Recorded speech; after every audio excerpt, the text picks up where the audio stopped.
Welcome to another vixa-romance audiobook. We're excited to have you join us.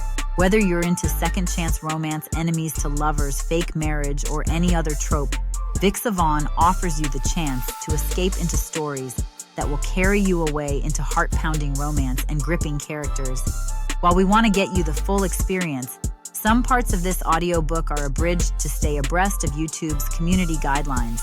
If you want the full experience, you can always head to vixa-romance and use code VIXA40 to get the unabridged version of this audiobook for 40% off. Now sit back and enjoy the show.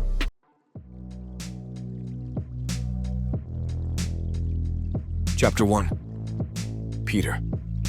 "Dude, you look fine," says a familiar voice behind me with a mocking yet loving laugh. I turn to see my friend Thomas getting out of his car. He's caught me looking in the side mirror of my black BMW X5, trying to fix my short blonde hair. "In fact, if you want, you can forget I asked you to come to the gallery opening at all," Thomas jokes. "Just go home so people will look at the art instead of those baby blues." I roll those baby blue eyes at him. An ex-girlfriend, an artist, once said they reminded her of a paint color on her palette. Cerulean. Thomas complains that he has to hear women go on and on about them all the time. I know better to complain because then I'd really never hear the end. Thomas is opening his trunk and lifting out a case of wine. I help him with the second one. "I'll be a fly on the wall, don't worry," I say. "Word is you've already sold half the pieces in there." "I don't know where you get your information," Thomas says, checking all of his trouser pockets for his keys while holding everything with his other hand. "But can we pause and appreciate this moment? To wonder why you don't ever get your keys out first." "No, Peter, to celebrate." Thomas opens the back entrance of the old brick building and holds the door with his foot while I walk in. Ambient house music echoes down the back hall along with crowd noise. Thomas was right. It sounds like there's a large number of people chatting, laughing, and clinking their glasses. "You have to admit, I throw a mean party," Thomas says. I nod. "That event you did for Peachtree Cellular was amazing. The aerialist in particular was a nice touch." "None of that tonight, though. The art is the only star this time," Thomas calls out over the growing sound. We turn a corner and are suddenly in the cavernous main gallery. It's full of people in all manner of dress and formality, from jeans to cashmere suits. Canvases and sculptures filled the space, divided with temporary walls into smaller sections for each artist. We've come out of the hallway behind a temporary bar and put the cases down on the wood shelves at the feet of one of the servers. She gives me a once-over and winks. "Will you please not distract the workers?" Thomas jokes over the noise. The second bartender pours him a glass of Merlot. "What will you have, Peter?" "The same." When he hands me mine, we clink glasses and sip. "Well, I'm off to do my thing," Thomas says. "Have fun, oh. And by the way, Alex is here." "What?" I almost dropped my glass, but Thomas is already past the bar, greeting a couple as if they were his best friends. "Who's Alex?" the female bartender asks. She pours a Chardonnay for the next person in line. I look at her, my mind blank, not knowing what to say. "Who's Alex Lightwood?" My mind goes through a rapid-fire, Hollywood-style montage of the time we'd spent together. First time I saw Alex, paint was smudged across her face and pants. Her hair was kinky at the time, practically in dreadlocks, and bleached and dyed bright green. She was unconventional, but jaw-droppingly beautiful. She was at an Earth Day festival doing a live mural project. My company, Belmont Stakeholders, was a sponsor, and I wanted to introduce myself to all of the participants. She smiled at me with no preconceived ideas, even knowing I was one of the main sponsors for the event. I didn't faze her at all. She was so genuine, so willing to show who she is to anyone she meets. Whereas I take a little longer to show who I am, if ever. I remember our trips to places she chose based on a color she was trying to capture in her landscapes. She would say something like, "I need to see ultramarine in action. What do you think? The Gulf, the lake up in the mountains." And we would go, usually in a style somewhere between luxury and roughing it, a compromise that made neither of us perfectly happy, but made both of us happy enough. That was our relationship in miniature. We never talked about my money, but she wanted to make sure I knew she didn't remotely care about it, much less had any desire to go after it. But then there had been the inevitable. She lived by the seat of her pants, and I lived by my calendar. We loved our divergent ways until we didn't. They started to clash instead of smoothing out each other's edges. We were like oil and water, fire and ice. Now that I look back, a lot of our worst fights could have been avoided with more communication, more time listening, more telling her what was on my mind. "Who's Alex?" "An ex," I say, not looking up from my glass. "She's the one that got away." I take a sip from my glass, devising a game plan in case I see her tonight. "If she lets you get away, I have to question her taste." "Good luck out there," the woman says, giving me a sideways smile before turning to the next guest.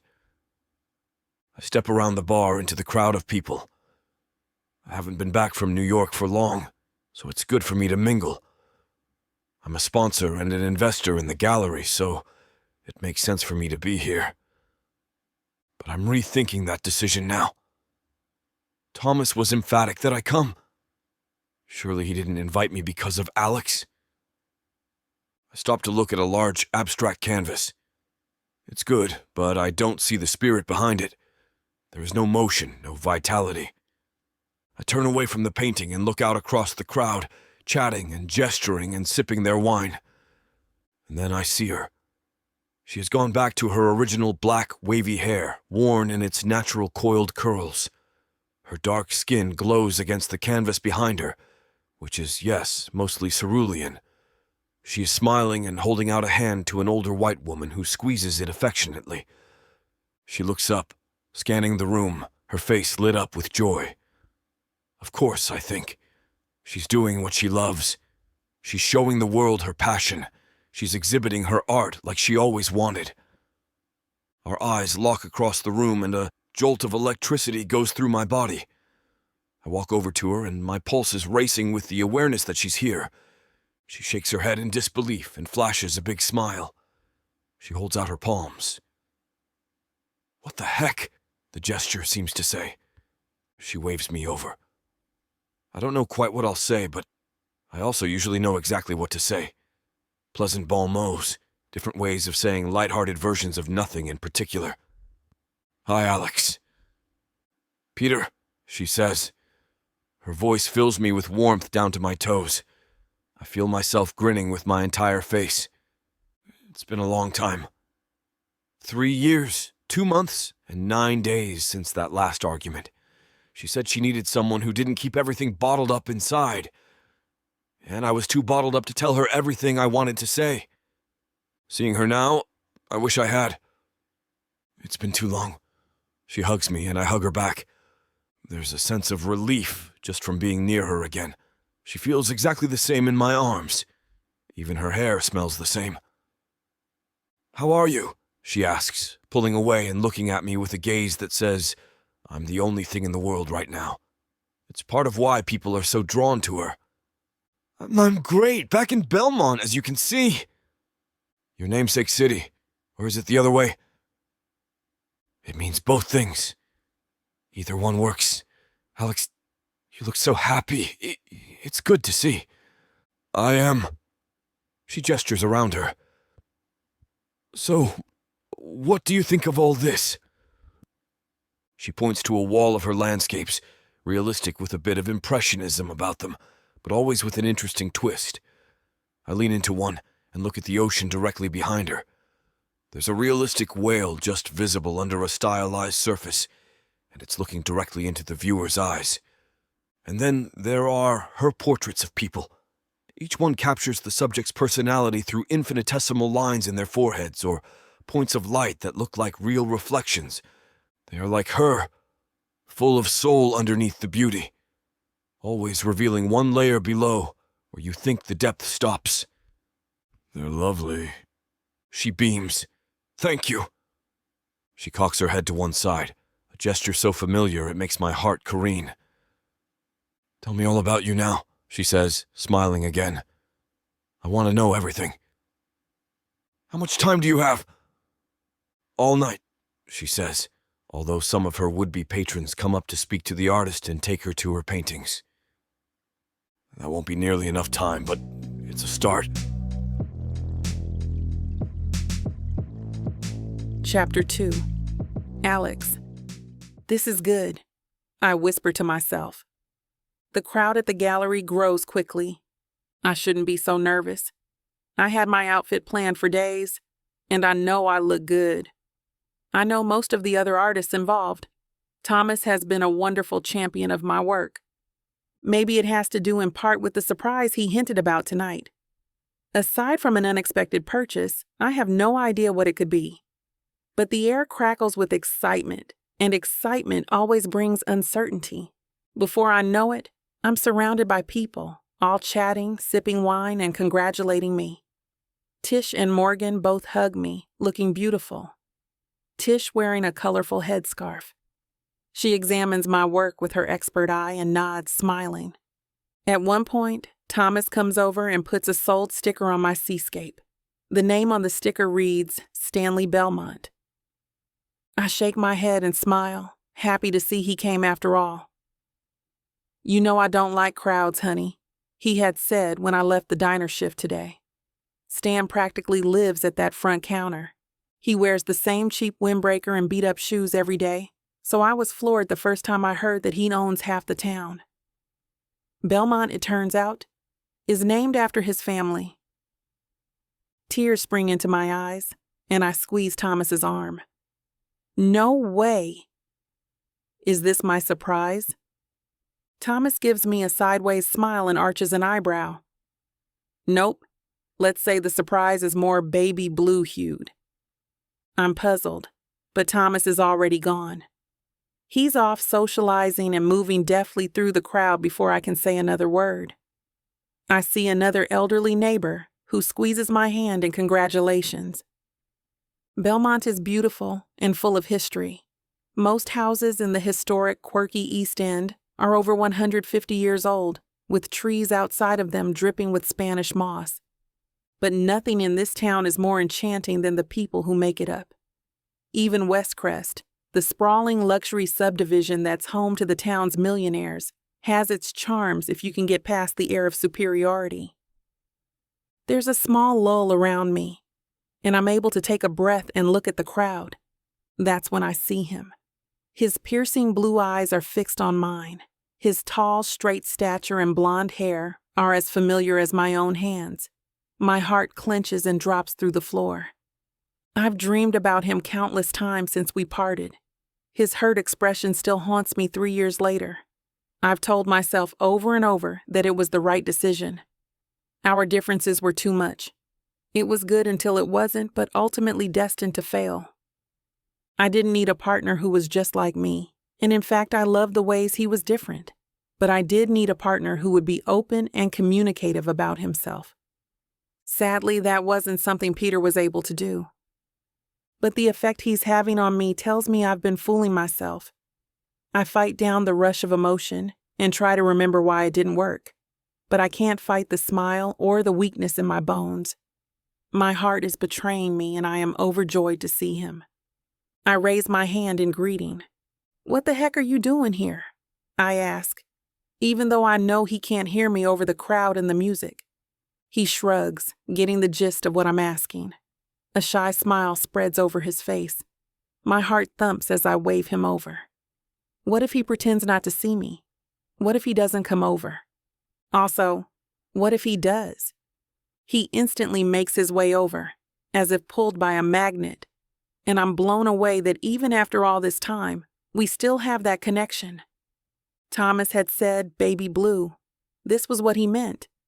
Those stunning, hypnotic eyes. I resolve to give Thomas a whack next time I see him, followed by a thank you. "Hi, Alex." "Peter," I say. His name feels good on my lips, his voice. I can't help it. I practically throw myself at him and we hug.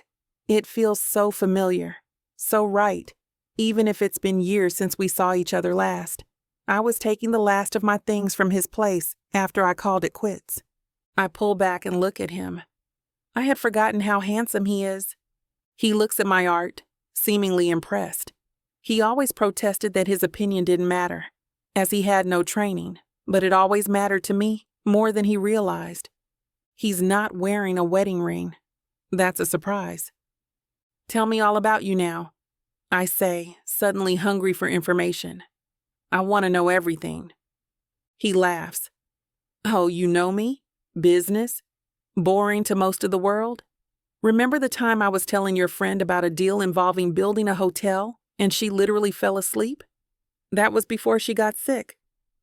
Tish, yes. Oh my gosh, she's here tonight. I'm glad to hear she's out tonight. I was heartbroken when I heard the cancer came back, he says, and I'm touched.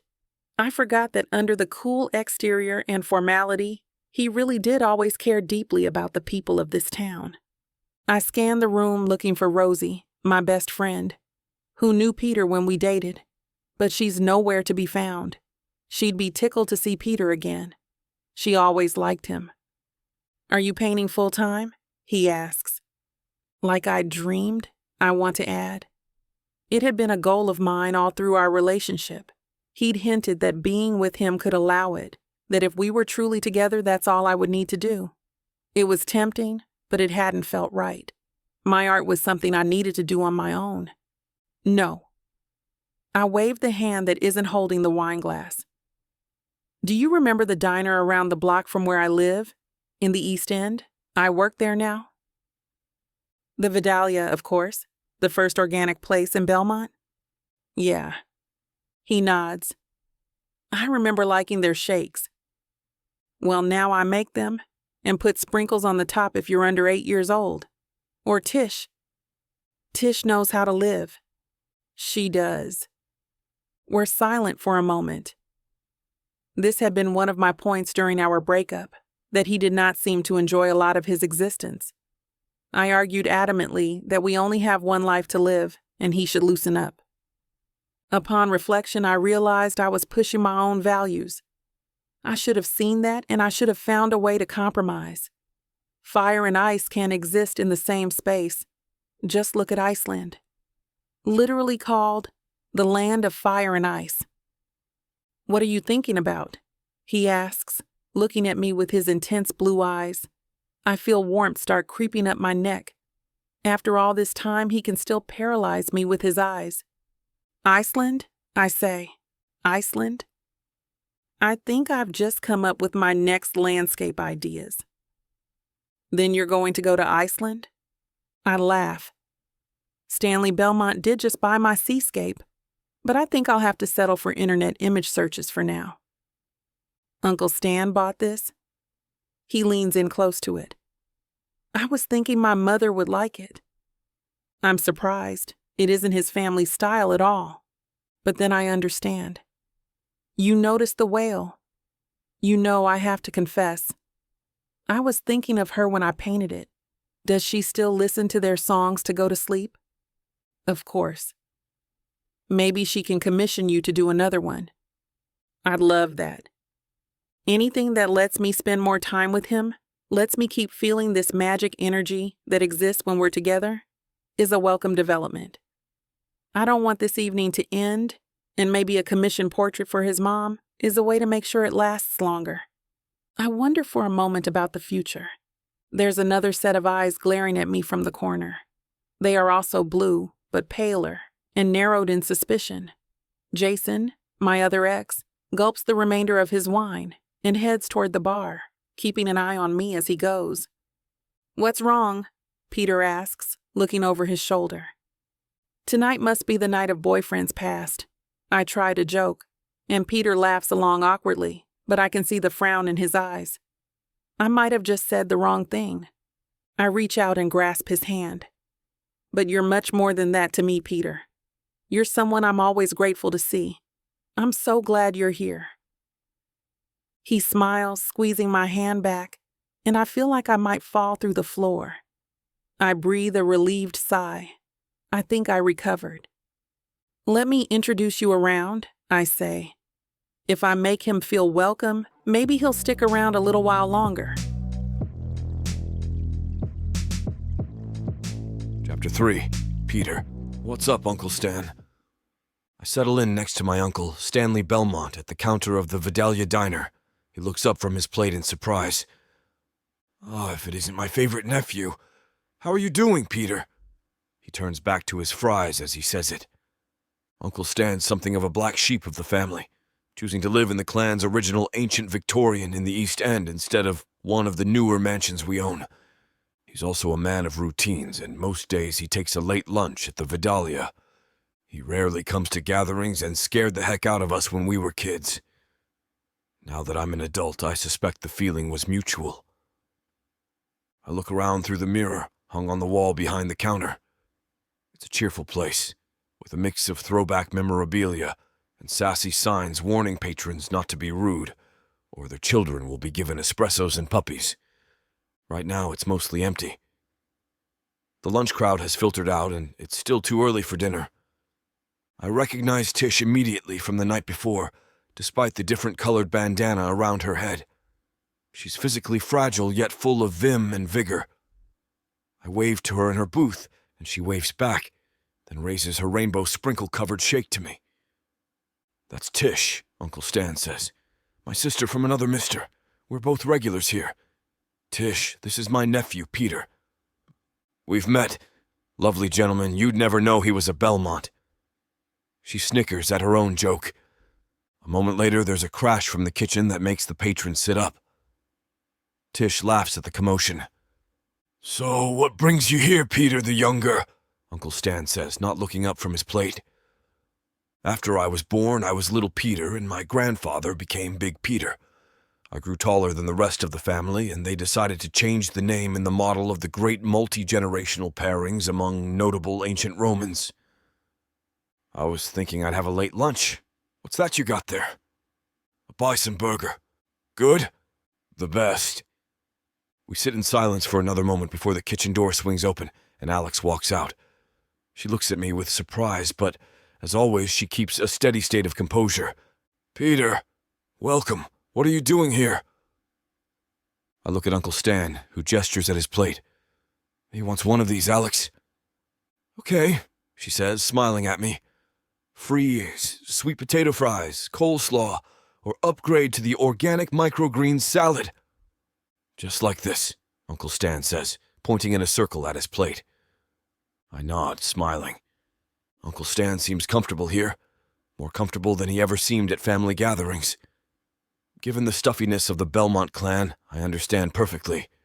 Coming right up, Alex chirps. Alex goes to the point-of-service system behind the counter, inputs the order, and returns to the dining room. I see her in the slanted mirror as she wipes a table before stopping to chat with a woman, grading papers over a slice of pie. They both laugh before Alex comes back to the counter. She grabs the coffee pot and goes back to the table to fill up the woman's mug. Uncle Stan and I sit in companionable silence as Alex stops and flicks her towel at Tish, who winks and continues to sip her shake. After a moment, Alex brings me a glass of water, ice filled to the top like I used to order. She remembers. I smile at the condensation that immediately begins to form on the outside. It's obvious that Alex knows her customers. Her smile and warmth are palpable, and I'm finding it hard to keep from watching the mirror. How's your dad? Uncle Stan asks, saving me from staring like a psycho. Good. And your ma? Sweet as peaches, as always. Staying busy? Sure am. How's the old house? I ask. Still standing. Oh, good. So, Alex says, coming back and leaning against the counter. The gallery opening didn't scare you away forever? Of course not, I'm part owner. But really, I love the artwork. I'm so glad Thomas twisted my arm to go. Oh, and before you say you're surprised to see me here, I'd just like to clarify that I never had anything against organic non-GMO food. That was Dad. Alex laughs. You forgot free range. I bow my head. Apologies to the free-range microgreens. Alex smiles again, and I can feel myself grinning back like a purring cat. Her smile is turning my chest inside out. Why did I ever stop trying to make her smile every single second of my life? She reaches under the counter and puts a place setting in front of me. Parents' opinions aren't always our own. I remember my mother telling me ironing jeans was a good use of my time. Next to me, Uncle Stan grunts. Plus, my brother's an idiot. I'm not going to comment on that, I say, looking at Alex. But I do remember him saying to you that eating organic produce was a betrayal of the American farmer. Isn't big agriculture a bigger betrayal? Uncle Stan adds. Nothing more American than a small-time bison farmer. Those guys brought them back from the brink, you know? American heroes. Seconded, Alex adds. And here they come now, a herd of them, I say. A woman from the kitchen delivers the plate and looks at me with interest. It's the owner, Morgan. The burger is loaded with produce, dripping with delicious-looking garlic aioli, and there are enough crispy fries for 2 large men. Ketchup? Ranch? Alex asks, pushing a bottle of the former toward me. Perfect. Enjoy. She moves toward the kitchen where Morgan waits for her at the door. It closes behind them, and I see the tops of their heads through the small window in the swinging door. Alex seems genuinely pleased to see me, but it's hard to tell if she's just being her usual kind self. I take a bite of the bison burger, and its juicy goodness momentarily distracts me. Well, you weren't kidding, Uncle Stan. Delicious. He wipes his mouth and nods, then takes another bite. For the next 5 minutes, we sit in rapt silence, 2 men feasting on aioli-drenched lean meat raised on prairie grasses. Alex comes out from the kitchen to check on us. Need the check, Stan? Put mine on his bill, he says. I nod. Attaboy. He stands, sighs heavily, and pats me on the shoulder. He gives Alex a small smile. See you later, honey. Thank you, Stan, she says, walking off to bring a check to the woman with the coffee. As he goes past me, Uncle Stan nods slowly. I nod right back, understanding completely. We're in sync. Alex slides into the seat across from Tish, and they chat happily. I try not to watch, but twice, Alex catches my eye in the mirror and smiles. A minute later, I'm finished. I've eaten every scrap of food on the plate, including all those fries, which were perfectly soft inside and crisp outside. Room for a shake? Maybe a Tish special with sprinkles? Alex asks, coming to sit next to me. In the mirror, I see Tish raise her now empty shake glass once again, and raise her drawn-on eyebrows. Sure, that sounds delicious. I can barely pack in another breath, much less a shake, but it's an excuse to nurse a beverage while it melts and to talk to Alex. Once I stir the shake around a little to make it look sufficiently consumed, I ask Alex for the check when it seems like she has a spare moment to relax. She brings my card back with a pen, and I sign. Do you think you have a moment to take a short break outside? Sure. Everything okay? Everything's perfect. We head out, walking out of view of the large front windows. We sit on a bench under the shade of an old oak tree dripping with moss. It's amazing seeing you again, Alex. Especially in your element like this. You haven't changed at all, except for getting the recognition you deserve. It's really an achievement. She looks genuinely moved by the compliment, which I mean sincerely. Thank you, Peter. Especially coming from you, it means a lot. I always saw your talent. The rest of the world just needed time to catch up, and I'm so glad you're getting the credit you deserve. I'd like to take you out sometime to celebrate your success. I can see her start to object. No, that's generous, but wherever you want to go. Just 2 old friends getting together, one treating the other. I get a free meal out of it. And what is it that you're getting? A scintillating conversation with Belmont's most promising new artist. Look at how much interest you got yesterday. 2 old friends, huh? Yep. Who knows you better than me? And who can get under my skin better than you? I shrug. You win some, you lose some. A little girl and her mother are coming down the street. They stop next to us, both beaming, and the little girl throws her arms around Alex's legs. Alex does her best to hug her back, and the mom hugs her next. "How are you, Sylvie?" Alex asks, squeezing the woman's arm. The woman sighs and nods. "Wonderful, wonderful. But come on, Leah, let's go inside. Sorry to disturb you while you're talking, Alex." "Oh, not at all." "I'm getting the Tish special," the little girl says to me, her face stern. "Come on, Alex." Leah grabs Alex's hand and starts to pull. "Just 1 minute, sweetie," she says to the girl. "I'm being summoned, apparently, Peter. But yes, I'd love to catch up over dinner. How's today? I'm off at 4 o'clock. "Sounds perfect." "Great, see you then," she calls, now fully in the little girl's control. The door closes, and I stare at it for a second. From outside, I can see inside where Alex is heading toward the shake machine behind the counter. The smile she has makes me warm all the way down to my toes. It's the smile she wears when she is truly happy. It's the most reassuring sign yet that my hopes at trying again aren't misplaced. Chapter 4. Alex. I double-check my reflection in the mirror of the diner's tiny, dated single bathroom. I'll always pull my hair back for my shifts, but for special occasions I let my dark locks flow. As much as I want to convince myself that this can be just a friendly coffee date, I know it's more. The way my heart stopped the first time I saw him at the art exhibition says it all. "Okay, get it together, Alex." I run my fingers through my hair, smoothing it to make sure it's still sleek, and I rub my vanilla chapstick over my lips. Gorgeous. I half believe it. I punch out on the time clock and say my goodbyes, trying to hide my oversized smile. The diner is still a bit empty, but it won't be that way for long with the dinner rush just ahead. The bell on the door dings as I exit. There's no need to drive, since I'm literally walking to the cafe just a few blocks up the road. I collect my thoughts. All you're doing is catching up with someone from the past, an old friend. I whisper to myself. People are friends with their exes all the time. I'm trying to convince myself of something I know isn't true. I'm trying to temper my hopes that maybe this is more.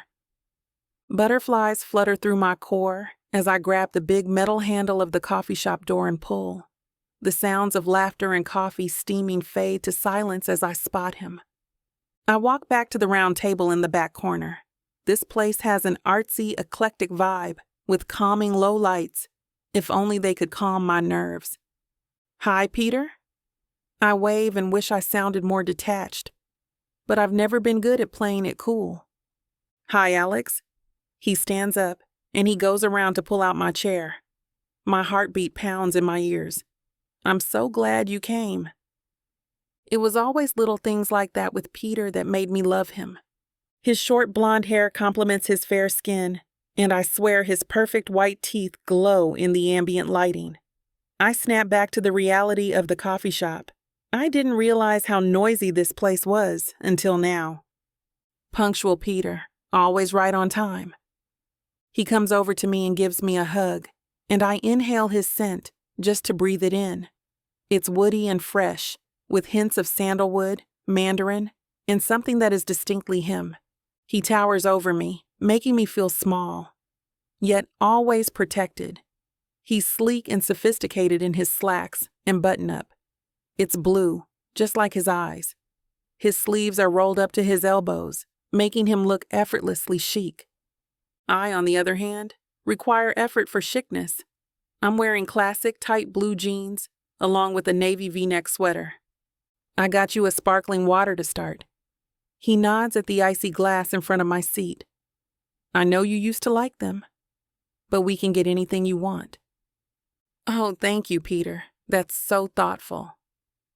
I wrap my fingers around the glass and smile at the paint stained on my fingertips. What a perfect reminder of the mess I am compared to him. I have to remind myself that he's always known me as an artist. He's familiar by now with all that it entails.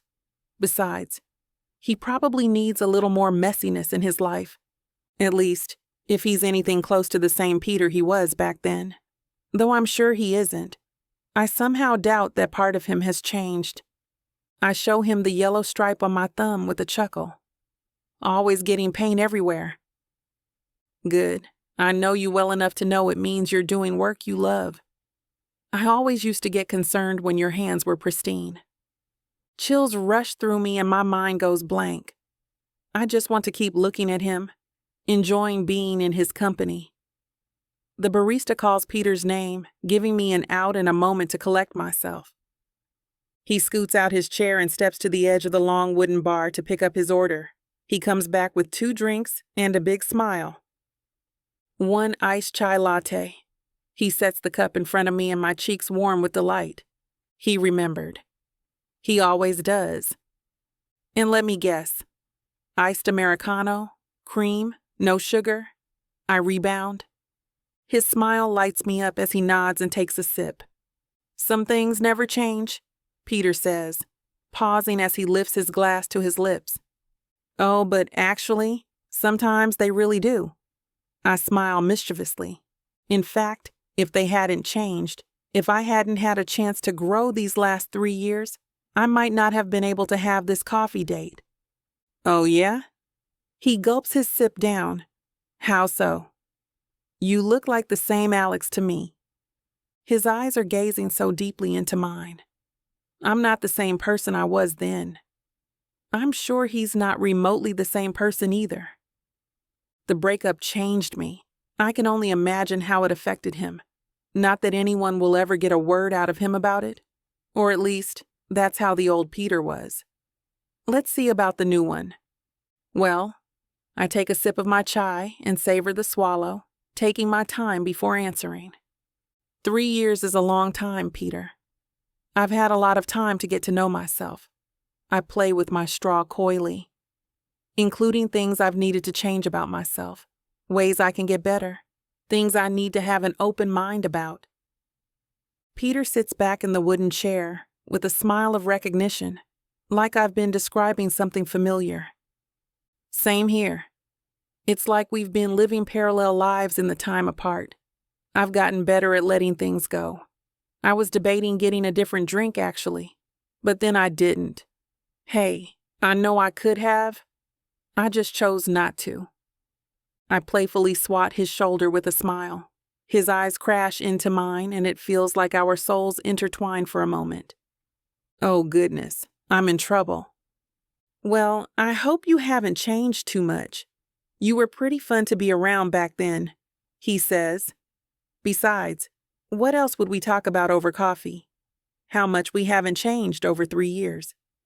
Well, I still leave my clothes all over the floor. And I can't start the day without the Wall Street Journal. I can't take it anymore. If this keeps up, I'm going to lose all my resistance, jump right on his lap, and entangle his lips with mine. Something I don't really need to be doing right now. I jump in like playing double dutch.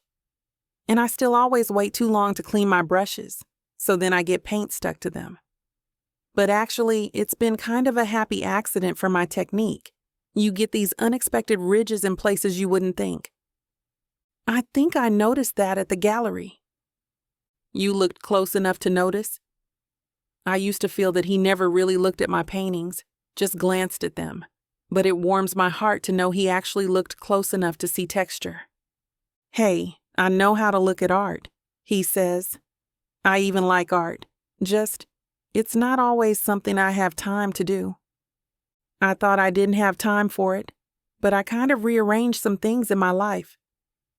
He looks at me questioningly. No, I didn't mean you, Peter. Just priorities. Like working in the studio instead of binging Real Housewives or something. Not that I watch that. Yeah, me neither. But that said, how about that Nene Leakes? I know, that song she released. You have to drink in the local culture. God, can you imagine if I hosted a painting session with those women? They'd have paint splattered all over themselves and ripped up canvases all over the place. Do you do things like that? That sounds like a cool event. No, but I've thought about it. I have a bunch of random schemes I think of every so often. How about you, Mr. Business? Just business as usual. No creativity required. I'm sure that's not true. He shrugs. Maybe. I get to flex my artistic muscle with my colorful spreadsheets, I guess. I almost snort up my chai. It's so loud I have to ask him to repeat himself a few times, but it's still like we're the only ones in the room. That is, until that song comes on. My eyes raise slowly from the glass I stir playfully, and his are waiting right there for me. He knows it too. That was the song. We'd had a terrible, stupid fight. In an attempt to loosen ourselves up and move on from the heaviness, I grabbed his hand. It was just him and me in that living room, just the way it feels like it is now. At the time, I wrapped his arms around me and asked him to dance, and that was all it took to diffuse whatever dumb thing we had argued about. But eventually, the problems were too big for a cute song and romantic gesture to fix them. His hand lands on mine, just like mine did on his then. He looks in my eyes, and I know he's transported to that night too, when things were still good. This isn't the best place for dancing. He leans his head close to mine. We might bump into the tables and flip one over. Since we're not housewives, I don't know if we'd get away with it. I laugh that he used to watch those things with me. But let's promise to go out dancing another time, I say. Deal. Too late to back out now. I guess I'm doing this. Chapter 5. Peter. You can put the Modigliani there on the floor for a minute, I say to the art installation expert I've hired to take care of hanging Alex's works and storing the ones that were on the wall. Sir, I'm afraid he can't put the Modigliani on the floor. The liability, Timothy informs me. He's essentially the chief of staff for the household. I value him above almost anyone else as an advisor and confidant. Okay, Timothy, then what can the art mover do? We can have it moved to the art storage facility. The temperature and light are controlled there. We'll bring in the security team to take it. Perfect. Do that. As long as Alex's painting is up right there, where I can see it.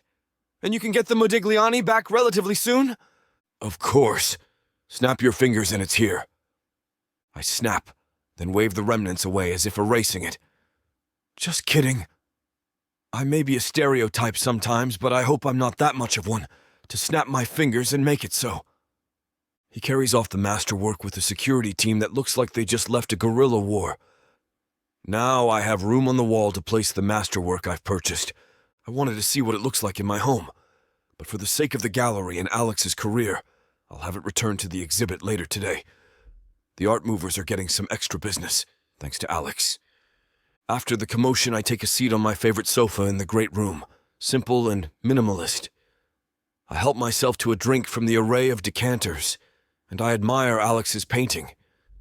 It reminds me of one of our trips to the Appalachians, with its abstract mountain rising up against a textured expressionist sky. Timothy comes back into the room, a pleased smile on his face. Good news? I ask. The painting is en route to the secure storage facility without incident, and I wanted to see what painting was so enchanting that it warranted moving one that cost $50 million. This one's an even bigger investment. Really, bigger than one of the masters of modern art. Yeah, it's an up-and-coming artist named Alex Lightwood. Oh, wow, how long has it been? It's been 3 years. Crazy, how's she doing? I breathe out wistfully. She looked incredible. Her liveliness filled the whole room. She seems great. She's working at the Vidalia, but it seems like she's building a name for herself with her art, which is what she always wanted. Well, good. Tell her I say hello next time you see her. She was such a breath of fresh air. Loosened you up a little bit. I know that when things ended. He looks downward, keeping his thoughts to himself. But I want to hear what he has to say. He sees me more clearly than pretty much anyone else, and he's an expert judge of character. So if he sees something, I want to know what it is. I don't think I'd ever seen you so down. Even after your mom got sick, you still had some life in you. It was like the lights went out for a while. I was so happy when it seemed like the old you was coming back. I just worry that the old me might mean them from before I met Alex. She made me see things with a lighter outlook. Even since yesterday, everything seems brighter. We got coffee yesterday. It was like 3 years hadn't passed at all. I don't realize how broadly I'm smiling until I look up and see Timothy laughing at me. Seems like you had a really nice time. Do you think you'll see her again? I really hope so. You know those people in your life. We're just being around them makes you feel more like who you really are. And understood. I think there's a word for that. Is there? Love. That's the effect that the people you love have when you're with them. I'm happy to hear she's back in your life. I hope it all goes well.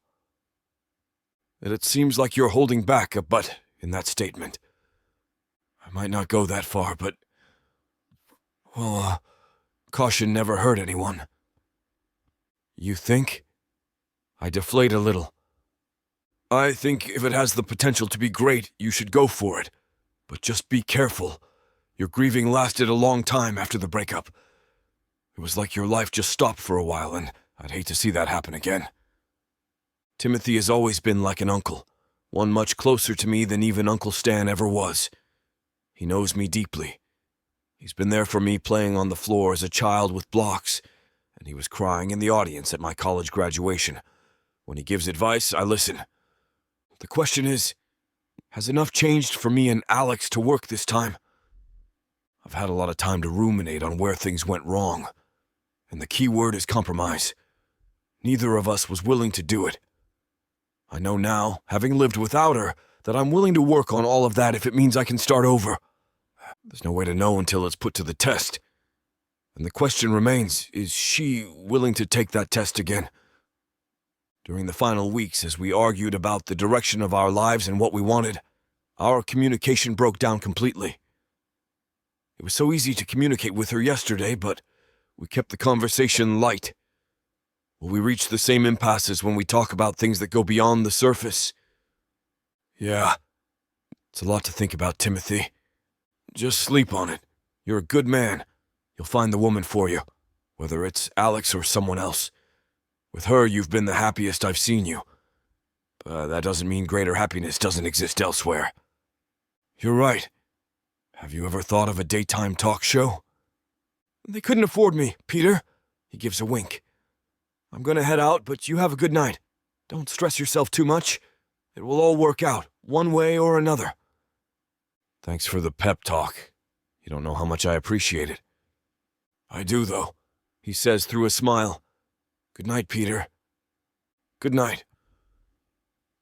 As Timothy departs from the living room, I turn my attention back to Alex's painting on the wall. I think about a future, envisioning a home filled with her paintings. In my fantasy, there's a studio in our home for all the different types of art she creates, and maybe one just for her somewhere in town, where she can feel fully separate from her life at home. Painting, photography, sculpture, pottery, anything she wants. She'd be creating all day, and when we got home, we'd have dinner and talk about what sorts of ideas she has. I can talk about work, of course, but why bore everyone with it, myself included? We could open our very own gallery, take retreats in the mountains, at the shore, deep within the forest, wherever she wants to go. Europe, Asia, Africa, South America, the Prado, the Tate, the Louvre. I don't even know if she's left the country, but I'd make sure if we were together that the world would be hers. She could find her inspiration, and she would be all the inspiration I would need. Maybe we'd even have kids one day. I picture her on the floor doing crafts with children, teaching them about blending color. I can even see myself on the floor with them. I promise, Alex, I say to the painting, this time I'm going to do things differently.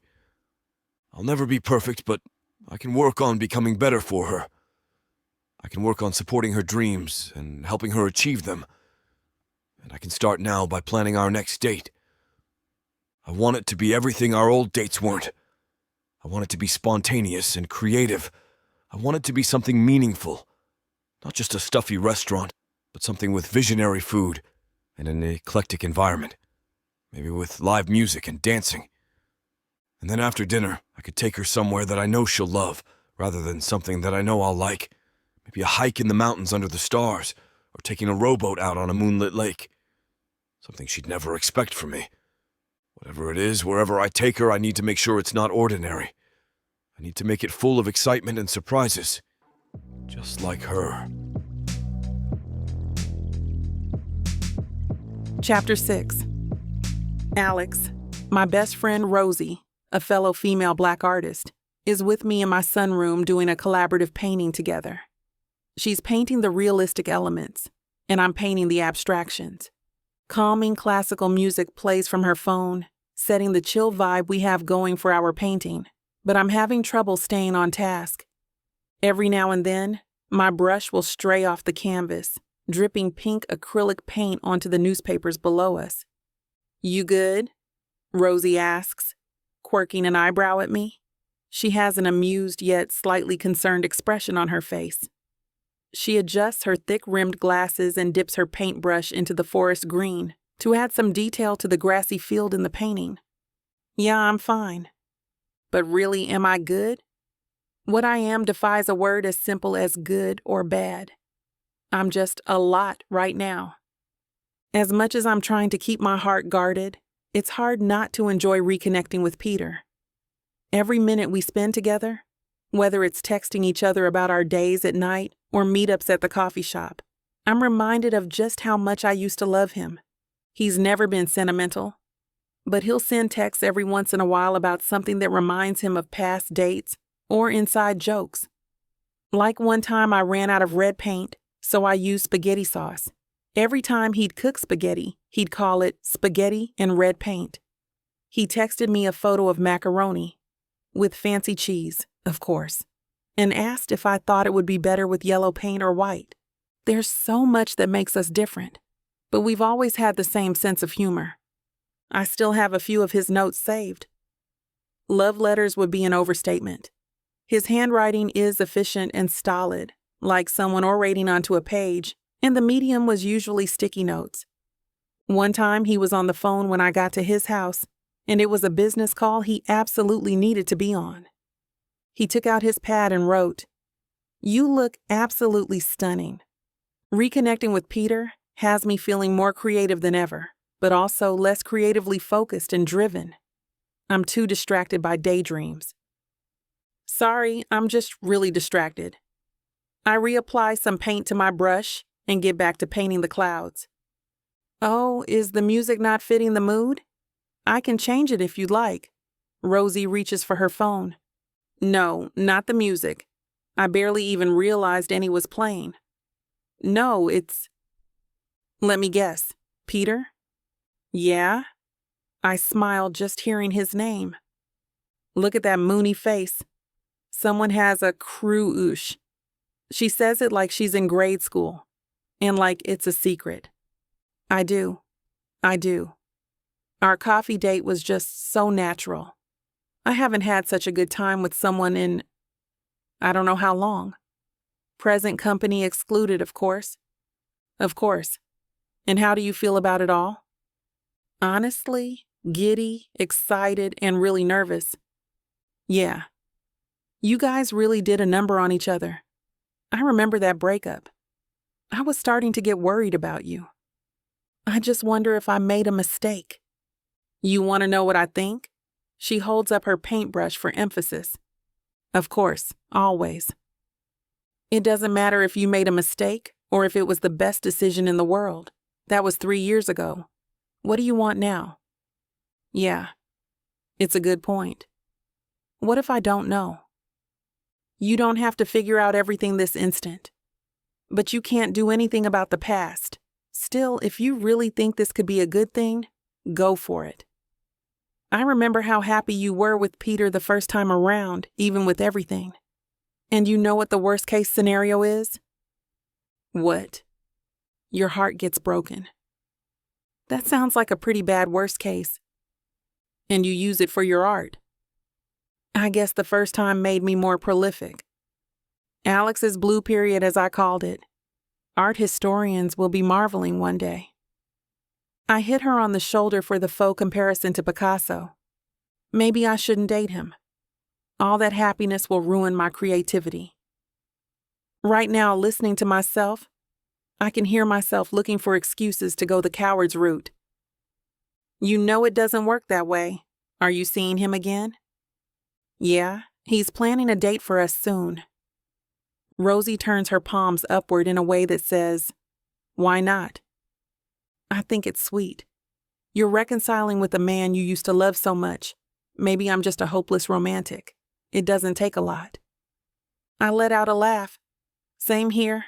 I put on a good front of cynicism, but it's an act. We turn our focus back to the canvas. I work on a wispy cloud in the background. I dip my brush in the water, thinking, I don't want to get my heart broken again. No one does. But you can't be happy in a relationship without risking your heart. The sun is setting, and the sky is a beautiful shade of orange and pink.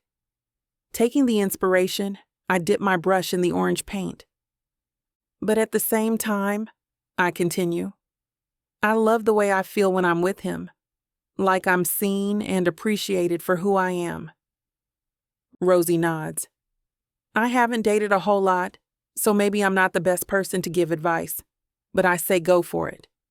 And if he breaks my heart again? I swallow a lump in my throat. Well, I've been watching a lot of crime documentaries lately. Disposing of a body is easier than you think, Rosie teases. Oh, shut up. I burst into laughter and give her a playful shove. She giggles and shoves me right back. Joking aside, it could be good for you, Rosie says after a minute or two. You'll grow. You'll learn. You'll become a better person, because you always do. So why not? We both turn our attention back to the painting, letting the gentle music of Mozart fill the room. Little by little, the painting is coming together wonderfully. Before we know it, we're looking at some beautiful scenery of granite mountains in a field of yellow with blue, violet, and green skies. It's missing something, Rosie says.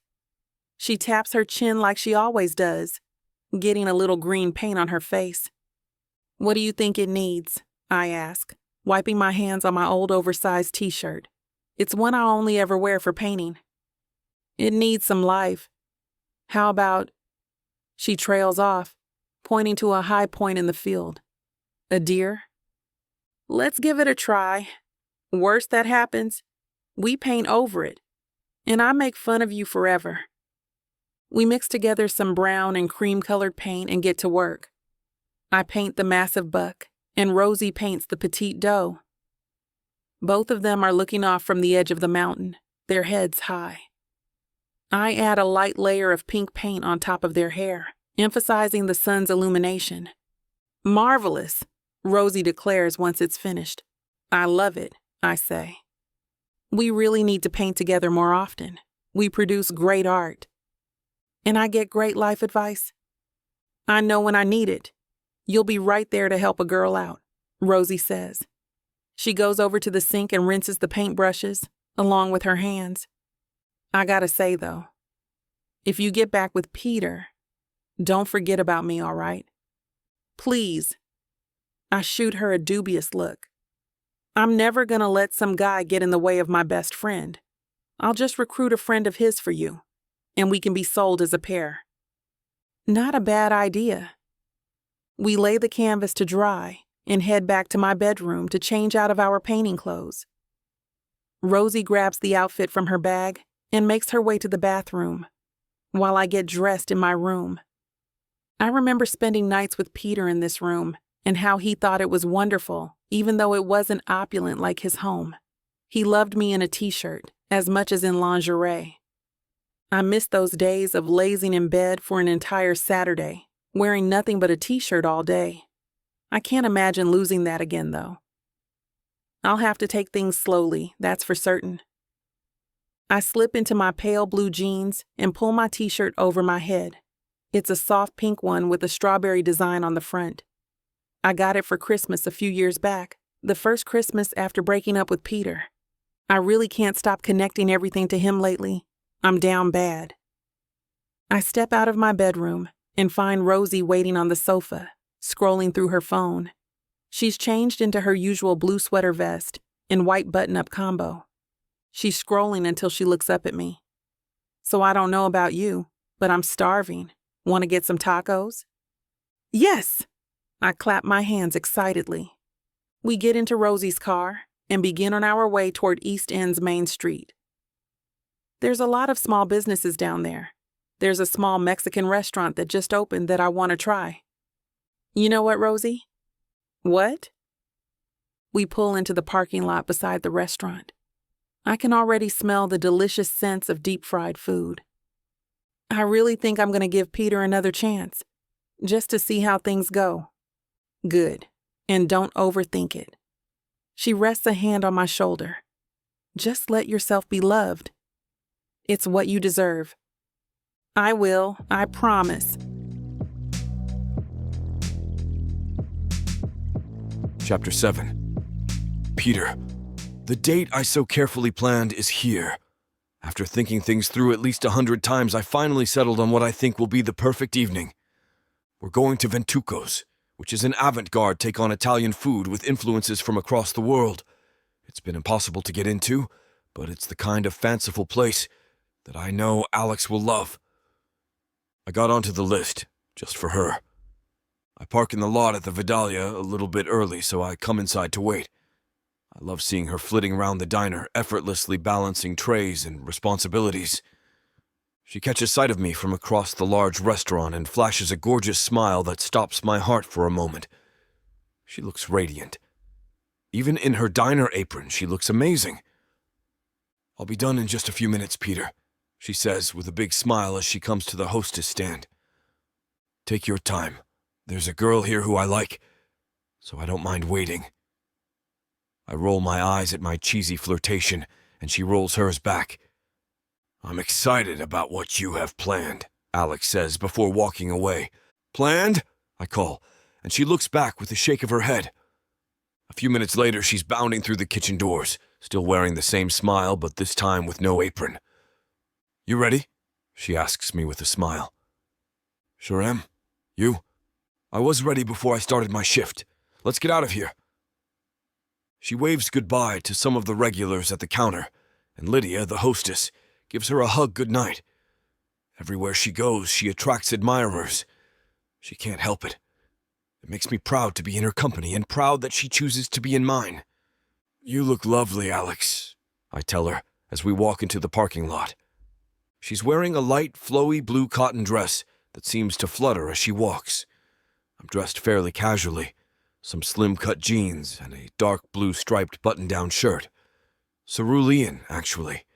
Alex has a way of making the t-shirts and jeans she wears look as if she was dressed in a lavish gown on her way to the ball. "Thank you," Alex replies. "So do you. Well, whatever a manly equivalent of lovely is. I think it's just lovely. Oh, lovely." We pass my car in the parking lot, and Alex stops, expecting to get in. "Going somewhere? In such a hurry to get away already?" I give her a huge smile. "Oh, I thought—" "We're staying downtown. For now, at least." "Really? In the East End?" "I've always loved the East End. Some of the best times in my life have been spent here, you know." "Mine, too." She looks at me meaningfully. "Well, another lovely thing about this evening."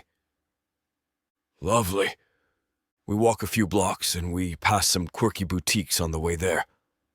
One only sells minerals and crystals. Another sells books, specializing in rare collections.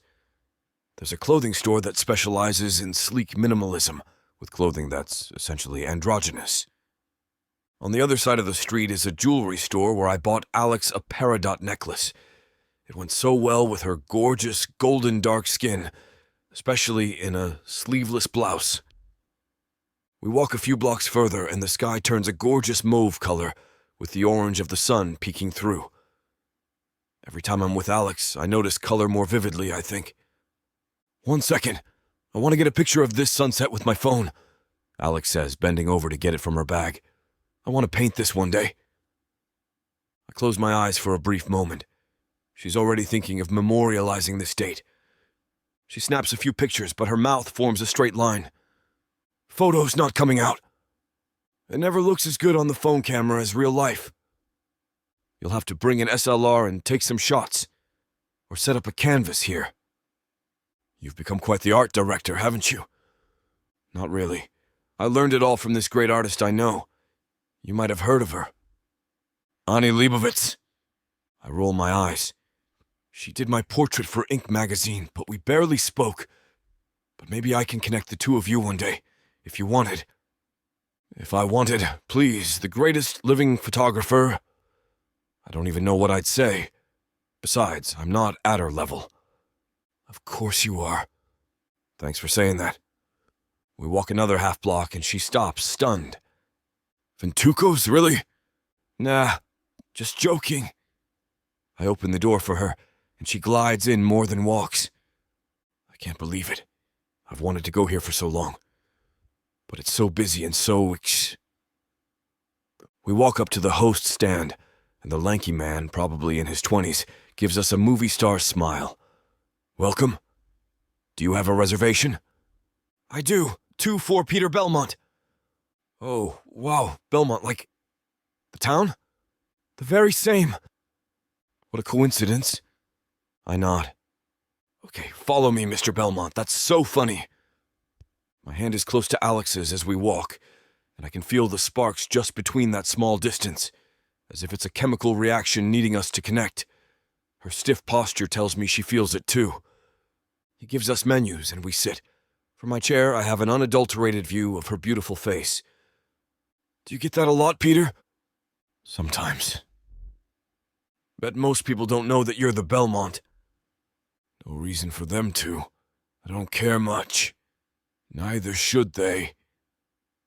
There's a table near us where the man and woman, both around our age, are whispering to themselves and looking at us, as if they're nervous to say something. Sometimes when people recognize me, they point a little and pretend they're not, but this seems different. She has chunky acrylic earrings that match her quirky glasses. He's got a haircut with shaved sides and tattoos on his wrists. Something tells me that I'm not the one they're gawking at. The woman leans over. Excuse me. Are you Alex Lightwood? I saw your picture in the gallery flyer. I love your paintings. The show is phenomenal. Alex's face opens up, and she puts her hand to her chest like she's blown away. Thank you so much. That means the world to me. Once again, Alex proves that there's something about her that makes people gravitate to her. Let me give you my card. I'd love to be in touch. I'm Adrian Cranston. This is my partner, George. George, mouth full, lifts his hand up in a greeting. Creative Concepts. I love this store. That's yours. It is. Come by any time. I'd love to chat. I'll let you enjoy your dinner, though. The fireplace is a nice touch, Alex says to me. I love the cozy vibe of this place. It's refined and also homey. It's perfect. I get so sick of oak-walled steakhouses, and also minimalist places where the small plates would make amoebas complain about the portion sizes. She laughs out loud. I forgot how funny you can be. Why, thank you, I think. We flip through the menu, remarking on the descriptions of the flavor combinations. There's an Italian sandwich modeled on a Vietnamese banh mi. A pasta dish with fresh cheese and vegetables sourced from Oaxaca, Mexico. A bouillabaisse made with Italian spices. This is incredible, Peter. I'm really glad you're sharing this with me, Alex says. I don't know why, but I assumed you preferred anything and everything in West Crest over anything and everything in the East End. Except me, of course. You can't live life with blinders. You'd miss so much if you just stuck to your own kind, especially when your own kind is the Belmonts of West Crest. I say it with a posh flourish, like an English butler from a book at the beginning of last century. The waiter takes our orders. We get drinks and appetizers, including variations of street food to share. As a starter, they come out just a few minutes later. Or maybe it just seems like a few minutes because I'm here with her.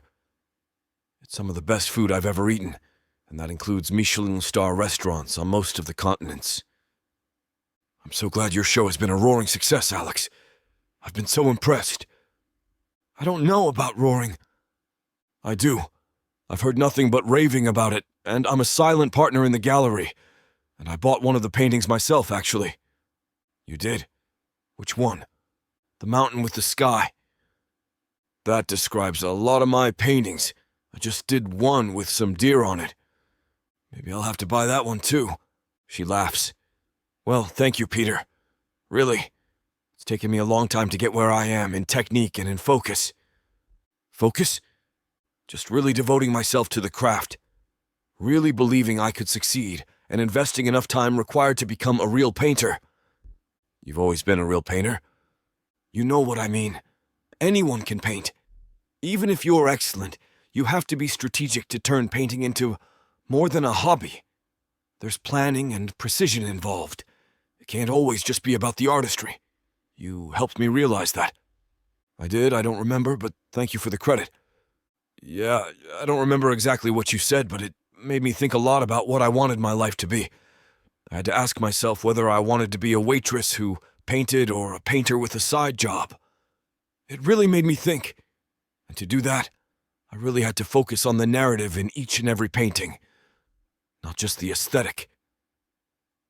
I've always loved your art, but I think that outlook really shows. It's like there's an eruption and this powerful natural force comes bursting out. You think so? I do. She's a force herself. Tonight, reconnecting with her, talking on a personal level and sharing the deeper parts of each other, I know more than ever that I will do anything to stay here in the warmth of her presence. Chapter 8. Alex. As I head home from the diner with last night's date still dominating all of my thoughts, I find myself in a dampened mood. Maybe it's because I wish I had a date to look forward to tonight with Peter, and not just my lonely house. That's not to say that I'm usually chipper after an 8-hour shift in that super hot kitchen, of course. But today, when I step out the back door and the fresh evening air hits my face, I still feel uneasy. I don't feel that sense of relief that I normally get when a long work day is finally over. I spent the whole day thinking about him, wishing he'd stop in for a meal, even though I know the chances of that were slim to none. "What are you doing here?" I kept imagining myself saying to him, but every time I looked up at a tall blonde man, it wasn't him. He's busy, after all. I start up my car and pull out of the parking lot. As I turn on the radio and hear a sappy R&B song, I grimace and shut it off. That's when it hits me. I'm not feeling gloomy and anxious because I miss Peter. I'm feeling this way because I'm falling for him all over again, and that scares me. There's a childish, lovesick part of me that wants to accept Peter's love with open arms, but at the same time, I can't fight the nagging fear that this isn't gonna last. The first time around, I think that I never really believed it could be over until I ended things. We had our problems, but we always came out of them. Until one day we didn't. That was my moment of clarity that nothing, not even us, was invincible. It happened so much easier than I had ever imagined. We were just done, and there was no returning from it after that point. Despite all the differences we had already overcome, our relationship was much more fragile than I had ever let myself realize. Why wouldn't it be just as fragile this time around? If anything, maybe even more so. Now we're more dug into our preferences and perhaps less likely to give. Our first time around required a lot of giving, maybe too much. I let out a sigh as I hear a train in the distance. The gates to the railroad tracks ahead of me are closing up. Great. Guess I'll be alone with my thoughts for the next few minutes or so. Maybe I just need to remember what Rosie said, to stop doubting myself and just let myself be loved. But that's easier said than done. And sure, maybe that nagging worry is right. Maybe this relationship won't last, and maybe I'll end up with a broken heart again. But how will I ever know unless I give it a chance? I let out a startled yelp as the car behind me honks. I then realize that the train has gone past, and I've been holding up traffic. I push the stick back to drive and continue across the train tracks, my cheeks burning with embarrassment. Soon enough, I reach my street. I pull into the driveway and let out a deep sigh. To my frustration, I still can't rid myself of that nagging, anxious feeling in my gut. As I step out of the car and make my way up the stairs, that sensation only worsens. When I go to unlock my door, it's already opened a crack. That's when that feeling goes from mild anxiety to full-on panic. I peek my head in. Once I see the state of my living room, I let out a gasp. The paintings that once covered my living room walls are now just gone. It's as if they never existed. The few that were left are destroyed. The damage isn't just to my artwork, either. There's paint all over my carpets and furniture, too. Empty paint tubes are carelessly strewn across the floor. Tears well up in my eyes as I turn to the sunroom. The door is open, and for a moment, I fear that the intruder has not yet left. I grab the pepper spray on my key ring as I cautiously make my way to the door. To my relief, nobody is in the sunroom. But that relief quickly falls apart when I spot the painting Rosie and I had been working on. The beautiful collaboration we'd painted is completely ruined. Whoever broke into my house splattered black paint all over the canvas. Even the 2 deer we'd painted are painted over and gone forever. Most of the canvases that were there before are gone, as if they never existed. At this point, I can't hold it back anymore. I fall to my knees and burst into tears. Years of hard work have been destroyed, just like that. And the damage to my and Rosie's painting is just salt in the wound. She'll be heartbroken when I tell her that our collaboration will never see the light of day. Sniffling, I wipe my face on my sleeve and rise to my feet. I rack my mind as I try to figure out who would be behind this. My TV and laptop are both untouched, so it's not just some random burglar seeking some valuables. As I look through my room, I realize that it's not just my paintings that are missing. All of my art supplies and some of the flowers I'd gotten from Peter are gone too. The vases they were in are smashed. This intruder must have had a personal grudge against my art. But why? They're not valuable enough to be worth stealing. I'm totally unknown. Could it be a fellow artist who's jealous of my work? Or maybe a bigot who hated that a black artist was finally getting noticed? Or maybe with the missing flowers and shattered vases. It's someone who is jealous of my relationship with Peter. I'm not sure why they had to attack my paintings if that's the case, other than simply knowing that they were hitting me in my most sensitive area that way. Different possibilities run through my mind until I stumble across a folded-up note on the floor. My heart sinks. I kneel down to pick it up, and upon seeing the typewritten letter inside, my eyes widen. The message is short and simple, yet it sends a chill down my spine. Stay away from Peter. You have been warned. My eyes water as I drop the note to the floor. It seems the last of my theories was correct. Sniffling and sobbing, I sit down on the edge of my bed. My art is beyond saving, and replacing those paintings will take forever. With all my paint splattered and my brushes gone, I can't even start on new works to distract myself from the stress. I grab a tissue from my nightstand and wipe my face. Then I reach into my pocket and pull out my phone. I scroll through my contacts, eventually landing on Peter's number. I initially considered doing a video call, but considering how swollen my eyes must be from crying, I decide on a regular voice call. The phone rings a few times before Peter picks up. "Hey, pretty girl," he says. Just the sound of his voice is enough to lift my spirits. Smiling sadly, I lay down on my bed. "Hey, Peter, I've had a really rough day." "I can tell. It sounds like you've been crying. What happened?" There's an edge to his voice, as if he's already gearing up to fight whoever made me feel this way. "Someone broke into my house," I wail. "They destroyed all of my artwork, Peter. They took my paintbrushes, and they dumped my paint all over my artwork and floor. They even took my flowers. I don't know why someone would do this, but I'm scared. I don't know what to do. Oh my God, Alex, I'm so sorry. That's just terrible.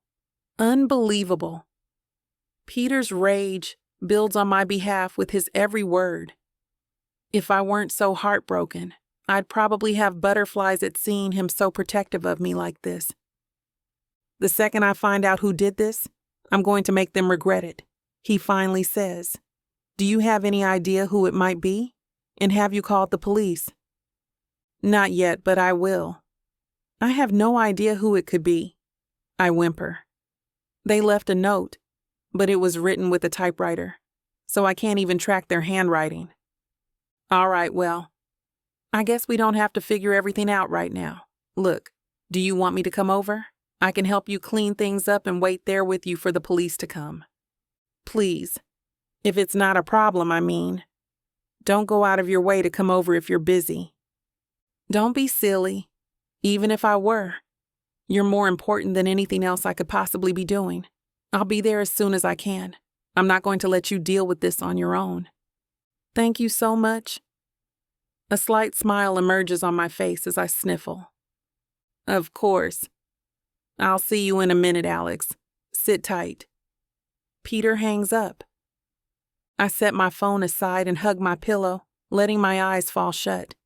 My heart still aches so much, and knowing that I'm being attacked for pursuing Peter only makes it even worse. But at the same time, it almost makes me want to love him even harder out of spite. No matter who's behind this, I shouldn't let them dictate my life, especially when it comes to Peter and my passion for art. As I sit upright in my bed, I take another deep breath. I'm going to be all right. Not everything is lost, even if it felt that way for a minute.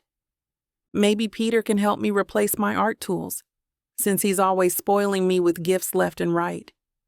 And I can spend a few days collaborating with Rosie to replace our damaged work. It can be another excuse for us to spend time together and do what I love. Everything in life is fleeting in the long run. That doesn't mean I have to change myself. Maybe that's a lesson I needed to learn right now in more ways than one.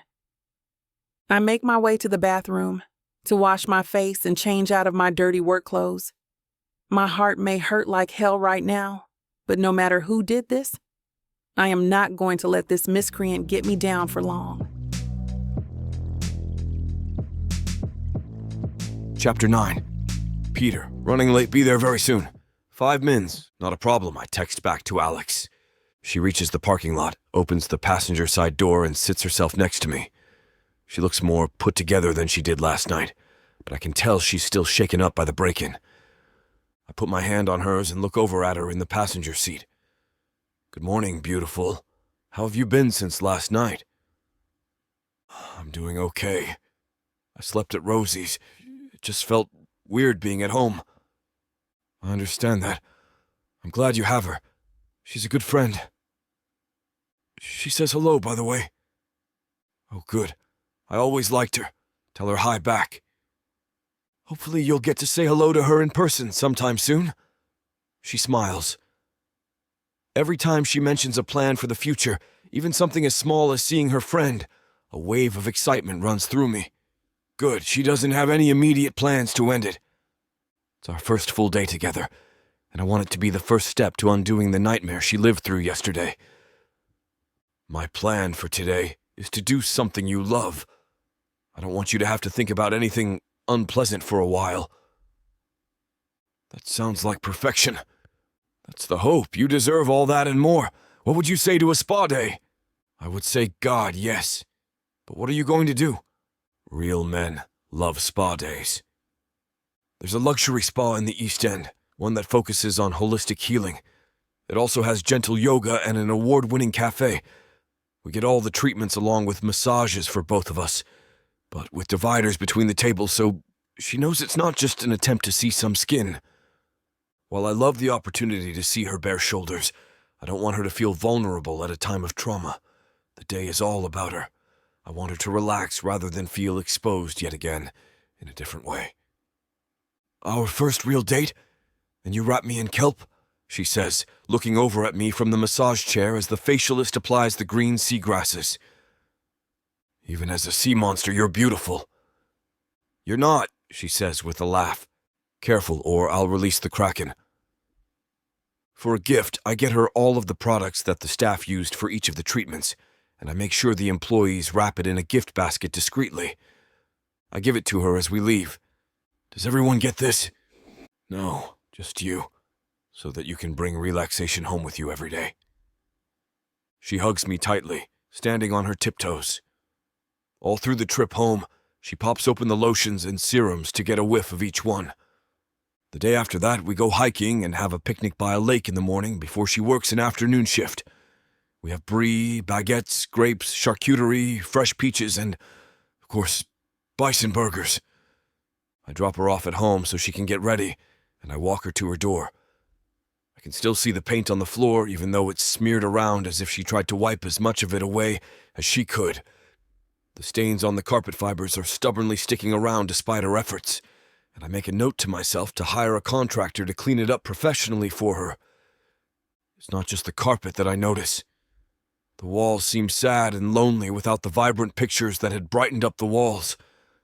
I realize I need to fix that now. While she's on her shift, I need to buy her everything she needs to start on her latest paintings. Top of the line everything.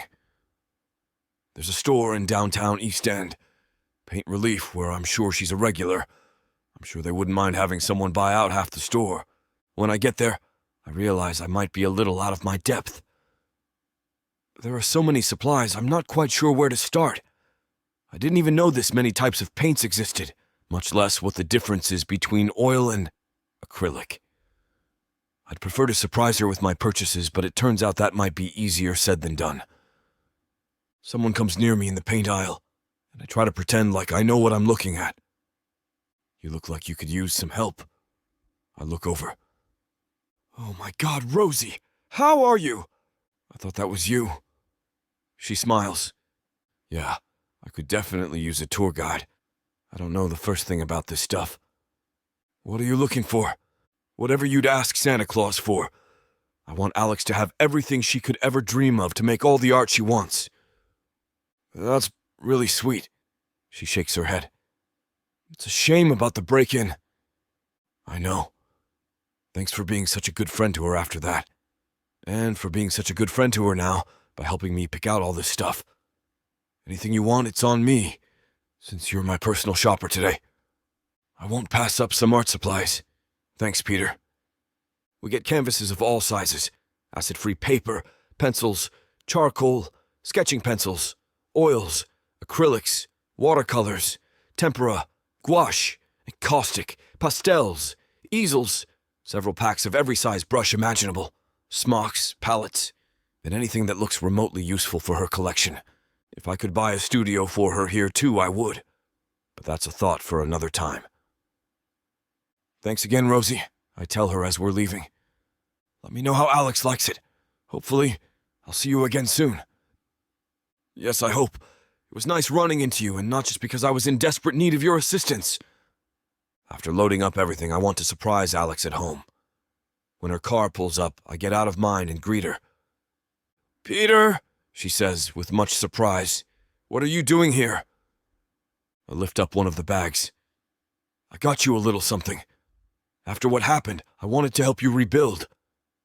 She's looking around as if she's making sure the robber isn't somewhere nearby. I can't imagine having my space violated in that way. There's more in the car, too. She looks in the bags. When she realizes how much I've bought, she puts her hand to her mouth and gasps. Peter, this is amazing. This is too much. It was the least I could do, and less than what you deserve. I can't give you back your sense of security, but it can be a start to getting back to painting. Thank you so much. This is probably the most thoughtful thing anyone's done for me. Looks like I'll have to work to outdo myself then. She wraps me in a hug, and I hold her as close as I can. I can feel her shaking, and I think I hear a sniffle. I run my hand down her hair meditatively. We break apart, and I look her in the eyes so she knows I'm serious. I care about you so much, Alex. I want to protect you. I want to be here for you. I want to be with you. I want to make this work. Yeah. She looks away. Maybe she's too raw right now to think about the future, but it seems like something's on her mind. She turns quiet, and I don't want to push. It's been a tough week for her. I help her carry the supplies inside. She invites me in, but I know her well enough to suspect that she'd like some time alone with her thoughts. And I know her well enough to recognize one other important thing. I'm pretty sure something's troubling her that she's not saying. I'm just not sure what. Chapter 10. Alex. Damn it. I throw my paintbrush at the canvas. I swear I've been staring at this thing for 30 minutes. My mind is just wrecked. I just can't believe someone would want to sabotage me. I'm a huge believer in karma. I try to do my part for the world. I'm not the sort of person who makes enemies, much less ones that would want to hurt me badly enough to break into my house. I can't imagine who I've scorned to make them want to target me like this. My mind wanders to the diner. Flashes of customers come to mind, but nothing stands out. Who the hell could it be? My gaze shifts down to the lone brush on the floor, and I bite my lip. I immediately feel bad for throwing down the gift Peter gave me.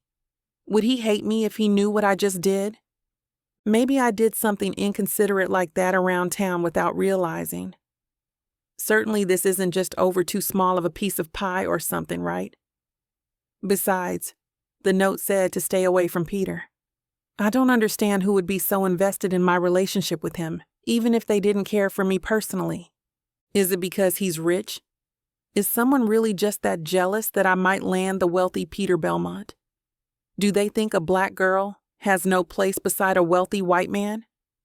Somehow, though, I can't believe that either. Not only have I never seen anyone in Peter's life who seems to have that kind of possessiveness where he's concerned, but we dated for a long time with no one batting an eye. Why now would a couple trips out, some of which may not even count as real dates, be such a problem? My phone dings. It's a text from Peter. "How's your morning?" he asks. Bad. I don't write that, though. I stare at the phone for a long moment. How do I feel? I feel like a failure, honestly. I'm just stuck. I'm stuck with my artwork, and I'm stuck figuring out my place with Peter. My core tightens in angst at the thought of being so blocked. Emotion floods me, along with memories of all the things that went wrong with Peter. We were stuck then, just like my painting is stuck right now. And I was stuck after my breakup, in a funk I couldn't get out of for a long time. I gaze out the window to the field of dandelions that always provides inspiration, but I still feel a void. Is it normal for a real artist to get stuck like this?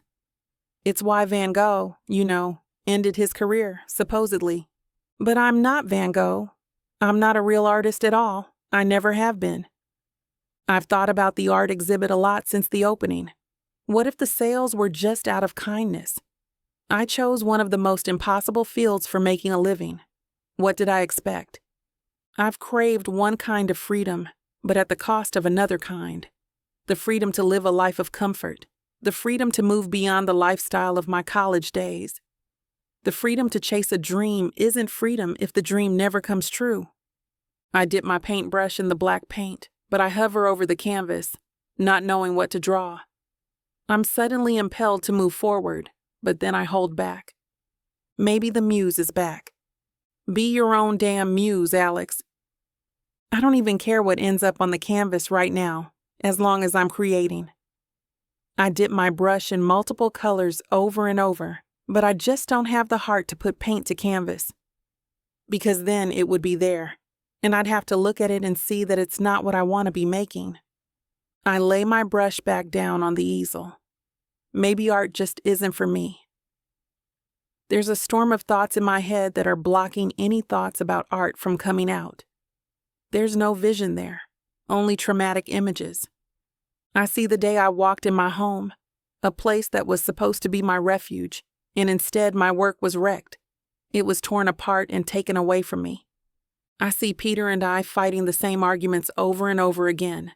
I vividly recall scenes of me pleading with him to talk, only to have him close up. I see us in that living room, my hand reaching for his to wrap around me and dance away our worries when times were good. And then I see the times when they were bad, when I didn't even bother. Maybe this is all a sign that Peter and I don't belong together. Maybe my dream of being a renowned artist was and always has been a little girl's pipe dream. I can create without being famous.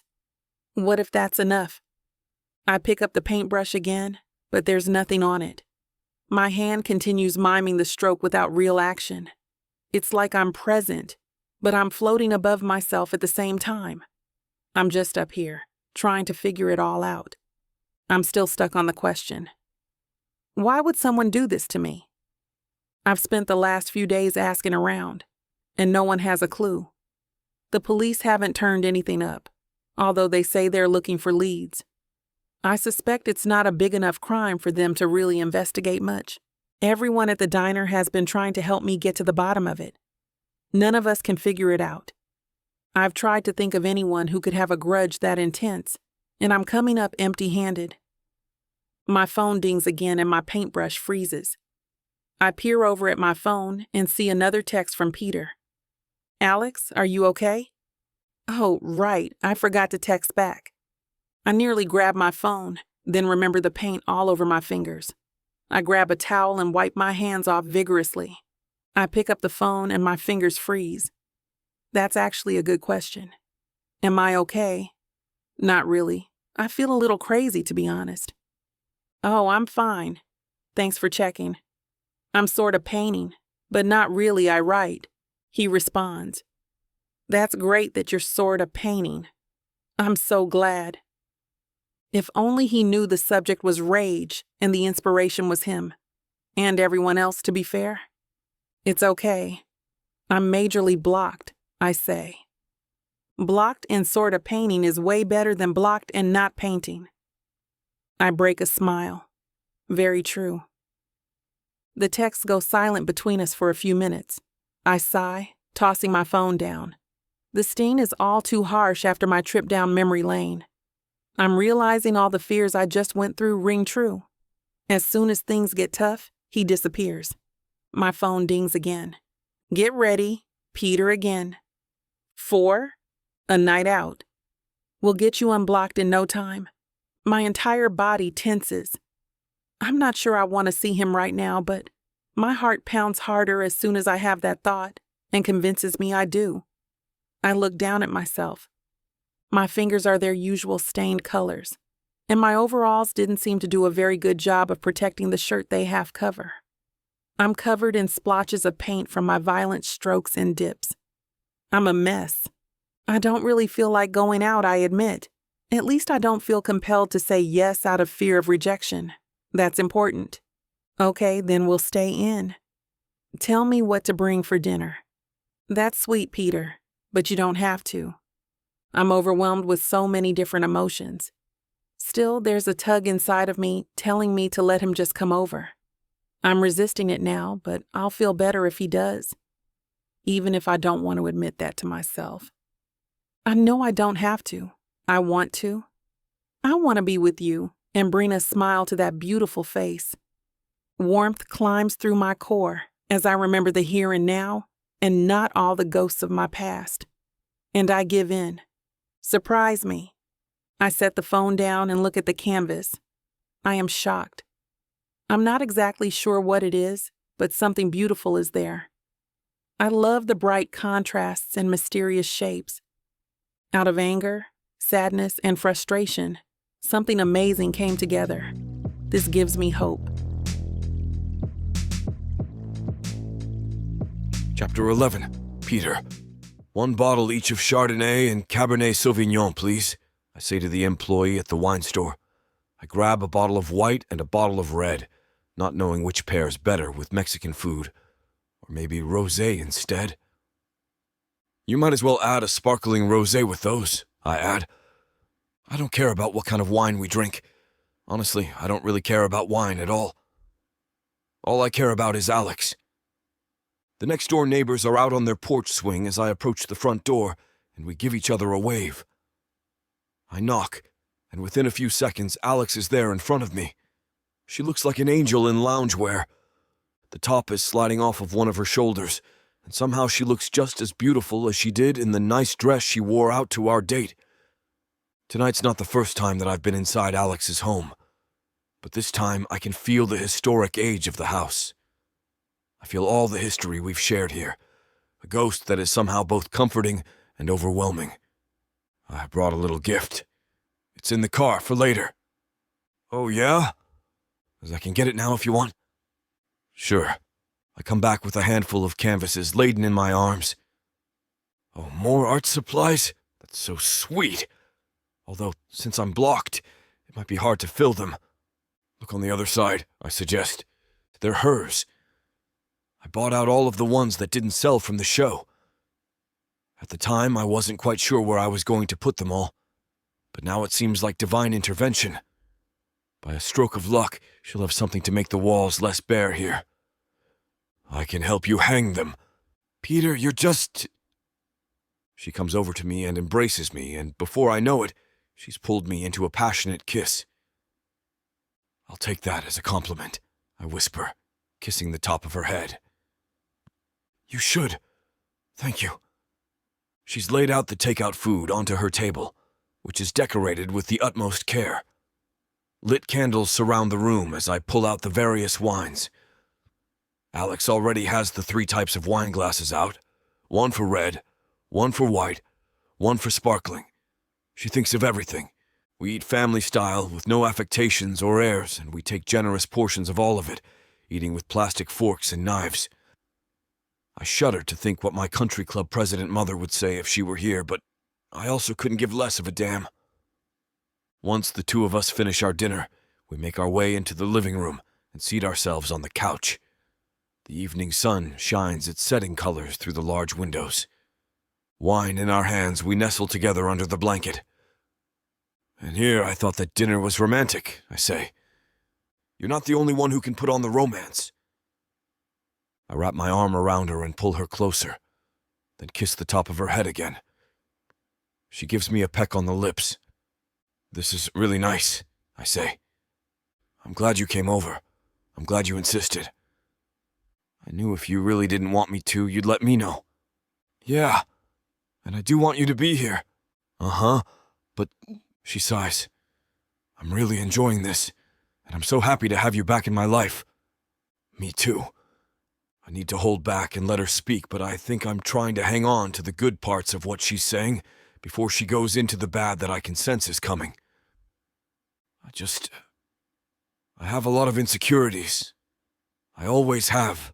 About myself, but about us. We're so different, and I can be such a mess. And you're so together. And we're just such different people. That's why it didn't work the first time, and I really don't want to get your heart broken again. Me neither. And that's the last thing I want.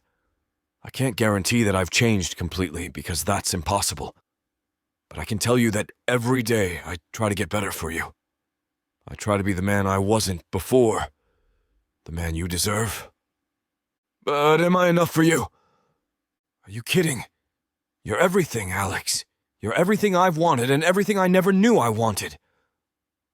What do you mean? Someone creative and artistic and fun? Let's just say I didn't even know girls like you existed when I was growing up. You unlock sides of me that I wouldn't know were there at all if it weren't for you. You're stunningly beautiful. You're incredibly talented. You're kind. There's a reason I haven't been able to get you out of my mind for the last 3 years. Her eyes are wide open, and her mouth is parted just slightly. You haven't? I shake my head slowly. No, never. I thought about you all the time. When I first saw you at the gallery, I thought I was dreaming because I've had that sort of dream so many times. What other sorts of dreams? You don't want to know. Well, maybe I do. Maybe. And obviously that part is still exactly the same. Exactly? No, actually, you're more gorgeous now. I just worry. At the beginning last time, it was all great. But once we started getting more serious, and we had to communicate about more important things, it just was always a standoff. Me wanting to talk, you not wanting to. I'm talking now, aren't I? I've probably said more from the heart in these past 10 minutes than the rest of our relationship before. That's probably true. Alex drinks a relatively large sip of wine, nearly emptying her glass. I follow. And it's not just the wine, we've barely had any. We should change that. Yes, we should. I get up and pour us a glass of the sparkling rosé, then bring over the champagne flutes. We clink them and take a drink. This is incredible, Alex says, savoring it. You're incredible. And my goal in life is to be here to make sure you never forget it. Everything about you is perfect, and as far as I can tell, you seem to be the only one who doesn't know it. We need to change that. But I'm not successful. You just showed your art at an exhibition at a real gallery, and it got great reviews. You're doing what you love, and you have a life you love. That, to me, is success. Working yourself to your grave is the opposite. And even if you weren't, I still want you. All of you, exactly the way you are. Me too, Peter. She leans close to me, and I catch a whiff of her vanilla perfume. The reaction I have is visceral, as though it literally rockets me back 3 years in time. For a moment, I feel as if I never left her side, and everything has always been perfect. I cradle her head in my hands, and I kiss her long and deep. Chapter 12. Alex. He pulls me up and I wrap my legs around him. He brings me over to the couch and lays me down gently. His body is toned and tight, more muscular than the last time we were together. He certainly takes care of himself. As if to prove my thoughts, he lifts his shirt up and over his head. His muscles flex and twitch as he throws his shirt to the ground. I hate to burst your bubble when things are just getting started, but this platform won't allow us to air the steamy content coming up in this chapter. If you want us to keep bringing you free audiobooks, we have to abide by their rules. Luckily for you, the unabridged version of every vixa-romance audiobook is available at vixa-romance.com. And with promo code VIXA40, you can get 40% off any digital product. Chapter 13. Peter, I love you, I whisper to Alex as she lays sleeping naked beside me. She's so peaceful just sleeping there. I don't want to wake her up, but part of me does, so I can tell her I love you again with her awake to hear me. Lying naked here beside Alex keeps my thoughts fresh of how intimate we truly can be together. She's amazing. I can still feel the lushness of her mouth around me. My hands cannot forget the warmth of her chest. My fingers still sense being incredibly wet and sweet from slowly fingering and caressing the inside of her, feeling her seeping wetness onto me, tasting with my mouth her sweetness flowing on my tongue as I kiss the sensitive spot between her legs. As I try to fall back asleep, I remember thrusting my throbbing self inside of her, her body falling back onto the bed, her hands reaching down on herself, her fingers prolonging the movement of my tongue. Finally, I see the pure ecstasy on her face at the peak. Lying next to her, watching her in her bed, I feel echoes of that uncontrollable tremor of our naked bodies as we lay there pressed against each other. The aroma of our love still lingers. There's an aura that surrounds us, an electricity in the air that has yet to fade. I smile thinking about how we cuddled with each other until we fall asleep, and I hold her in my arms again, cuddling her now. I feel a stir as Alex begins to open her eyes. She holds me tight and kisses my chest, then my lips. Good morning, handsome. Good morning, beautiful.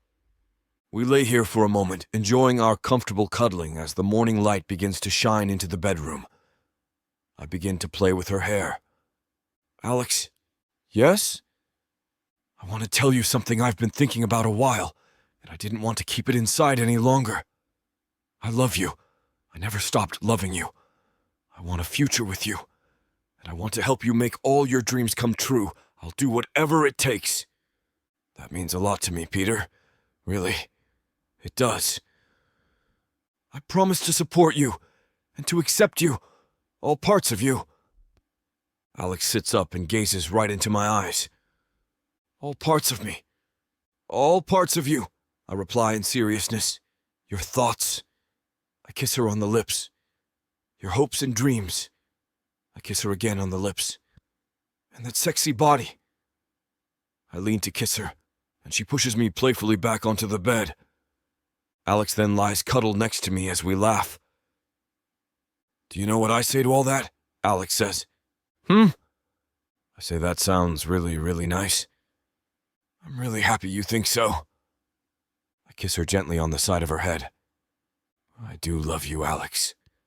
More than anything. Seeing you once more is like falling in love with you all over again. That's what I'm afraid of. What do you mean? I ask. I want to fall in love with each other in a way that is fresh and new, not all over again. If we have the same relationship we did then, we'll have the same result we did too. I want to do things differently this time. I love you too. I want to do things right this time. I want to make sure we don't make the same mistakes. Now Alex sits up, looking at me in all seriousness. I want exactly the same thing, Alex. I want to risk talking too much instead of too little. I want to share everything with you and not keep anything locked away. If I do things that don't make you feel like your best self, I want to hear all about it so I can get better. I can see tears welling up in her eyes, and I kiss her cheeks. We'll do it right this time, Alex, and if anything's ever insurmountable, we'll get outside intervention. Intervention? It sounds less intense than marriage counselor. Marriage? Of course, Alex. I'm serious about you. I want to spend my life with you. And we'll start by spending real time together? Absolutely. It was always so hard competing with your work and dealing with last-minute cancellations. I was building my career back then. Now it's built. My schedule isn't as intense as it used to be, and besides, I can take some time off just with my investment income. You don't have to worry about that. I will always make time for you. You're my priority. I guess we're off to a good start with that one, Alex says. We've spent all week together. And next week is wide open for me too, and the week after, and on, and clearly we're communicating better. We did a lot of guessing. I don't want to have to be a mind reader as much as I wish I were clairvoyant. I can hear her getting a little heated, thinking about our old arguments and the old assumptions I used to expect her to make. I take her hands in mine. You know what I'm thinking now? Do I have to guess? Only if you want, but I'm trying to prove you don't have to. I'm thinking you're the most beautiful woman in the world. You're the perfect woman for me. Alex leans forward and kisses me passionately. You're pretty great yourself.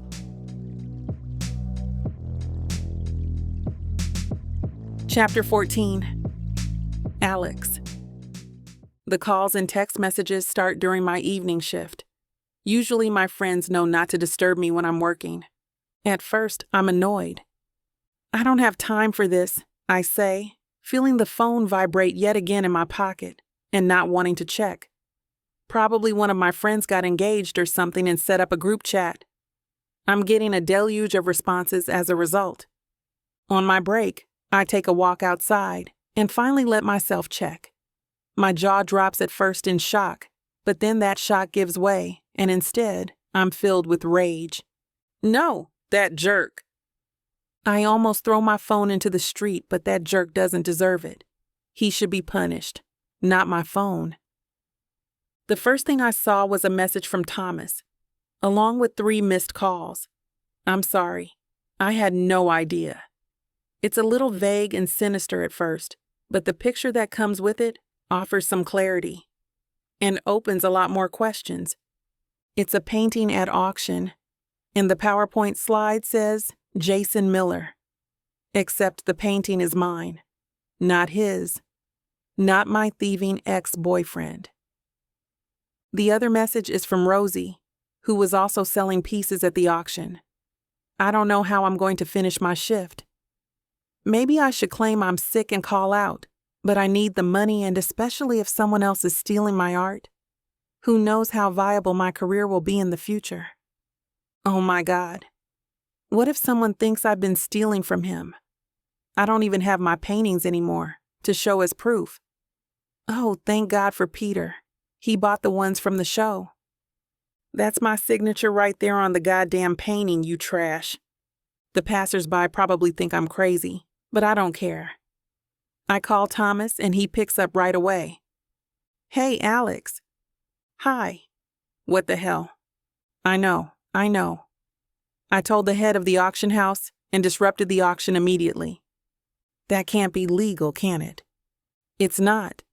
But I think the only recourse is to take the art and tell them to stop. I told them there. But he stole it from my house. Can you prove it? My blood rushes to my head. I doubt I can, even though I filed a police report. It's not like I had my paintings cataloged and photographed. I filed a police report. It's fine, though. I'll figure it out. Thanks for giving me the heads up. Oh? Wait, did it sell? I stormed up and made them stop. I said the painter's signature is right there in the corner, and it's Alex Lightwood, not Jason Miller. I said that you're my client, and he didn't have the rights to sell your work. Thanks, Thomas. You're amazing. I owe you one. It's what any ethical person would do. I'll take you for a drink soon. You and Peter. How you two doing? Great. We're great. I gotta go, though. We'll talk soon. I'm just imagining reserved business-suited Thomas, with his steel blue eyes and perfectly done hair, storming up to the auction stage. That cheers me up just a little bit. I go inside the cafe and let Morgan know I'm not feeling well. I never take a sick day, so she lets me go with no questions asked. I immediately hop in my car. I know the way by heart. Jason Miller is going to get a piece of my mind. He'll be lucky if that's all he gets when I'm done with him. My grip on the steering wheel tightens to an uncomfortable state, and I wind up smashing it with my wrist. My foot pushes harder on the accelerator, but I consciously lift it a bit. The last thing I need is a speeding ticket right now. I can't believe that lying, sneaking cheat stole my work. Not only that, he broke into my house and stole it, and vandalized my home. And he threatened me for seeing Peter again. Belatedly, the implications of everything I've just learned begin to sink in as I drive. It wasn't someone who wanted you to stay away from Peter, I realize. Well, not the way that you thought. It was someone who wanted Peter to stay away from you. I've been convincing myself it was someone who thought I wasn't good enough for one of the super wealthy Belmont heirs, but it's actually been my stupidly jealous ex-boyfriend this whole time. Oh, he'll pay. He's going to wish he never met me. I park on the other side of the street so he doesn't see me coming. He attacked me in my home without warning, and I don't plan on extending any courtesy to him. I go up the stairs to the porch and bang on the front door like I'm in a horror movie. He pulls the door open and greets me with an all-too-familiar smirk that I'd rather forget. Yes, I know that look. I saw it many times after fighting for what felt like hours, with him always flipping the script. He'd remain eerily calm while intentionally making me feel crazy. He knew exactly what he was doing then, and he knows exactly what he's doing right now. Jason has always been that slippery kind of white boy who seems like he's gentle until you realize it's actually a really horrific sense of entitlement that makes him act that way. There's nothing sweet about him. When he used to complain about how a nice guy like him gets treated so badly, I should have realized it wasn't bad luck or mean exes and ran the hell away. Instead, I sympathized. I take a deep breath, bracing myself. Yes? Jason, you're a monster. Come in, have some tea. I'm not sure how long he plans on playing this game. If you're going to do all the despicable things you've done, don't insult me to my face by lying about it. I know exactly what you did, and so do you. He lifts one eyebrow, and I can't tell if he's questioning me or making fun of me. He closes the door and comes out to the porch. You liked my painting, did you? You know damn well that it's mine. Well, I don't quite recall it like that. Thomas stopped the sale, by the way. The auction house is keeping it for verification, So you can say whatever you want, but the signature on it is mine, you idiot. Not to mention you could never pull off a piece that looks half that good. That pisses him off. He gives a disdainful laugh. You keep telling yourself that, diner girl? Better than a no-talent sadistic hack. And thief. You broke into my home, stole my paintings and supplies, broke whatever you didn't steal, and then vandalized my home.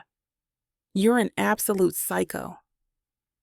He stands straighter, looking around and taking a big huff. Well, you know what? You deserved it. You deserve all that's coming to you. What? What are you talking about? What is it that you think I've done? My breath is fleeting now. For being a two-faced, good-for-nothing brat. He seems to hiss that last word.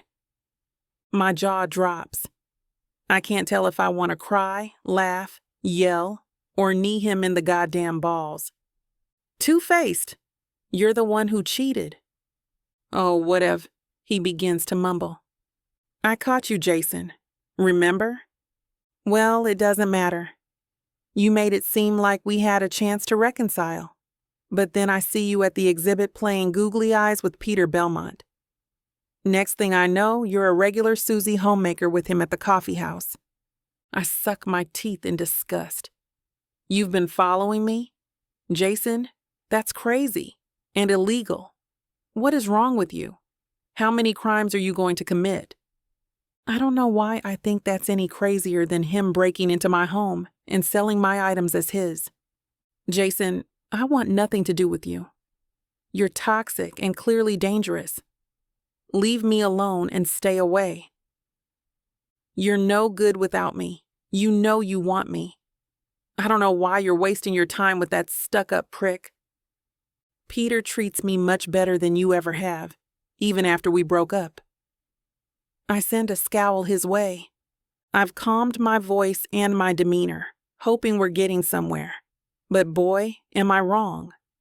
Well, you know what, sweetheart? Get used to it. Let's just say, if you're with that jackass, bad things might keep on happening. Karma, baby.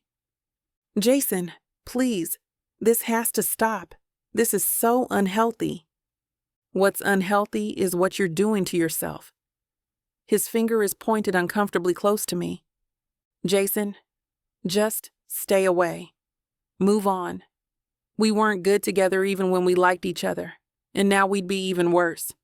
You stole from me, you trashed my house, and I'm supposed to want to be with someone like that? No way. Stay away from me. Why didn't I record this? I think to myself. That nasty chuckle bellows out again. Well, like I said, as long as you're with him, I'll be there. All you have to do is look over your shoulder. He steps backwards and grabs the edge of the door. Oh, and I'll be seeing to that art career of yours too, pathetic as it is. He sends a final wink my way and slams the door in my face. Bastard, I shout. I'm sure he heard me. I walk off the porch with both my middle fingers raised in the air. Chapter 15. Peter. Hey, this is Alex. Leave your name and number, and I'll get back to you eventually. Thanks. Alex's phone is still going directly to voicemail. It's been like this all day. I can understand Alex shutting off her phone when working her shift at the diner, but she's all of a sudden picking up extra shifts, but it's also been off when she's at home. I don't think she'd block my calls, but she's been so erratic. Who knows what her coping mechanisms are? She wants to do it right this time, but this seems like exactly the wrong way to go about building up trust. She's essentially giving me the silent treatment and avoiding me. It might not be specific to me, of course, but still, I'm worried. She's been in a bad state since the break-in. Maybe I should call Rosie and make sure she's doing okay. Maybe Rosie knows something I don't. Hey, have you talked to Alex today? I send the text to Rosie. It's a long shot, but who knows? Next stop is the Vidalia diner.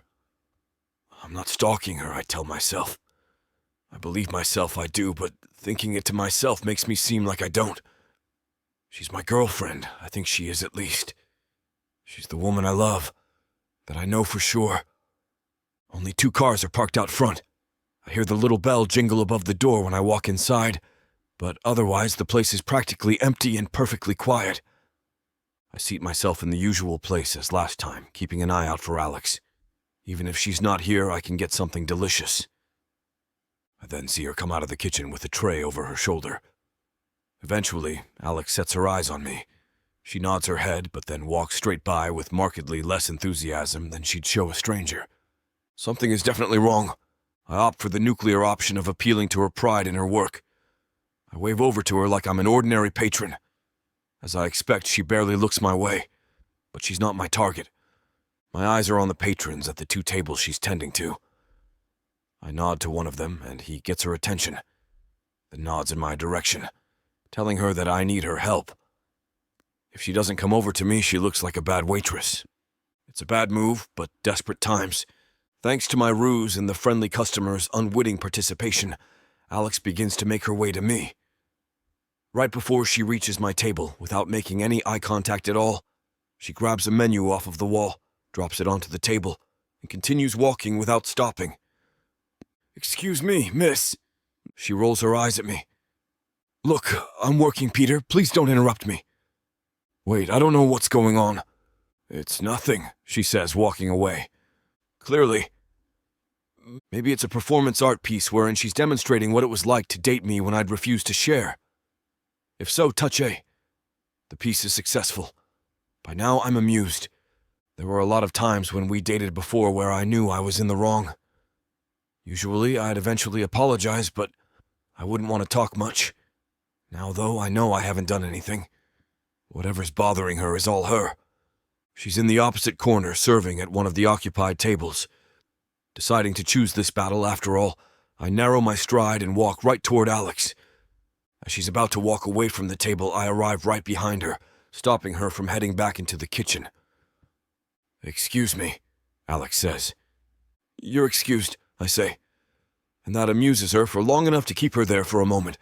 By this time, everyone in the restaurant is paying attention to me and Alex. They probably think I did something horrible.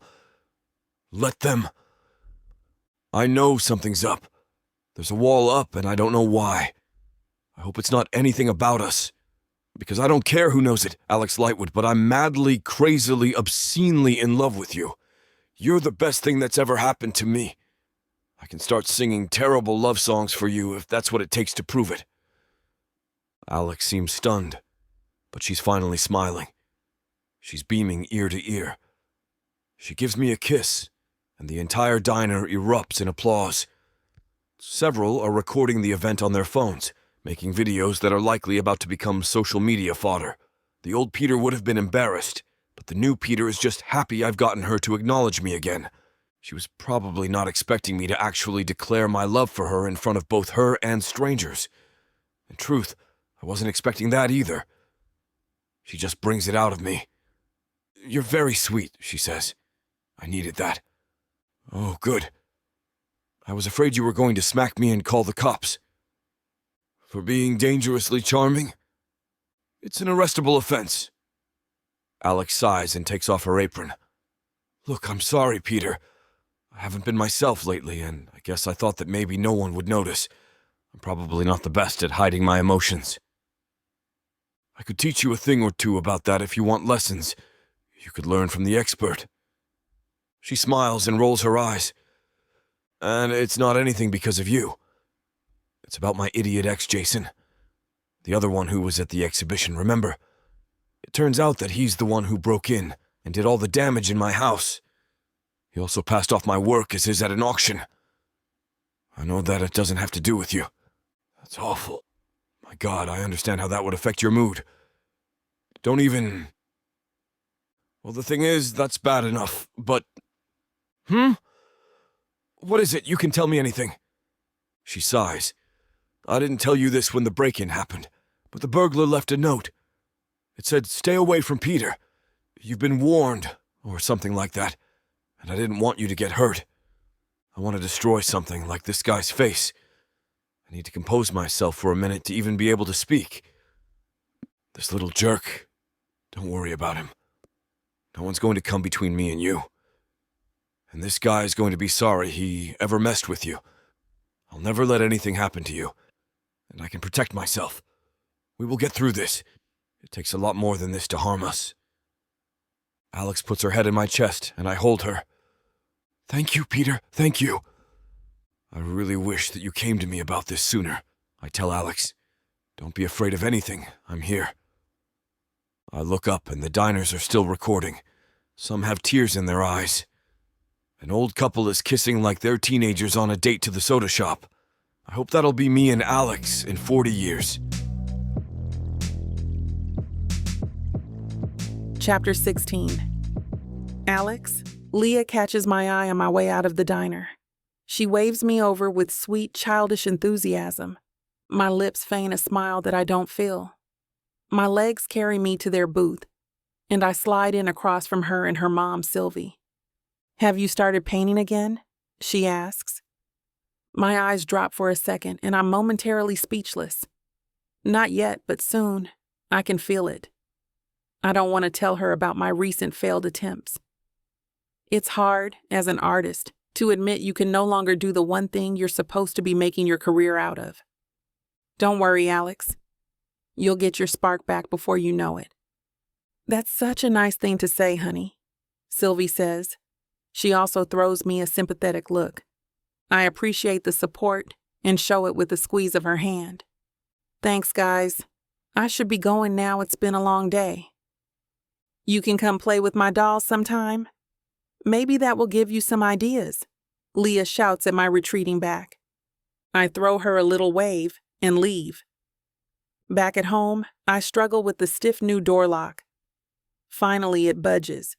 I turn the key, walk in through my door, and immediately get flashbacks.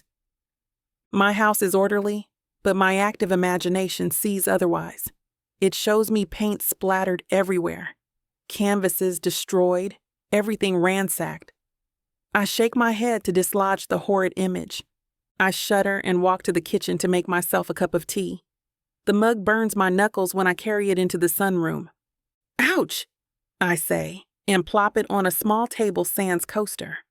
I look around and set my eyes on a corner of the room where the art supplies Peter brought are huddled. They lie there untouched since he gifted them and have since been joined by a few things I got for myself. I pick up a canvas, set it up on my easel, prepare my palette and brushes, and wait. The tea cools down. I take sip after sip and will myself to draw something. I try to force my brain to imagine something, anything, but my canvas stays blank.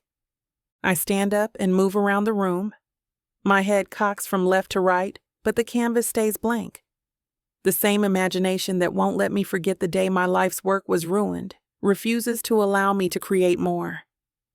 You've done this before, and you can do it again, I say. It is a pep talk for both the canvas and myself. But nothing changes. Blank, blank, blank. Tears prick my eyes, and I feel the angst ball up in my throat. I drop a brush, then the palette, and I wipe at my cheeks with my palms. My mind doesn't even register where they fall because I'm too busy trying to stop my fast-falling tears. It's been weeks of living in this nightmare. The pain refuses to ease up.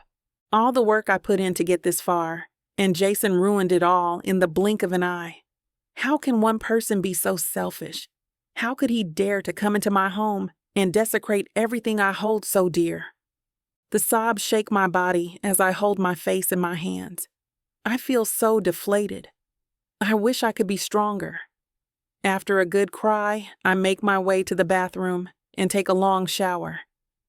Is this how maddening it feels for writers when they get writer's block? I ask myself.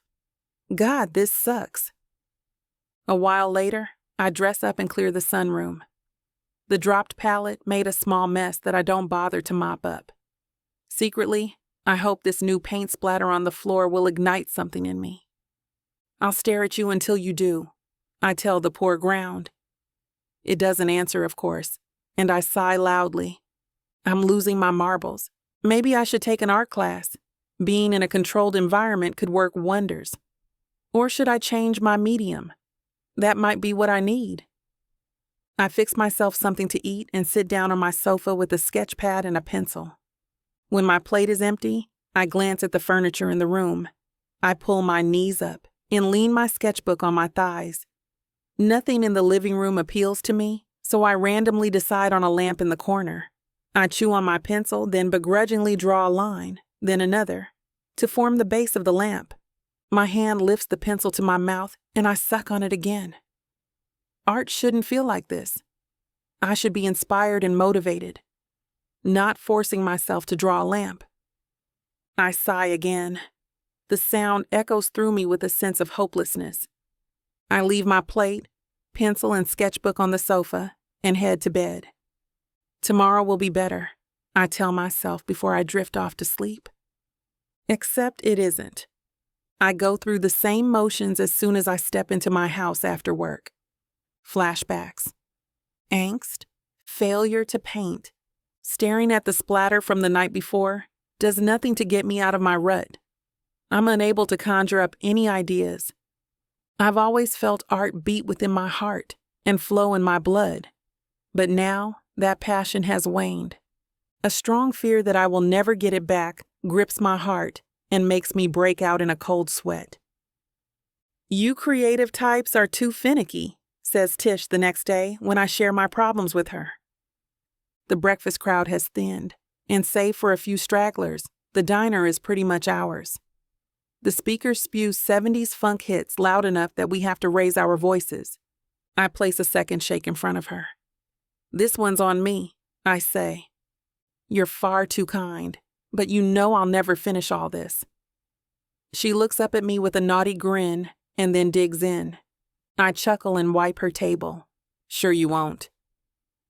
"Maybe you need a change of scenery to get your creative juices flowing. I know a strapping young man who would be more than happy to take you on a road trip. Or even a romantic trip." She winks. "I don't know. I feel like this is something I need to solve by myself." "You're doing a pretty bad job of it yourself, I hate to tell you." My mouth turns into a surprised "oh." But I know she's right. If I could get out of it by myself, I would have already. I thought I could hide it, but clearly my poker face is weak. Maybe her suggestions might do the trick, but I don't want to ask Peter to take any more time off work to gallivant with me. I leave Tish and slip back behind the counter. A short while later, Peter messages me. I snap up my phone to read. "My estimates tell me you're about to take a break in 3, 2. Are you stalking me now?" I text back. I glance out the windows to check the street. He's nowhere to be seen. So I'm on the money with my guess? My fingers hover over the screen as I think of a response. I'm usually happy to hear from him, but today I can't muster up anything. The irony isn't lost on me. I send him a sealed lips emoji. "Come outside and turn left." I take off my apron, throw it in the back, and stalk out of the diner. His car is parked on the street to the left, just like he said. Anticipation rises up in me like helium. He gets out just before I get to him and sweeps me up in a hug that feels more like PDA than a friendly embrace. I marvel at the passion for each other that we still have. "Hey, sweet thing, how you doing?" he asks when we pull apart. "Thanks for the surprise," I say, but I don't sound as enthusiastic as I want to. In a lot of ways, it's more frustrating that I know my sour mood is misplaced on him. He isn't the source of my problems, but I'm just too down right now to find the energy to spare him. Everything in my sight, including Peter, becomes a target of my misery. He opens the passenger door for me to enter, then walks around the front and gets in. The engine purrs to life and the vehicle lurches forward. My head snaps at him in shock. I don't consent to this kidnapping." He throws his head back and lets out a loud laugh. "You? In what army?" "Seriously, Peter, what is this? My day isn't over yet." "I know. It's just a quick joyride round East End. You look like a dose of joy could do you some good." Tish pretty much just told me the same thing. I sigh. This whole situation has me messed up.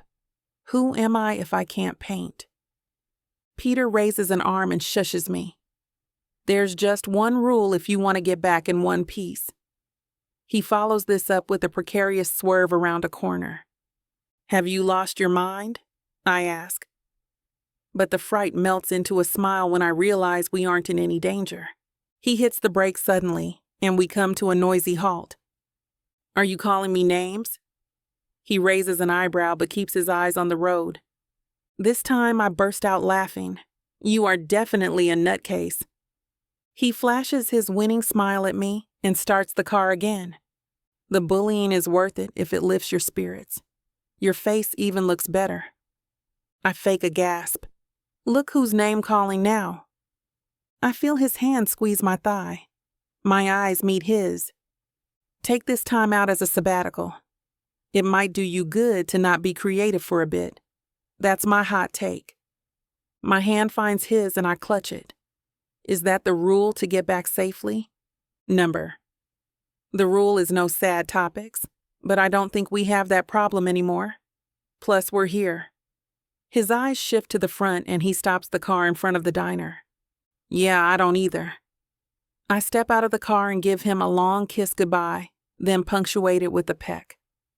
I feel lighter as I enter through the door and get back to work. Tish is gone, so I spend the rest of the day musing over my life. I do feel better. Seeing Peter is just what I needed. Does finding love mean losing my art? It's an idea that sends a searing ache through my heart. But somehow, I don't think so. I think it's just me, not love. Chapter 17. Peter. No, Mother, I'm not there yet. But I'm on my way now and almost to West Circle.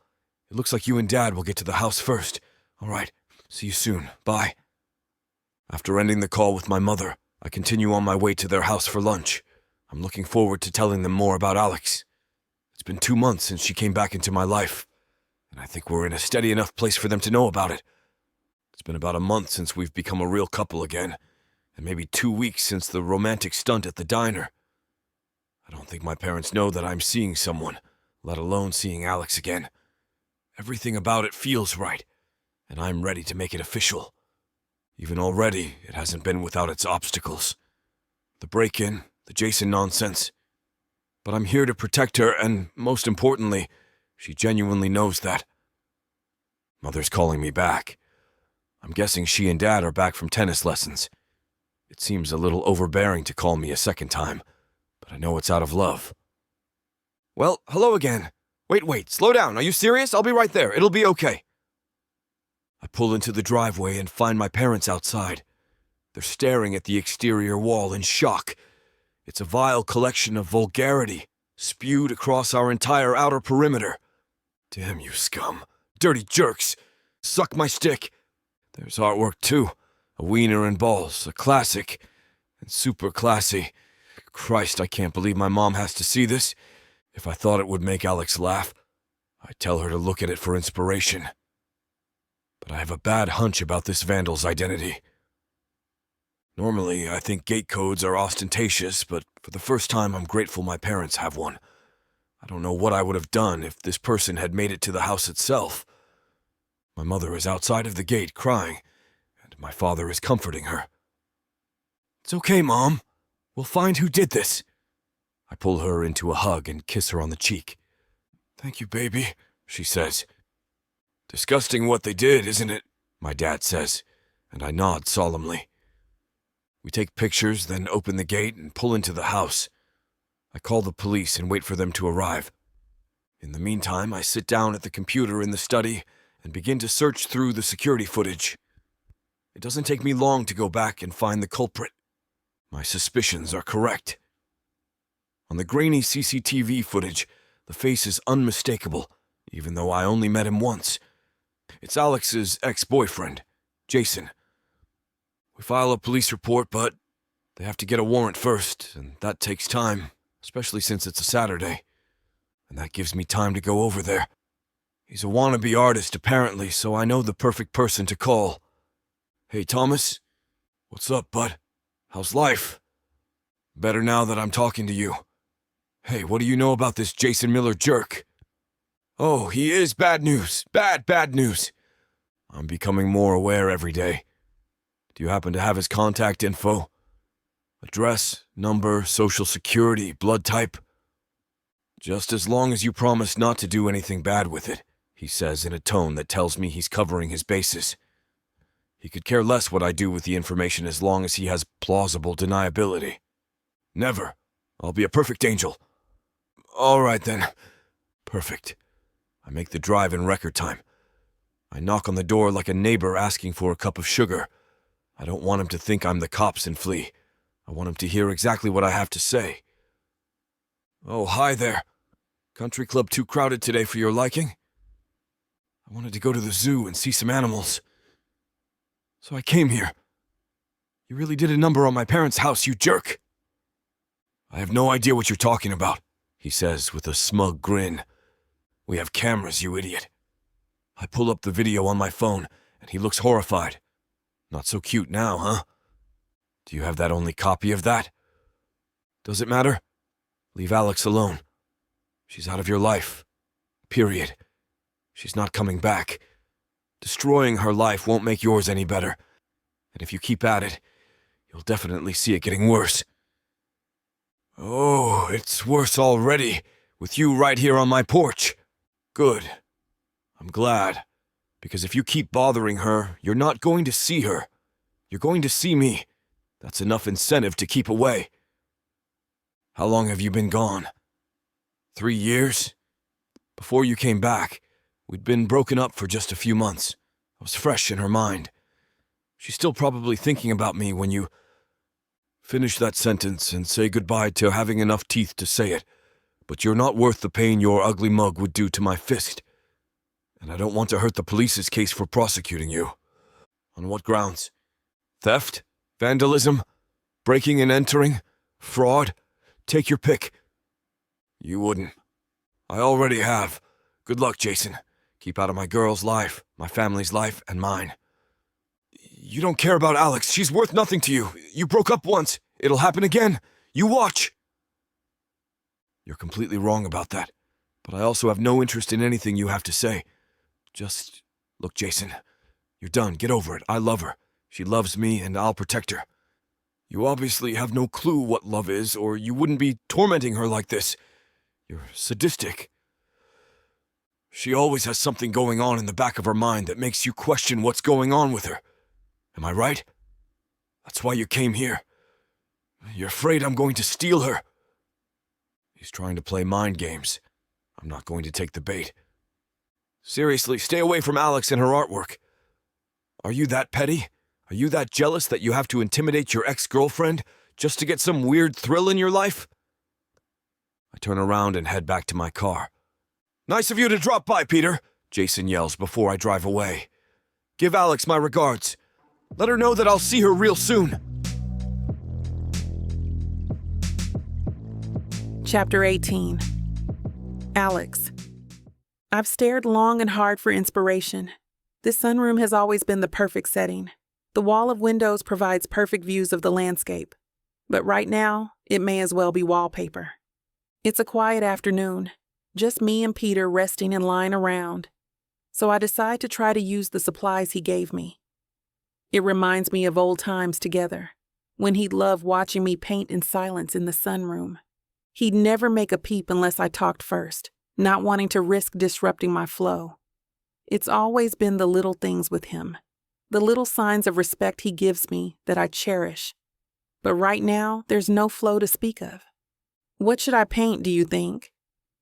I look over at the striking man with golden hair and cerulean eyes, and he looks up from his paper. I could do the blue of his eyes, the golden brown of the tea, the green of the hills behind me, the white of the buildings downtown that I can see in the distance. But none of it appeals to me. Yet again, I'm biting my lip, staring at another blank canvas. I dare not throw my pristine new paintbrush on the floor again in frustration. I don't have the artist's vision, so I don't know if my suggestions will help. I don't have the artist's vision either. Maybe I'm fooling myself. Don't say that. That's the woman I love you're talking about. Thanks.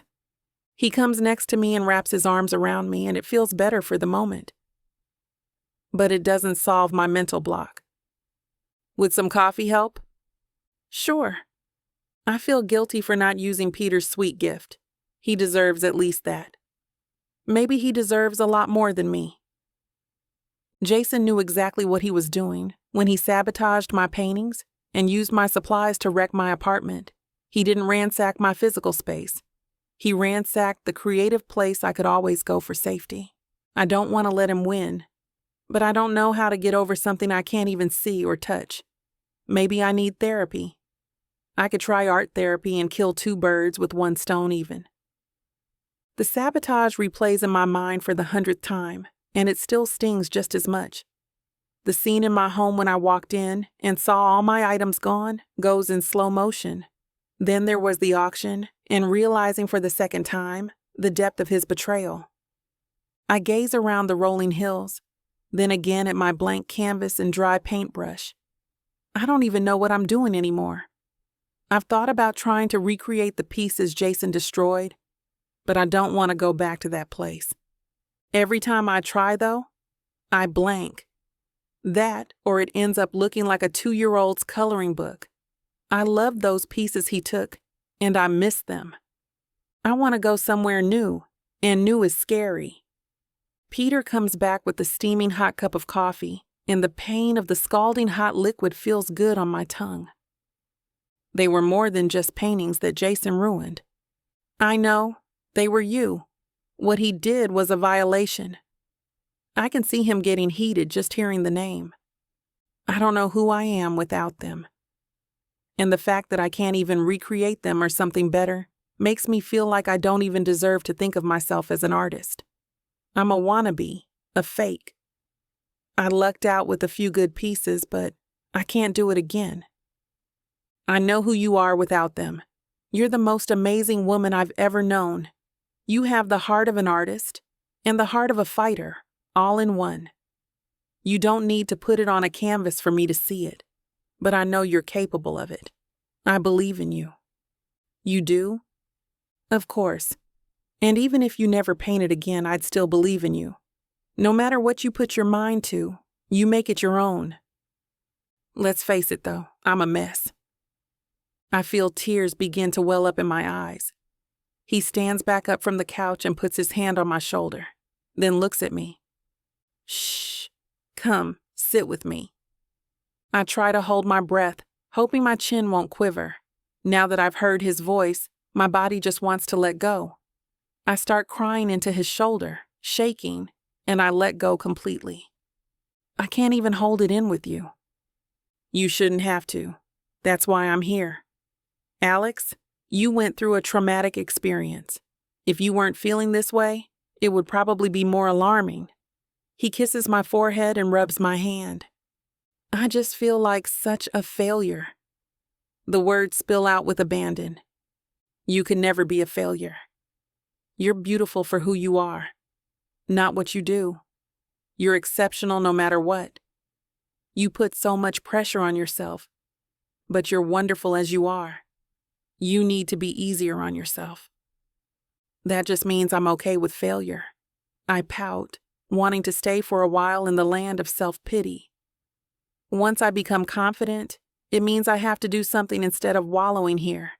I giggle a little at how pathetic my words sound as the tears still roll down my cheeks. You know, maybe you need this pause. Think of it like a metamorphosis. You can't transform while you're moving. Maybe you're percolating everything, just preparing yourself for your next version. Alex 2.0, new and improved. The same, but even better. Just don't let yourself get sucked into a doom spiral. How do I do that? For starters, your loving boyfriend will help. We'll live our best life, and in the meantime, you'll have faith that you'll get your creative mojo back. And if that doesn't work, we'll figure it out until something does. We'll do it together. I don't want to be your project. You're not, Alex. You're the woman I love. My chin quivers, and he puts his hand to my cheek. You're beautiful, even when you're sad. But you'll be happy again, and I'll be here during all of it. You're too good for me. Never. If anything, it's the other way around. I shake my head, biting my lip. His finger slides under my chin, lifting it. I feel his eyes boring into me, so I finally give in and face him eye to eye. Just, why did he have to do that? How can someone so stupid do so much damage? Because you're a sensitive person. I love that about you. He gets a look of concern. Has Jason done anything else? No, I say quietly. But he did enough. Well, hopefully the police will take care of him soon enough. Maybe you can do a painting of him behind bars, and then sell it as one of his. I laugh at that. I'll make him really ugly. You won't have to use much artistic license for that. I lean into him laughing. I'm laughing and crying at the same time, and it's the most genuine emotion I've felt in a while. Peter takes my hand and kisses it. I'll sound like such a babbling mess. My beautiful babbling mess. But you're not at all. I love everything about you, and I'm here for everything you're going through. He's everything I wished for. In this moment, it's everything I need. So I let go. I let it all go and tell him everything. I tell him about my fears. I tell him about my dreams. I divulge the entire confrontation with Jason. I explain everything that he said to me. I don't hide any of it. I confronted him too, and I let him know that to get to you, he has to go through me. I know law enforcement isn't the solution to everything, but there are several police reports on him, and that can't hurt. I sniffle and smile a little. I'm glad. Thank you, Peter. Just what, honey? Even if Jason leaves me alone forever, I feel like there is nothing left in me to create anything else worth value. I know that's not true. You know how? How? Because there's so much value in here, Alex. He carefully lays his fingers on my chest, where my heart is, and I hold it there. The tears flow until they dry up, and Peter just listens intently. Do you think any less of me? He kisses me softly and leans in closer. Never. That's impossible. You're absolutely perfect, Alex, just for being who you are. I love you. I love you too, Peter. So much. Thank you for everything. His words fill me and make some of the hopelessness go away. I can't believe how much he listened and opened up. All of a sudden, Peter lets go of my hands. The void almost feels too much. He stands up, holding his phone like he's looking for something in it. A song begins to play. His smile finds me as he turns the volume up and sets the phone on the chair. He extends one hand to me. My lady? I feel the sparkle in my eyes. I graciously place my hand in his, and he pulls me up with enough force that I'm slung against his body. He feels so good against me. He props our hands with interlaced fingers in the air and wraps his other hand around my waist. His cheek rests lightly on mine as he leads the dance. He guides us around, moving in tandem to the song we danced to all those years ago. It feels so good to do this now. It feels like everything has come full circle. His voice whispers the words of the song in my ear, and I couldn't feel more content. Chapter 19. Peter. The music lingers. Alex keeps her head on my shoulder as we sway to the rhythm. She's had moments of self-doubt before, but never anything like this before. Right now, my concern is Alex and Alex alone. She looks up at me with those big eyes, puffy from the tears, but she's smiling. I remember something you used to say to me a long time ago, about colors being like emotions made visible, and painting how you feel. Yeah, I did. That was back when I could still paint. You may not be able to paint, but you can still feel, I think at least. So, what color is this? I kiss her on the cheek. It's a soft, light kiss, but I linger a bit. Mauve. There's no right or wrong. How about this? I take my lips to her eyelids. She sighs contentedly. How about that? Yellow. Good. At least we're going to the warmer part of the color wheel. I lift her chin and kiss her long and deep with just a hint of tongue. A fiery orange, maybe? Crackling. Warm. I make my way to her neck and softly nibble at it. She lets out a breathless moan. I breathe on her neck. Red. Hot. Intense. I take her in my arms and sweep her off to the bedroom, kissing her passionately on the way there. I want her, and I know she wants me. If you want to know where this naughty scene is headed, you'll have to get it from vixa-romance.com. This platform has rules and guidelines that we have to follow in order to keep these free stories coming. Find any Vixa audiobook on her website and use code VIXA40 for a 40% discount to make up for these interruptions.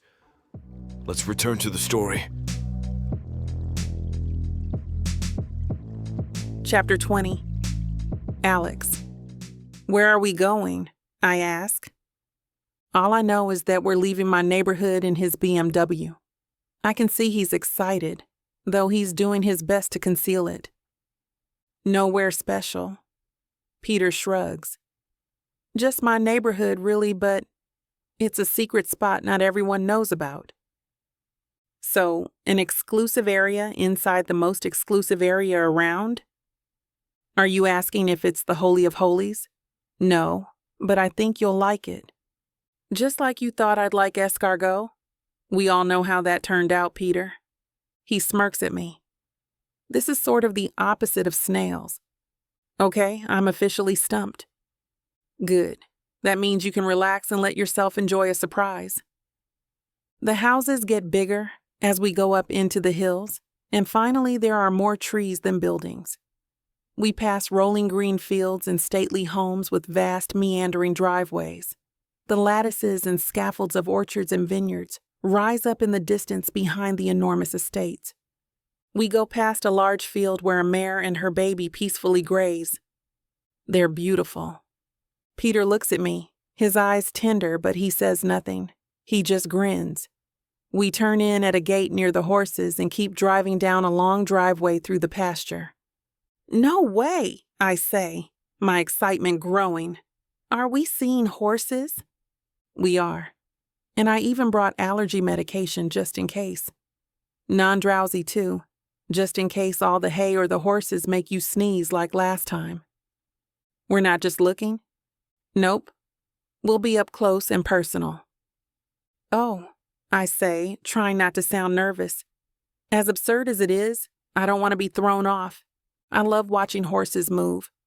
I get nervous when they're moving beneath me, but I love the animals for their grace and proportions.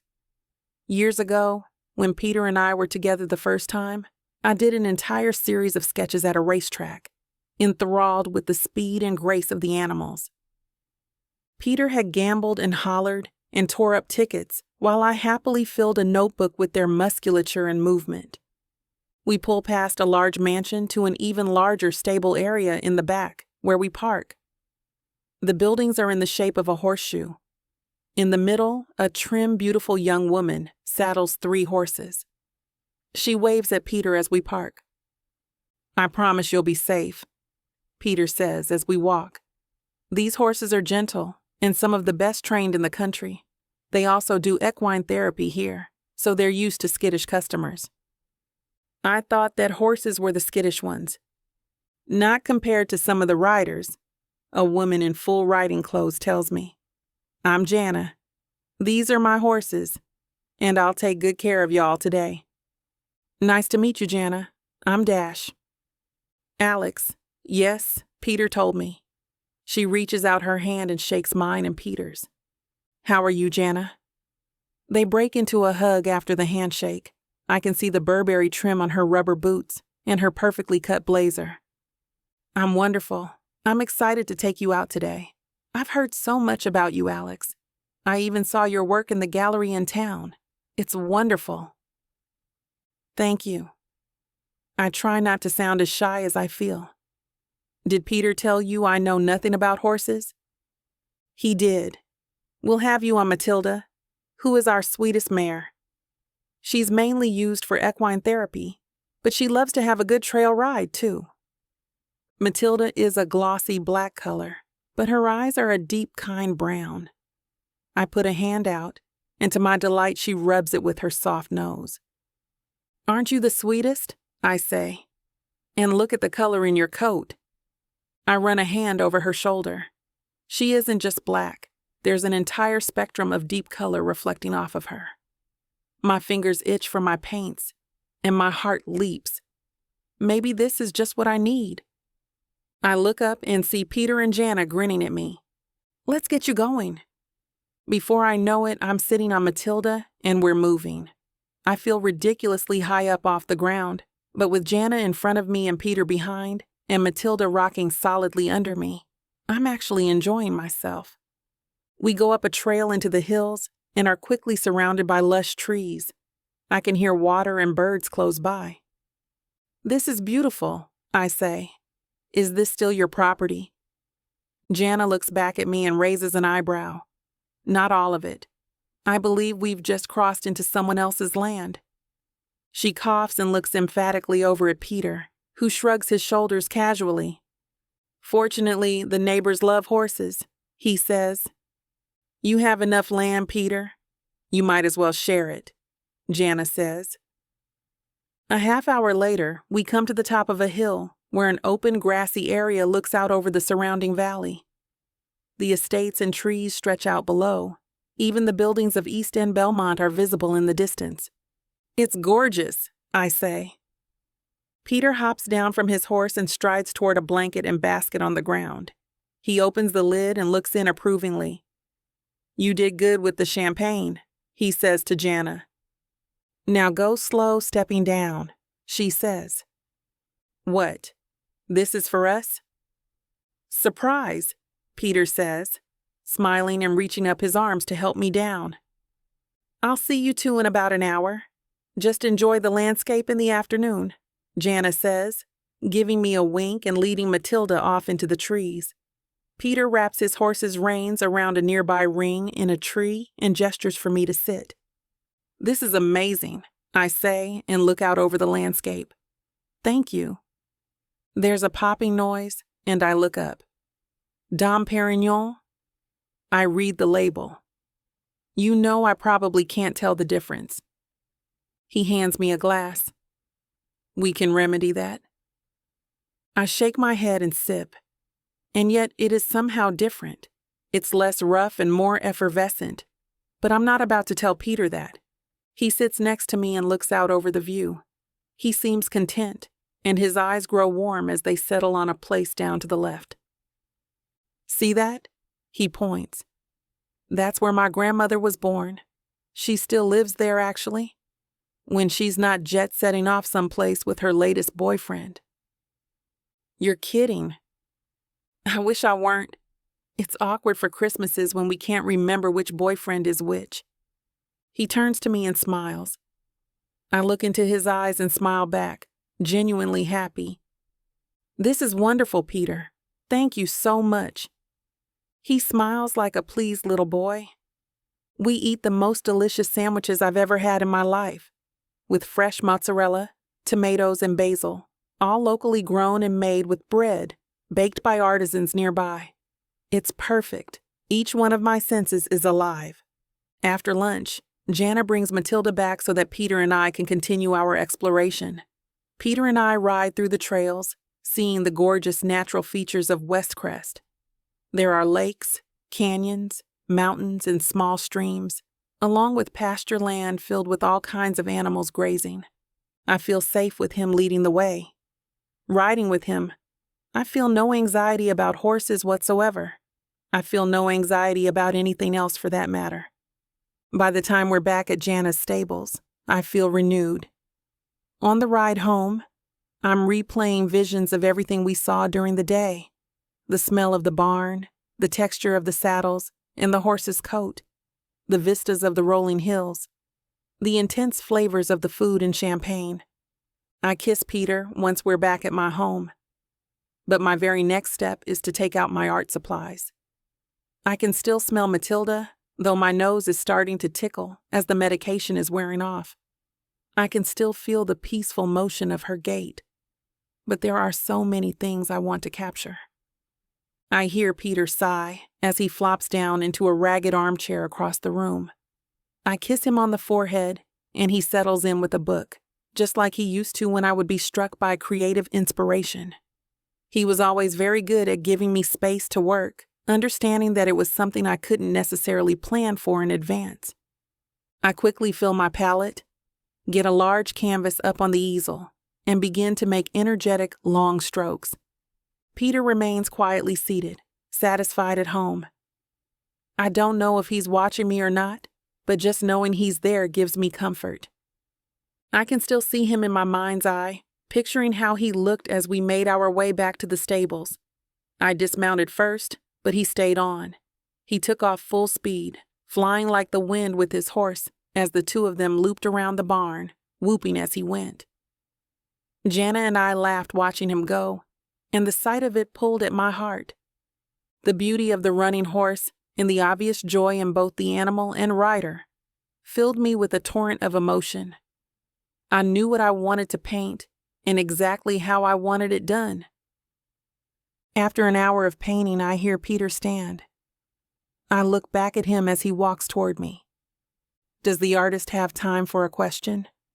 Of course. Ask away. He stands next to me and puts his head to one side.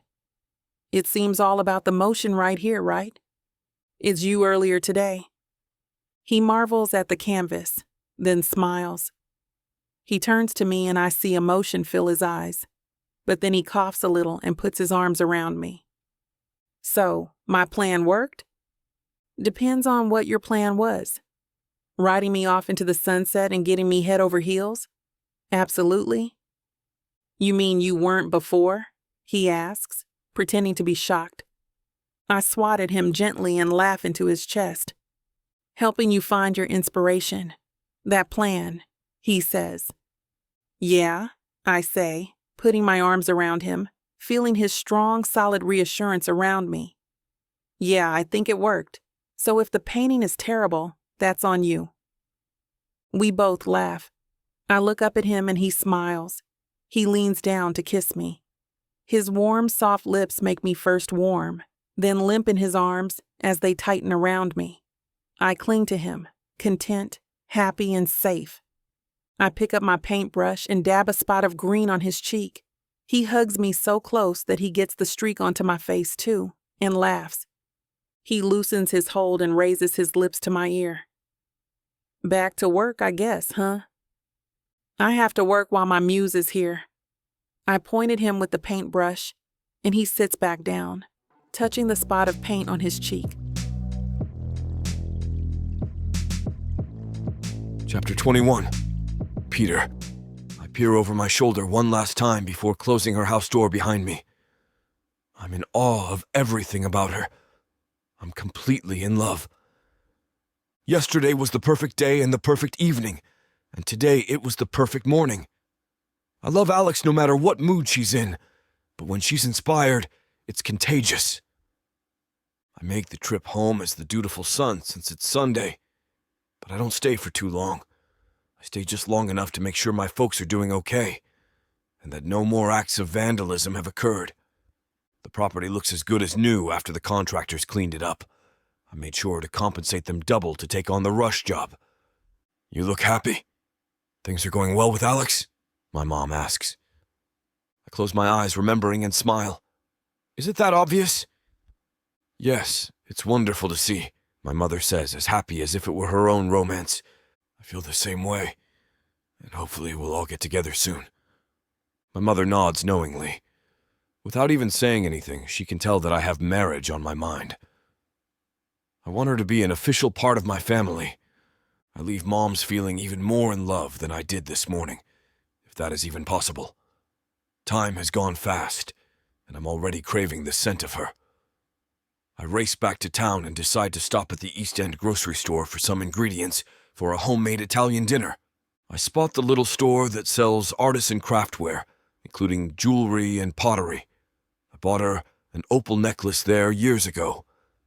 The way the hues glinted together reminded me of how everything she does draws out the brightness of everything, whether in life or in her paintings. I'd love to get her a meaningful piece of jewelry now. She means so much to me, and it's such a small gesture in comparison. I roamed the tiny boutique looking for just the right thing. There's a set of earrings that looks like a color wheel, and a necklace that looks like an artist's palette. I tell the sales associate that I'd like to get both, but that I'd also still like to look around. She sets them aside on the counter while I continue to browse. I wander through the aisles to see if anything else jumps out. Peter? I don't really register hearing my name until a hand lands on my shoulder. Peter, hi, how are you? Rosie, hey, I'm great, how are you? Her forehead is furrowed with worry, it looks like. Usually she's so sunny, but her demeanor seems much cloudier today. I'm good. Together with her far-off stare, the tone in her voice convinces me that for whatever reason, something is wrong. You sure? She looks to the side and bites her lip. Well, I'm a little concerned for Alex. For Alex? My heart speeds a little. Yeah. She grabs my arm, lightly pulling me towards the back corner. The need for secrecy heightens my concern. Rosie, what's going on? Now I'm whispering too. Well, I was in the diner for lunch just now. I was going to call you, so it's lucky I saw you here first. Apparently Jason's been in the diner looking for Alex. And for you. He saw a video of that cute thing in the diner when you were declaring your love and everything. And it set something off in him. Is he there now? Alex took a few days off. No, but he's been in there a lot. They tell him to go away, but he leaves by the time the cops arrive. I'm surprised he's not in jail. He got bailed out, apparently. He was pissed about that, too. Maybe he shouldn't vandalize people's homes so much, and then he wouldn't have to deal with law enforcement. Degenerate. I'm with you, I know. She peers from side to side again. I texted Alex and didn't hear back. Usually she responds right away. It's not like her. He said Alex was going to get what was coming to her and that you will too. So I'm worried. He seems a little unhinged. I nod. Thanks, Rosie. I'll keep her safe. Good. If something happened to Alex, I wouldn't be able to sleep at night. I promise I won't let it. I go to the front counter and give the associate my card. You want that gift wrapped, hun? She asks, giving me a smile as she rips off the receipt to sign. Normally, yes, but today, no. Unfortunately. Thank you so much. I sign it and turn to Rose. Thanks again, Rosie. I'll keep you updated on everything. I really appreciate it. I appreciate you too, Peter. You and Alex, you're good together. I'm glad you're with each other again. Me too. I cut short my errands and get into the car, texting Alex before I leave for her place. Everything good, sweetie? Need anything while I'm out? No answer. I'm not sure if it's even gone through. I need to get there now to make sure she's okay. I hit the accelerator and don't let up. If Jason is on the warpath, I'm going to mount a defense. I've seen enough of his antics to know that he's not right in the head. There's no predicting what he'll do. He's done breaking and entering, vandalism, theft, and fraud. What's stopping him from doing worse? I speed to her home and I see a familiar yellow Camaro in the driveway. I recognize the car from the time I was at his house. I run up to the front door and turn the key to let myself inside. Please be okay, Alex. Please be okay. Chapter 22. Alex. I roll around in bed, peering through the window in my room. It feels good to soak up the morning rays. A huge smile takes over my face. I pull on some shorts and a shirt and get the coffee going. Peter's the best, I say to myself, shaking my head and smiling as I look at the single-cup coffee machine. He knows I get sick of standing over the big urn at work, and he thought I needed a little bit of luxury in my mornings. He's so right. I did. I didn't know how much I needed him in my life until he came back. Now, I can't imagine being without him. I never imagined it would take straight-laced Peter, the one who lives and dies by his calendar and looks at his stock prices first thing when he wakes up, for me to get back my artistic vision. My muse is a hot-as-hell billionaire businessman, and my creativity is back. Does it get better than that? That first sip of coffee feels like magic running through my veins. It only ignites the ideas soaring through me. My hands and my fingers are itching to hold a paintbrush. I can't contain it. I don't even try. It's like all the artistic energy that's been plugged up for weeks now is coming to spill out of me all at once. My big blue coffee mug comes with me as I race to my sunroom. I'm surprised I don't spill because I swear I'm vibrating from the inside out. I take one more big chug before resting my mug on the long table with the supplies at the end of the room. I grab the apron from the wall hook and tie it around my waist. I have to paint like it's an actual physical urge. The sun's rays are beaming in through the windows surrounding me, sharing their warmth. It's almost as if the sun is loosening my muscles for something great. I lay out the range of colors on a palette, from blacks to reds to blues to yellows, and everything in between. I channel the rage and emptiness from the violation I've lived through, the destruction of my art, and burglary of my home. Onto the canvas, in ugly, horrific smears of red and black and brown, with streaks of bruised purples. I merge it with the healing I've experienced, the regeneration I feel from my relationship with Peter. All of the insecurities fading with the realization that he loves me and that I'm worthy of his love. I lay swirls of bright blues and sunny yellows on the canvas, overtaking the pain that was on the canvas before. In the background behind it, I add very small streaks of color, symbols of the past that led me here. The beginnings of love with Peter, that needed absence to burst into the love we feel now. Small vibrations that eventually became huge waves. I want to do a series. That's my present moment, the forces coming together that brought me here. But I want to do pieces of each separate element. First, the relationship with Peter, then the emptiness of the breakup, then the ill-advised relationship with Jason, and then Peter coming back into my life. I take out a small canvas and begin on the abstract piece about life with Peter, when our relationship started 5 years ago, when we still weren't comfortable enough with ourselves to be who we needed in each other. It's comforting to know I don't have to start and finish all of them today. I have a concept in mind, and I know how to fit the pieces in the right configuration.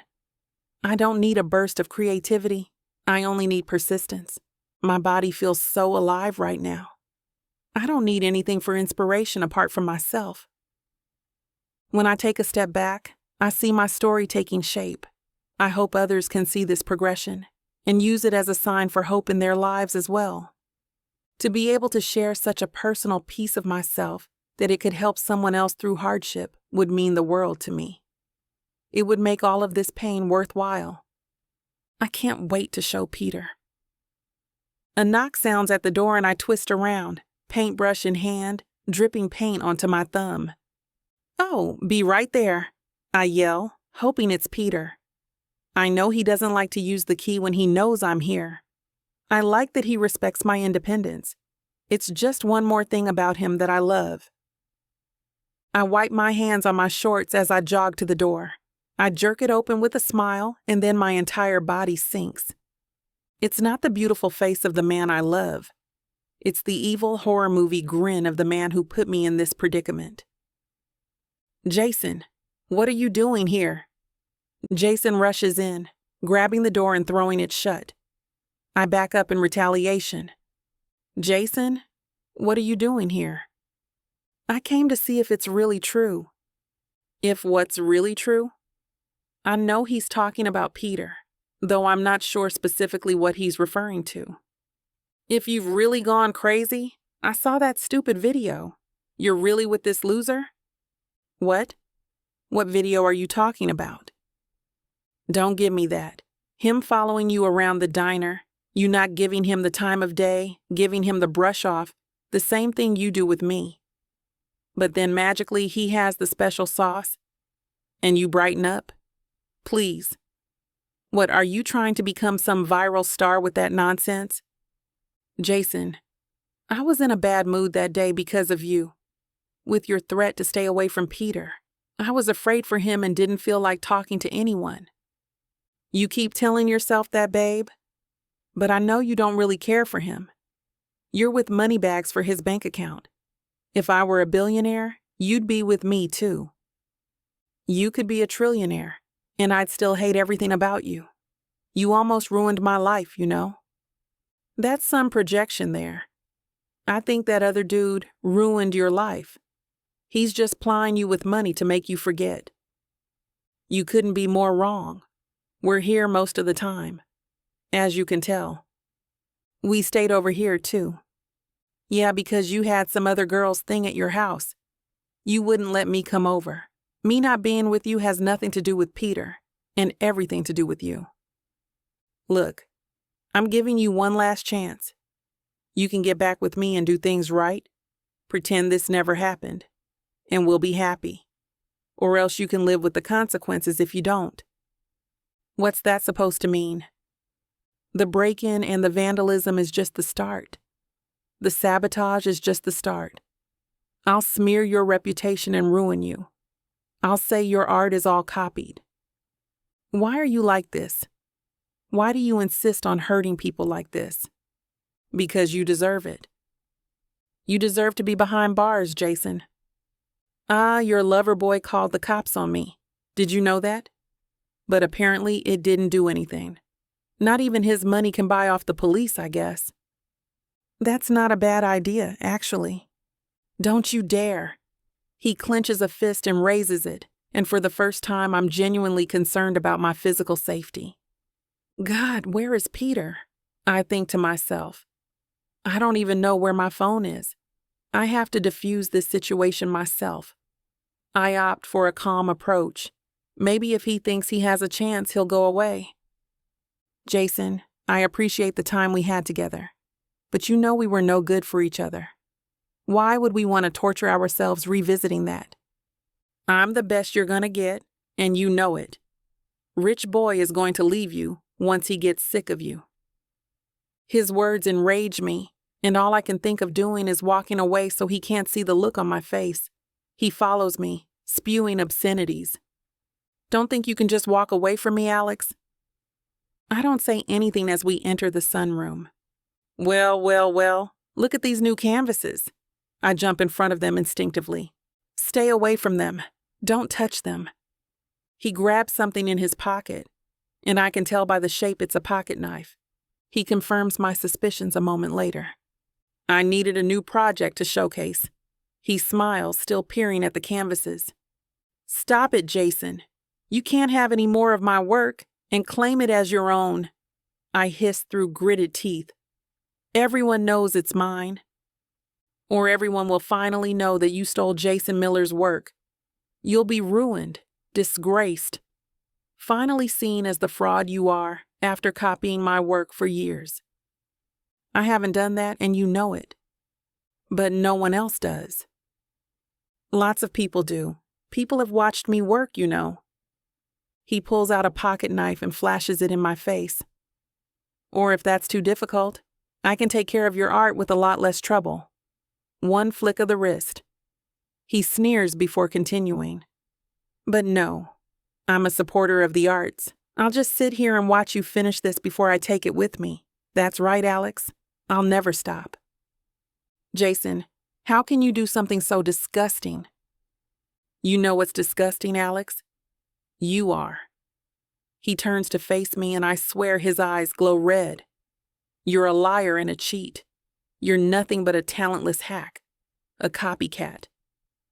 Jason steps toward me, full of intention as his hands come out of his pockets. You're going to get what's coming to you, Alex. Chapter 23. Peter, the house keys feel like they're turning in slow motion. Come on, come on! I can hear the crashing sounds on the other side of the door. My blood runs cold. My heart nearly stops when I hear Alex's voice. No, stop! Get away! I shove the door open with my shoulder and run to the sunroom. Every atom of my body is on fire. I grab for Jason at the same moment that I register his presence. He has Alex in a reverse bear hug while he tries to stomp on a canvas on the floor, with a pocket knife out, no doubt to rip through it. If not worse. "No!" Alex yells, fighting his grip. "Jason! No!" My hand closes around his shoulder and I yank him around. My arm comes crashing down as I seize him. His grip loosens. Alex rips herself away and stumbles toward the floor. She scoops up the canvases in her arms. Before he can move again, I swing my right fist into his face, catching him on the cheek as he tries to dodge away. He staggers backward into the main part of the house. I pick up a spare piece of newspaper and grab the knife that he's dropped, then put it on a bookshelf. I follow him into the living room. He shakes his head and then roars something inarticulate as he charges back at me. I'm ready. I sidestep him easily, using his own weight against him to send him down into the coffee table. A leg of the table buckles beneath his weight, and he goes down with a crash of wood, candles, and books bouncing off the front of the couch back to the ground. He struggles to get up, and I step down near his face as a warning. I kick his hand as he reaches for the large, jagged, splintered table leg, and then send another kick to his middle. "Stay down," I demand. I look around for Alex. She is crouched over her work protectively, tears streaming down her cheeks. I take deep breaths, trying to calm the rage. But then he moves and I instinctively lunge toward him again. He shrinks back, holding up his hands and cowering away. I step in, every muscle screaming for me to smash the side of his face until he is never able to even look in Alex's direction again. I grab his shirt collar and yank him toward me, my fist raising. "No, Peter!" Alex yells. "Stop, please!" I glance in her direction. She looks at me with so much fear that I feel my heart clench. I force another deep breath. "He isn't worth it," she says more calmly. "And I couldn't bear it if he had anything over you." Jason shakes his head, scoffing, and I release him. He slumps back into the wreckage of the coffee table. "You're lucky," I say to him. Jason scoffs. "Pathetic, you both. You're pathetic." I step nearer, towering over him, and he shrinks. "Who's pathetic? Stand up." He doesn't move. "Stand up, so you can leave, or I will drag you out." He doesn't look at us, but slowly and stiffly, he begins to move forward. He gets his feet under him and stands. His fingers graze his cheek, and he winces. "I'll sue," he grumbles. I give one short laugh. "Good luck with that. Aren't you still fighting off one charge? And now attempted assault with a deadly weapon?" I pick up his pocket knife still in the newspaper sheath to demonstrate. Alex chimes in. "And I'm documenting all of this, by the way." She pulls out her phone, showing she's taking photos and videos. "It will come out how you assault women and destroy property. And you will not come back here," I say. "You will stay away from Alex. And we're about to call the police another time. You definitely have more than 3 strikes against you, pal. And that's just strikes against me and Alex. Who knows what other mischief you've been up to?" I give her my phone since she's using hers to film, and she dials emergency services. Jason is moving more quickly now. He heads toward the door, walking backwards and staring at both of us. "I am going to destroy your lives. Both of you." He raises a shaking finger and points at us in a dramatic gesture. I can't help it. I laugh. "Jason, I thought you were a visual artist. I didn't know you did drama, too." He scowls at me. "And if the Belmonts had a nickel for every time a disgruntled little bully threatened us, we'd be, well, wait a minute." I turn to Alex. "Actually, we are rich, so never mind." "Jerk," Jason mumbles. "What was that?" He says nothing and fumbles for the door. "Have fun at the station when they nab you!" I call out, and he hurries more quickly out the door. For a moment, we both stand still, not looking at each other. Then I hear her move, and I turn. She is suddenly in my arms, shaking her head and burying her head in my chest. "They're on their way," she says. "Good." I hold her tight, indescribable emotions flooding through me. I squeeze her tighter, never wanting to let go. I look around, trying to give her a moment. The place is a mess for the second time. Her brushes have been snapped. Tubes of paint look like they've been stomped on. She managed to save her canvases this time, though. He could sap her inspiration, but he couldn't take away her art. That must mean something. The painting she was doing of the day we went riding is still there. I pick it up and look at it. This is how she feels about me. And it's beautiful. I put it gently against the wall and hear her sigh. She's shaking her head at her house. Tears are beginning to well up again. It's going to be okay, I say, putting a hand on her shoulder. She looks at me with desperation. What would I've done if you didn't come? Come to think of it, why did you come? I ran into Rosie at the store and she said something that made me worried. Alex shakes her head. Well, thank goodness for Rosie and thank God for you, Peter. The police show up shortly after and take photos of the scene to supplement the ones we already have. We give them the knife for evidence and answer their questions. Once they're gone, we start to clean, sweeping up the debris and using turpentine to get up the spilled paint. Alex attempts to save some, but I convince her to let me buy her more. When I get back, she's sitting on the couch, looking down into the empty space where her coffee table sat. I crouch in front of her. I don't know what I'm feeling, she says. I mean, part of me wants to give up. I start to object, but she holds a finger to my lips and then lets it trail down my chin. But I also don't want to let him win, she says. I just don't know what else he's capable of doing. He's crazy, you know? Oh, I do. I take her hands in mine and look into her eyes. It's going to be okay. Yeah? Yeah. And we aren't going to let him win. I love that word. There's no you, no me, just us. She leans forward and kisses me softly, tenderly. Chapter 24. Alex. I walk out of the steamy shower wrapped in a towel and walk into my bedroom. The house is almost completely back to normal. The first time Jason intruded, it felt like a violation. Now, though, it feels like defeating a foe. He tried to defeat us, but he lost. It's like we defeated the big boss at the end of the level. I scrub my hands with a cotton ball and face astringent, but the paint isn't lifting from my fingers. Out, damn spot. The paint is stubborn, which is as it should be. On a canvas, that's exactly what you want in your paint. On your hands, though, maybe not so much. A smile warms my insides. It spreads outwards and lights up my face. I'm an artist. This right here is my badge of honor. Each day after my shift, I rush home to get back to my unfinished art pieces. My sunroom feels like my safe space again. There's mess and disorder again because of all the artwork I'm doing, but there's order in my mind. Peter calls me shortly after I enter the house after work. I haven't seen you in ages. I don't like it, he says. I turn it on speaker and put my phone on my dresser. It's been 2 days, silly. When it's you, it feels like longer. My eyes turn back to my latest canvas. I dab some gold leaf on a section of the painting, but my ears stay tuned in to the conversation. Besides, you're practically living in the Vidalia these days. With your laptop, it's like your second office. I wouldn't equate popping into your job occasionally with actual time spent together. I know, but it's almost like I'm possessed with the need to finish this series. Guess what time I went to sleep last night? 3.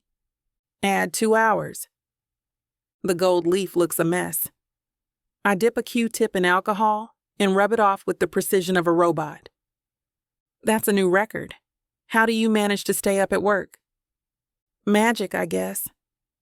Maybe in my creative flow, it's a little like sleeping. I'm a woman possessed these days with this new series, and the more I work on the paintings, the more they morph organically. Keep at it, babe, but if you need a human paintbrush, you know who to call. I sure do. Love you. Love you too. Bye, love. We end the call, and I drown in my ocean of color, shapes, and sweeping vistas once more. I stray only once to find food. After that, I stay put and don't leave the sunroom till the first rays of sunrise stumble through the window panes the next morning. Let's go, Team No Sleep, I huff out to myself. I'm puffy-eyed, limp-limbed, and exhausted, but I'm filled with proud anticipation. My collection is taking shape and becoming its final form. I drop to the floor and cross my legs as my eyes glance around at the various canvases propped against walls, on tabletop easels, and on standing ones. My eyes widen in wonderment as the realization of what I've created dawns on me. The first paintings have a darker, ghostly air that departs from my signature style. They definitely deal with the effects of Jason's sabotage and how it impacted my mental health. I lean back on my palms and muse. And to think none of this was planned, it's a tad self-absorbed, but I'm in awe. Later at work, Morgan comments on my demeanor. I don't want to jinx it, but I dare say you look happy today. We're in the back, packing new supplies in the storeroom. She says it in a hushed tone. I shove a box of disposable coffee cups on a shelf and gaze into her face with a smile I can't contain. I feel lighter too. Might have something to do with my severe insomnia. I think you have your words mixed up. No, really. My new, almost complete series has been keeping me up lately. I didn't sleep at all last night. That's wonderful that you found your passion again, she says. I proceed to tell her about the pattern I noticed. The last paintings I've done show a shift in my emotions. I think it has a lot to do with my love for Peter. Her face breaks into a smile, and I can see tears moistening her eyes. She envelops me in a hug, and pangs of emotion clutch at my heart. That's so beautiful. I'm so happy for you. I can't wait to be blown away when you showcase it, she says against the side of my head. Thank you, I say and clutch her harder. The rest of the day is filled with all our usual guests noticing the change in my mood. It feels good to be back, but an idea hatches in my mind. There's one more painting I need to complete the collection. Sleep will have to wait until I get it done. Peter's stopping by today for a lazy Saturday morning. Well, not entirely since I'm hard at work on my last piece. My inner critic won't let me rest even though it's pretty much done. The raps on the door start out as background noise. They grow insistent and draw me from my trance. Alex, I'm just going to come in. I hear the key turn and the door open, then see Peter's face just as I'm finally making it to the threshold. Sorry, I was in the zone. That's what the key is for, I guess. He smiles and holds it up. Even after all this time, I still find it sweet that he's so reluctant to use it himself. I catch a whiff of his fresh, minty breath. He reads my mind and pulls me in by the waist for a kiss. You smell like paint, he says when he lifts his head from mine. That's the best compliment you've ever given me, I think, or the one I'm proudest of, at least. I grab his hand, shut the door, and march him into the sunroom. You smell like mint. I'm filled with a sudden urge to see his reaction when he experiences my art. His eyes sweep over everything but don't focus on one thing. I can't read him. His hand, still in mine, pulls me along when he moves forward and hones in on the last piece I've been working on. Is that the landscape from our horse riding date? Yep. To go with the one of you riding. More realistic than usual, but I wanted to capture it forever. It looks different, though. You found a way to almost emote it. It's stunning. That's exactly what I was going for. I'm beaming, both that he recognized it and that he knows me so well to see it. I wanted to show the emotions of the day, not just the landscape. That's actually the intention with all of the pieces I've been doing. It's really magnificent, he says, looking at the other canvases. I call the series Heartbreak and Renewal. I point to the landscape from that day. This one is the transition from the dark to the light. He studies the canvases once more before he turns to face me. I look up into his eyes, which shine with amusement. A half smile lifts one corner of his mouth. now that you're finally done. The transition piece is still a work in progress. Well, almost done, I guess. Thomas is having another exhibit, you know. I know, I'm in the show. Yes, but here's what you might not know. You're the central artist for it. My breath stalls. I look at him in amazement and hug myself. I open my mouth, but nothing comes out. This is the part where you kiss me and say, "My hero." This series is a big deal, a sort of magnum opus for this phase of my life. I just really want it to speak for itself, and I don't want to think that I got the spot just because of you. I assure you, that had no bearing. Take off your smock. Let's sit down in the living room. I hang the garment on a hook and follow him out. We sit next to each other, knees together. He seems unfazed by my pajamas. I, on the other hand, decide that my next painting will be based on the contrast between his tailored clothes and my cozy, eccentric interiors. I had nothing to do with it, he says when we're seated. But you just said. I know what I said, but don't focus on my wording. The truth is that I showed him some of what you were working on, and he decided to structure the show around it. He already wanted you in the show anyway. I suggested it, but the board of directors for the gallery had to vote on it. Really? Yes, really? It's a business, you know. If it were just about favors, you think people would kill each other for the privilege of spending $150 million on a piece of pretty colored fabric stretched over some wood? I shift from the corner of the couch and search his face. His eyes tell no lies, and even though I don't need validation, I let myself accept it. The rush flows through my veins. It feels amazing. Oh my God, I say. I can't believe it. I allow the feeling of gratitude to beam on my face. Thank you so much. Like I said, it's all your work, not me. When exactly is this exhibit? I ask. I'm not telling you so that you don't drag your feet with the final piece, he says with a raised eyebrow. Trust me, I won't. Consider it done. I hold his gaze and smile. I can't believe how supportive of my dreams he is. He is really standing by his word, and he's not holding any words back. I lean in with my hands on his chest and press my lips to his. It's a kiss of longing because of how long it's been since we've been alone together. It's also one to convey how much I appreciate everything he has done for me. Peter wraps his arms around me and kisses me back. There'll be time for Alex the artist later, but for now, the taste of his mouth completely takes over my senses. Chapter 25. Peter. I'm heading out now, I say into my phone after Alex picks up. Dust particles dance visibly in the late afternoon light. I run a hand over my dashboard where they fall and wipe them with vigor. It's more out of bored curiosity than a desire to keep it clean. Why would you do that? Her response is panicked, predictably. That's an hour earlier than the time we agreed on. I'm far from ready. I have to make a quick stop first, she exhales. Oh, thank God, I was about to be sick, she says, markedly more calmly. Okay, good. I'll see you when you get here. I hope your quick stop involves a strong sedative for my nerves. I chuckle. That bad, huh? I've rewritten my opening remarks 10 times. Nothing I try on looks good enough. I'm sweating profusely. At this point, I'm about to lock the door and hide under the bed. I'll look into it. There's no way I'll be complicit in helping you skip tonight.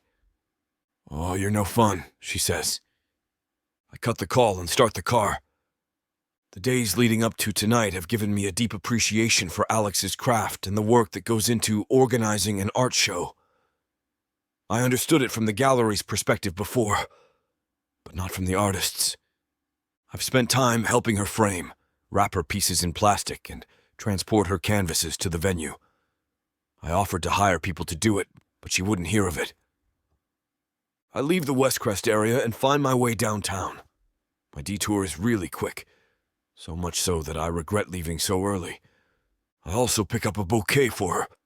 Not long after that, I'm on her street and I let myself into Alex's house.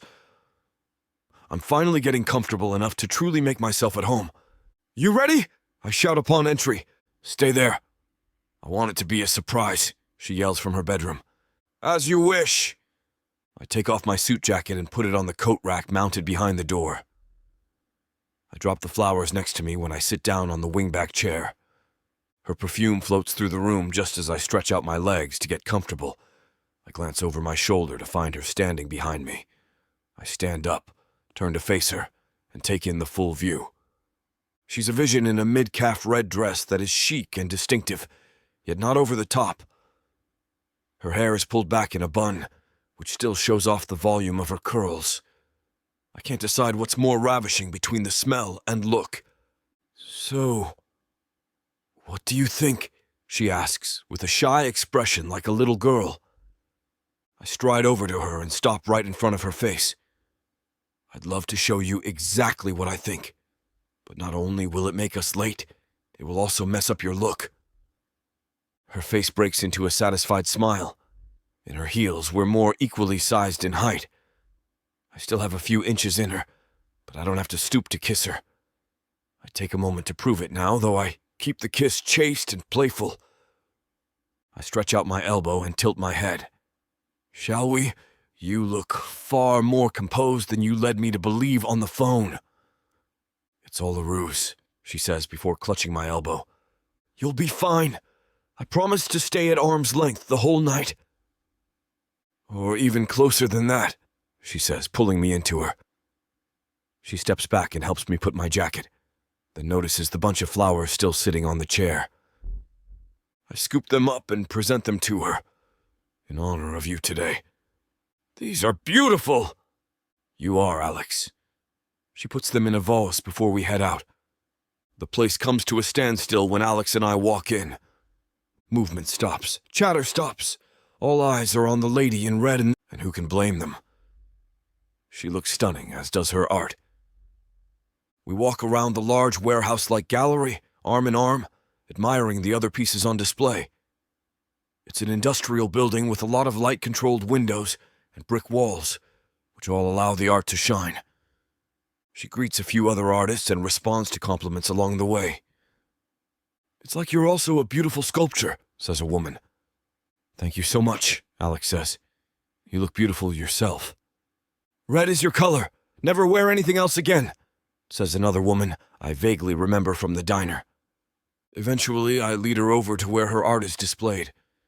I'm struck all over again at how fascinating it is. A man comes over and echoes my thoughts. "I wish I had even a drop of your creativity, Alex. These will be snatched up before the end of the night," he says. "Oh, thank you, Ron," she says with a sparkle in her eye. I lift her hand to my lips. "You look exquisite tonight." "You look really handsome, too, as usual." We stand there gazing into each other's eyes, her hand in one of mine while my other is around her waist. From the corner of my eye, I notice a small crowd of people lingering nearby. I decide to step aside and let her do her thing. I nudge her side and whisper into her ear. "Your adoring fans await the artist." She turns to her guests, and I slip off to the side. I catch sight of Uncle Stan in the corner with a glass of wine and lift my glass to him.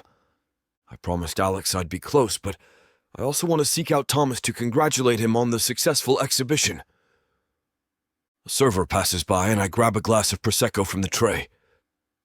I take a sip, and the bubbly liquid lights up a path down my throat. I wonder if she'll need a drink now, or later when she's done talking. I think back to the first event just a few months back when we reconnected. She had more time to socialize and be merry then because she wasn't the main event. It's amazing how far she's come in that time. One of the patrons asks her, "What was your motivation when creating this?" "Recent events in my life," she says. She follows it up by expanding with a brief and sanitized background of what happened. "I went through a difficult time where something I held dear was snatched from me." The group of people is drawn in by her words. I watch her arms move as she points at the first few paintings. I sip more Prosecco and listen to her. Alex continues. Some of the things I hold most sacred are my home and my art. A few weeks ago, someone I once trusted broke into my home and desecrated both of those things. He completely destroyed all my art. Some gasps and an oh no echo her words. She smiles as if to acknowledge their sympathy. Sentimental pieces I'd slaved over for months were destroyed. Naturally, I was shocked, but I also thought it would be easy to recreate the paintings. What I didn't expect was for the sabotage to cause deeper internal chaos than I could ever imagine. Really? But you're so talented. Thank you.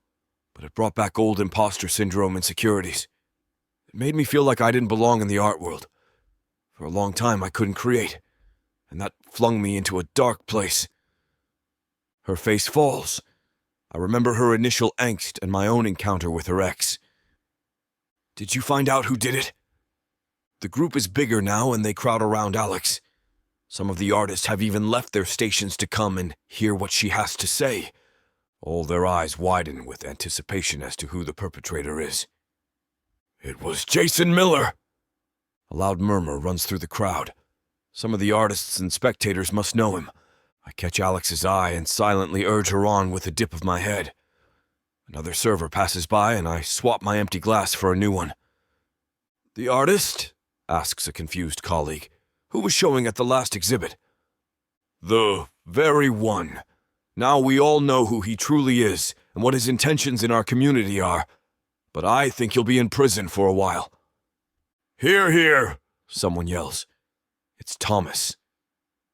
She answers a few other people's questions. Everyone's eyes are on her.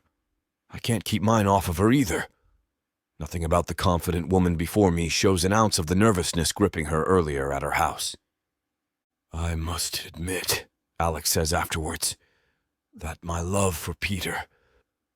She meets my gaze in beams. The small crowd catches on, and their heads turn to me. What I'm trying to say is despite the devastating blow to my mental health and creative process, love won. Her eyes sparkle. Love helped rekindle my spark, and I was able to process all of it, the bad and the good, and bring you my collection from heartbreak to renewal. The room explodes with applause, and I clap along with everyone else. Her eyes sparkle as she curtsies. People swarm around to hug her and whisper words of admiration. My hand slips into my inside jacket pocket, and I feel the tiny satin box I picked up earlier. I felt it against my chest the entire evening. Earlier, when she helped me put my jacket back on, I held my breath and hoped she wouldn't feel it. Or, even worse, I hoped it wouldn't fall out. It's nestled inside safely right now, its presence known to just me. I just need the right moment to make my move. The crowd hushes and Alex speaks once more. I'd like to introduce you all to my love and my muse, Peter. She gestures to me with an open hand. Heads and shoulders turn to stare at me. They clap and cheer, and I bow my head respectfully. I lift my arms to point to her, that she's the one they should be cheering. Then they turn back around to hear the rest of her speech. Chapter 26. Alex. I'm keeping my cool in front of everyone, but inside I'm thrilled. I never expected such a glowing reception to my work. I always hoped, but I never could have imagined. It means the world to me that Peter's here. Without him, I don't think I could have shared my story the way I have. I was pulled apart and raw, and he helped me pull myself together even stronger. I felt stuck for so long. And I hope my experience lets you know that trauma doesn't have to be the victor. Creativity is stronger. Love is stronger. I look into the crowd and see Peter beaming. I ask him to come up with me. He grabs a Prosecco from the tray, then parts the circle of onlookers surrounding me. Most of them are fellow Belmont residents or members of the local art scene. But there are a few glamorously dressed people who I don't recognize. I want to ask Thomas later if they're critics, but I'm too nervous. I'd rather not even think about it. Peter gives me a kiss and hands me the glass. He thinks of everything. Thank you, I say. Thank you. You're amazing. Look at all of these people. They're here for you. There's a lull of silence, and I'm not sure if there's something I should be saying or doing. They're my guests, but I don't know exactly what my role should be. I clutch Peter's arm, and it makes me feel perfectly at ease. Whatever I'm doing is just fine. If Thomas needs something, he'll tell me. Peter clears his throat and looks out toward the crowd. It's okay, I whisper to him. You don't have to say anything. I do, though, actually, he says more loudly, looking directly at me. She's amazing, isn't she? He says to the crowd. Amazingly, I'm not remotely embarrassed. I'm proud that he wants to celebrate me. Alex, I knew from the moment I met you that you were the one for me. You've shown me life could be so much more than I ever thought. The words are sweet, but I'm not quite sure why he's choosing now to say them. You make life a work of art. You're the only masterpiece I've ever known, and I'm so lucky to be the man who loves you. He falls from view, and I realize he's on one knee. He pulls out a box, and I can't believe this is happening. A gasp goes up among the crowd. Alex, I promise to love you every day of my life. How you deserve to be loved if you'll have me. I open the box, and inside there's a beautiful Art Deco engagement ring. It's a round diamond surrounded by sapphire and diamond baguettes, like a halo of light. He slips it on my finger. Yes, Peter. Yes, of course. It's cerulean, too. Oh my God, I love you. I love you too, my angel. My everything. I kiss my movie star handsome fiancé, and I bend my knee while he lifts me up like in the movies. It's the most cinematic moment of my life. The entire crowd cheers and whoops and whistles. I hear Thomas gathering the waitstaff and getting them to pour glasses of Prosecco's all around. Peter and I go to help them pour, and we're handing out glasses of bubbly and kissing. A toast to the happy couple and the best up-and-coming artist in Belmont, Thomas says. And it's not just me saying that. Some of the leading art critics are in attendance tonight, and they've all been talking up a storm with me about how brilliant Alex is. Peter pulls me into a kiss. Feel like a real artist yet? He asks. My fiancé seems to think so. He knows so. Chapter 27. Peter. Of course I'll take another, I say to Morgan, Alex's boss. And I'm sure Tish will too. Right, Tish? Count me in, Tish says, pushing the empty milkshake glass toward the middle of the table. My Uncle Stan sits next to her, across the booth from me. He grunts a thank you to Morgan for the coffee refill. We're all waiting for Alex, who is overseeing the removal of her work from the gallery before she comes to the diner. We have a date to start planning wedding arrangements. Morgan, Tish, and Uncle Stan all have opinions, unsurprisingly. They'd have opinions about their own opinions. I'm doing my best to make it clear that my top priority is to avoid putting any pressure on Alex. It can be in the backyard of the East End Victorian, Uncle Stan offers, and I'm taken aback by his kindness. He's always been generous, but not when it comes to having the sanctity of his own space punctured. Thank you so much, Uncle Stan. That means a lot. He clears his throat, getting emotional. You've got a great one there, Pete the Younger. We share a look, and I know he understands. Tish disagrees. Nonsense, she says. I'm sure it's nowhere near big enough. Is it Haunted Mansion chic, or more like Stephen King? It does have some sculpture, Uncle Stan says. I'm suddenly curious. I don't think anyone from the family has been back there in years. Alex called it a sculpture garden. Alex has been there? Uncle Stan gives me a wicked look that I'm not at all used to from him. Jealous? Yeah, of her. I want to see the sculpture garden. I thought I was your favorite nephew. You are? She's my favorite niece, though. Not your niece yet, Uncle Stan. Alex flashes her big red lipsticked smile and laughs. She leans down to give him a peck on the cheek, and he blushes pink to match the lipstick imprint. Here comes the bride, Tish calls out. We have it all planned. All you do is show up. You can wear the white dress for me, Tish. Over my dead body, I tell my fiancée. I want to see your figure and your figure alone standing across from me. Okay, I concede. Tish scowls but makes a motion of zipping her mouth. Why don't we take that table over there? I say, getting up and taking Alex's hand. Tish sticks her tongue out and Uncle Stan nods in approval. Morgan brings another round of milkshakes and the three of them pretend not to watch us. And I know that mirror trick, I call out. They all suddenly turn their heads, like kids in school who pretend they weren't looking off their neighbors' tests. We settle in at a comfy booth and look at each other smiling. She stretches out a hand that I grasp. So, no eloping, she says with a laugh. If that's what you want. Do you think your family would prefer it?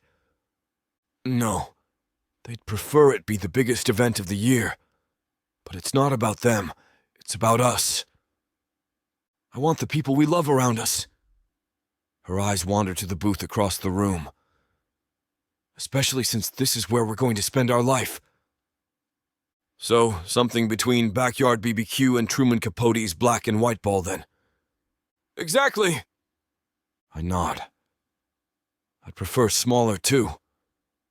Maybe the two of us in a house somewhere private, like an empty beach somewhere on the Amalfi Coast, or a castle in Scotland. But we have the rest of our lives for little getaways like that. A wedding is only once. She's looking at me thoughtfully, her finger tapping her chin. I smile and sit back, knowing whatever is coming is going to be good.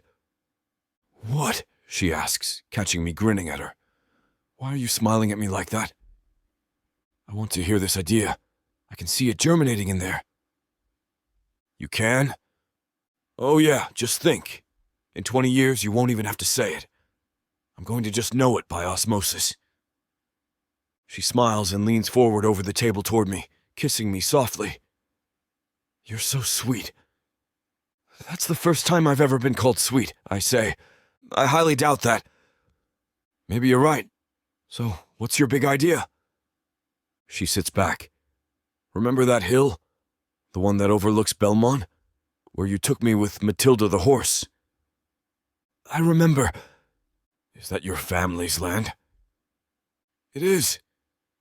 I'm beginning to smile even before she's finished getting out her idea. Would it be a huge hassle getting the whole thing up there? She asks. Even if it were, there's no way I'd tell her. Not at all. With enough large machinery, you can haul anything anywhere. It could rain. That's what event tents are for. And it would mean we can only have family and the few friends we really want. Perfect. Done. It's just so important, that place, she says, looking off, her eyes getting misty. It's where everything kind of came together. I don't know. I know. It's the perfect place. We smile at each other for a moment. And here I was, on the fence about whether to even go up that day because of your little fear of horses, I say, and she grins, sitting back. I've never been so glad to be terrified. And you want to know something else? I continue. We wouldn't be the first. What do you mean? That's where Uncle Stan married his wife. Really? Alex turns her stricken eyes to the other side of the room. I didn't know. He doesn't talk about her. She died in an accident only 5 years later. They'd barely been married. Alex's hand goes to her heart. Then we can't. It would be disrespectful. No, not at all. I think it would mean a lot to him. It's a special place. So much that you felt it, too. I had no idea when you took me there. I didn't either. I didn't remember until now. I just knew it felt like the right place. I pause for a moment, looking at Uncle Stan. Let's ask him. I don't know, Peter. I stand and go over. Uncle Stan, I say softly, pulling him aside so no one else has to hear. Alex and I have a special spot that's ours, and I didn't realize till now that it's the place on the hill where I married Melody. He looks up in the mirror and finds Alex's distressed gaze. He smiles and reaches out to hold my hand, still keeping eye contact with her in the mirror. He nods and clears his throat. It's perfect, he he says softly. He gives my hand a firm squeeze and releases it. I'd be honored. Thanks, Uncle Stan, I say, squeezing his shoulder and turning back to Alex. You old softy, Tish says. He just smiles at her in his own head. Morgan comes by and asks if we want anything. You know, she adds, if you want catering, I'd be pleased to do it. Alex grabs her hand. That's so lovely. But I want you to be a guest. I want you in the front row. Not off in the back making sure the shaved carrots are perfectly perched on the canapes. Morgan laughs. I'm so happy to hear that because, frankly, I was expecting some quality booze and some quality single men brought in from out of town. She looks at me. Got any single cousins? None are as good-looking as me, Morgan. You know that's not an issue, right? Now that we have the place figured out, everything else begins to flow. I open the Notes app on my phone and type out ideas, putting little checks by what Alex wants us to do ourselves and what she is happy to outsource to someone else. When she pauses to reconsider, which she does at least a half-dozen times, I remind her to go crazy. We're only going to do this once, and it can be as fancy and fantastic as she wants. Really? A gleam comes into her eye that I love. Really? Even that champagne you gave me that day? Dom Perignon for everyone? That's a given. I laugh. Any ideas for the honeymoon? She pauses. I haven't gotten that far. Good, because I have some ideas for that. Really? Her eyes go wide. Like what? I nod in Tish's direction. I have on good authority there's a list of museums that need to be experienced by any artist, preferably when no one else is around during private tours. London, Paris, Madrid, Florence, maybe Cairo. The world is yours. Her eyes are full of excitement. Seriously? How long is this honeymoon anyway? As long as you want. You might need a sabbatical from Morgan. Okay, Morgan calls from behind the counter, making Alex laugh. But I want postcards! And there will be days on the Amalfi Coast and in Nice, maybe Scotland. So like the Louvre, Alex ventures. I've always wanted to go there. You're gonna love Paris, Tish says across the room. Evidently, it's now become a group discussion. I decide to go with it. We can spend a month at the museums in Paris, which are the best, Tish. Musée d'Orsay, Centre Pompidou, so many. What's the Monet one? Giverny, quick train ride out of town, and Versailles, of course. Alex is shaking her head. Wow. And that's just France. I've walked into a dream, Alex says, looking around her and shaking her head. If you want, I say, doing some calculations in my head, we can go to Asia as well. What? It's possible. Weren't you super into the brushwork of the Chinese calligraphers at one point? Alex's mouth opens and closes for a moment. You remember? Of course I do. Save something for your anniversary, Tish calls. She'll want breaks between to process and paint. Trust me. Tish always seems to know what she's talking about. Alex nods and smiles. She does indeed. You know what I'm talking about right now, Tish calls. She begins to ding her fork against her glass. All around the diner, people begin to do the same. What's happening? I ask. Everyone seems to have lost their collective minds. Alex laughs. You don't know this? It's a signal for us to kiss. Oh, I smile. I love it. I lean forward to oblige. Alex grabs me and firmly presses her lips to mine. I wrap my arms around her, pulling her closer over the table as applause fills my ears. Chapter 28. Alex. I cannot wait to marry you. See you soon. I love you. I keep reading Peter's text over again as I'm getting myself ready for my wedding day. Rosie and my mother are helping me get dressed in a little cottage on the Belmont's property, close to the top of the hill. They're both wearing rose gold gowns, and they look beautiful with the sunlight pouring through the little windows. "You look gorgeous, baby," my mother says with tears in her eyes. She helps me put on my shoes, which are baby blue high-heeled Mary Janes.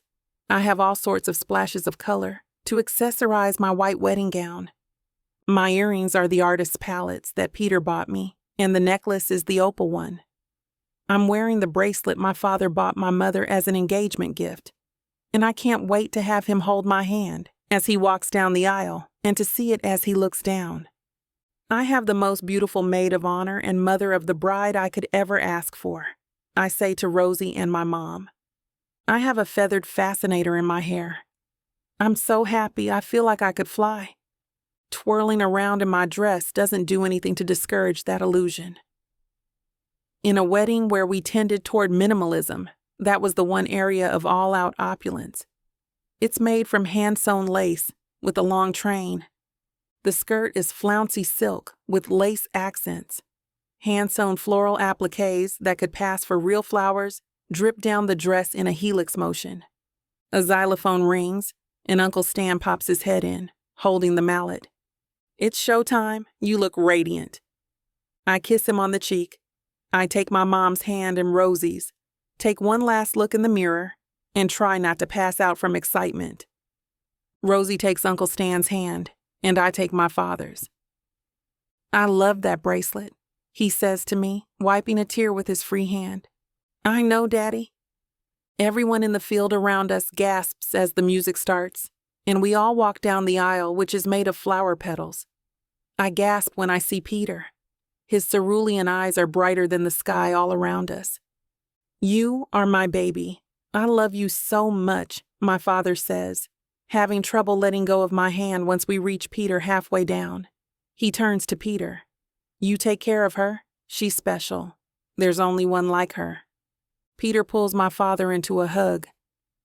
"I know, sir. There's no one else for me. I'm the luckiest man in the world." "Damn right," my dad says.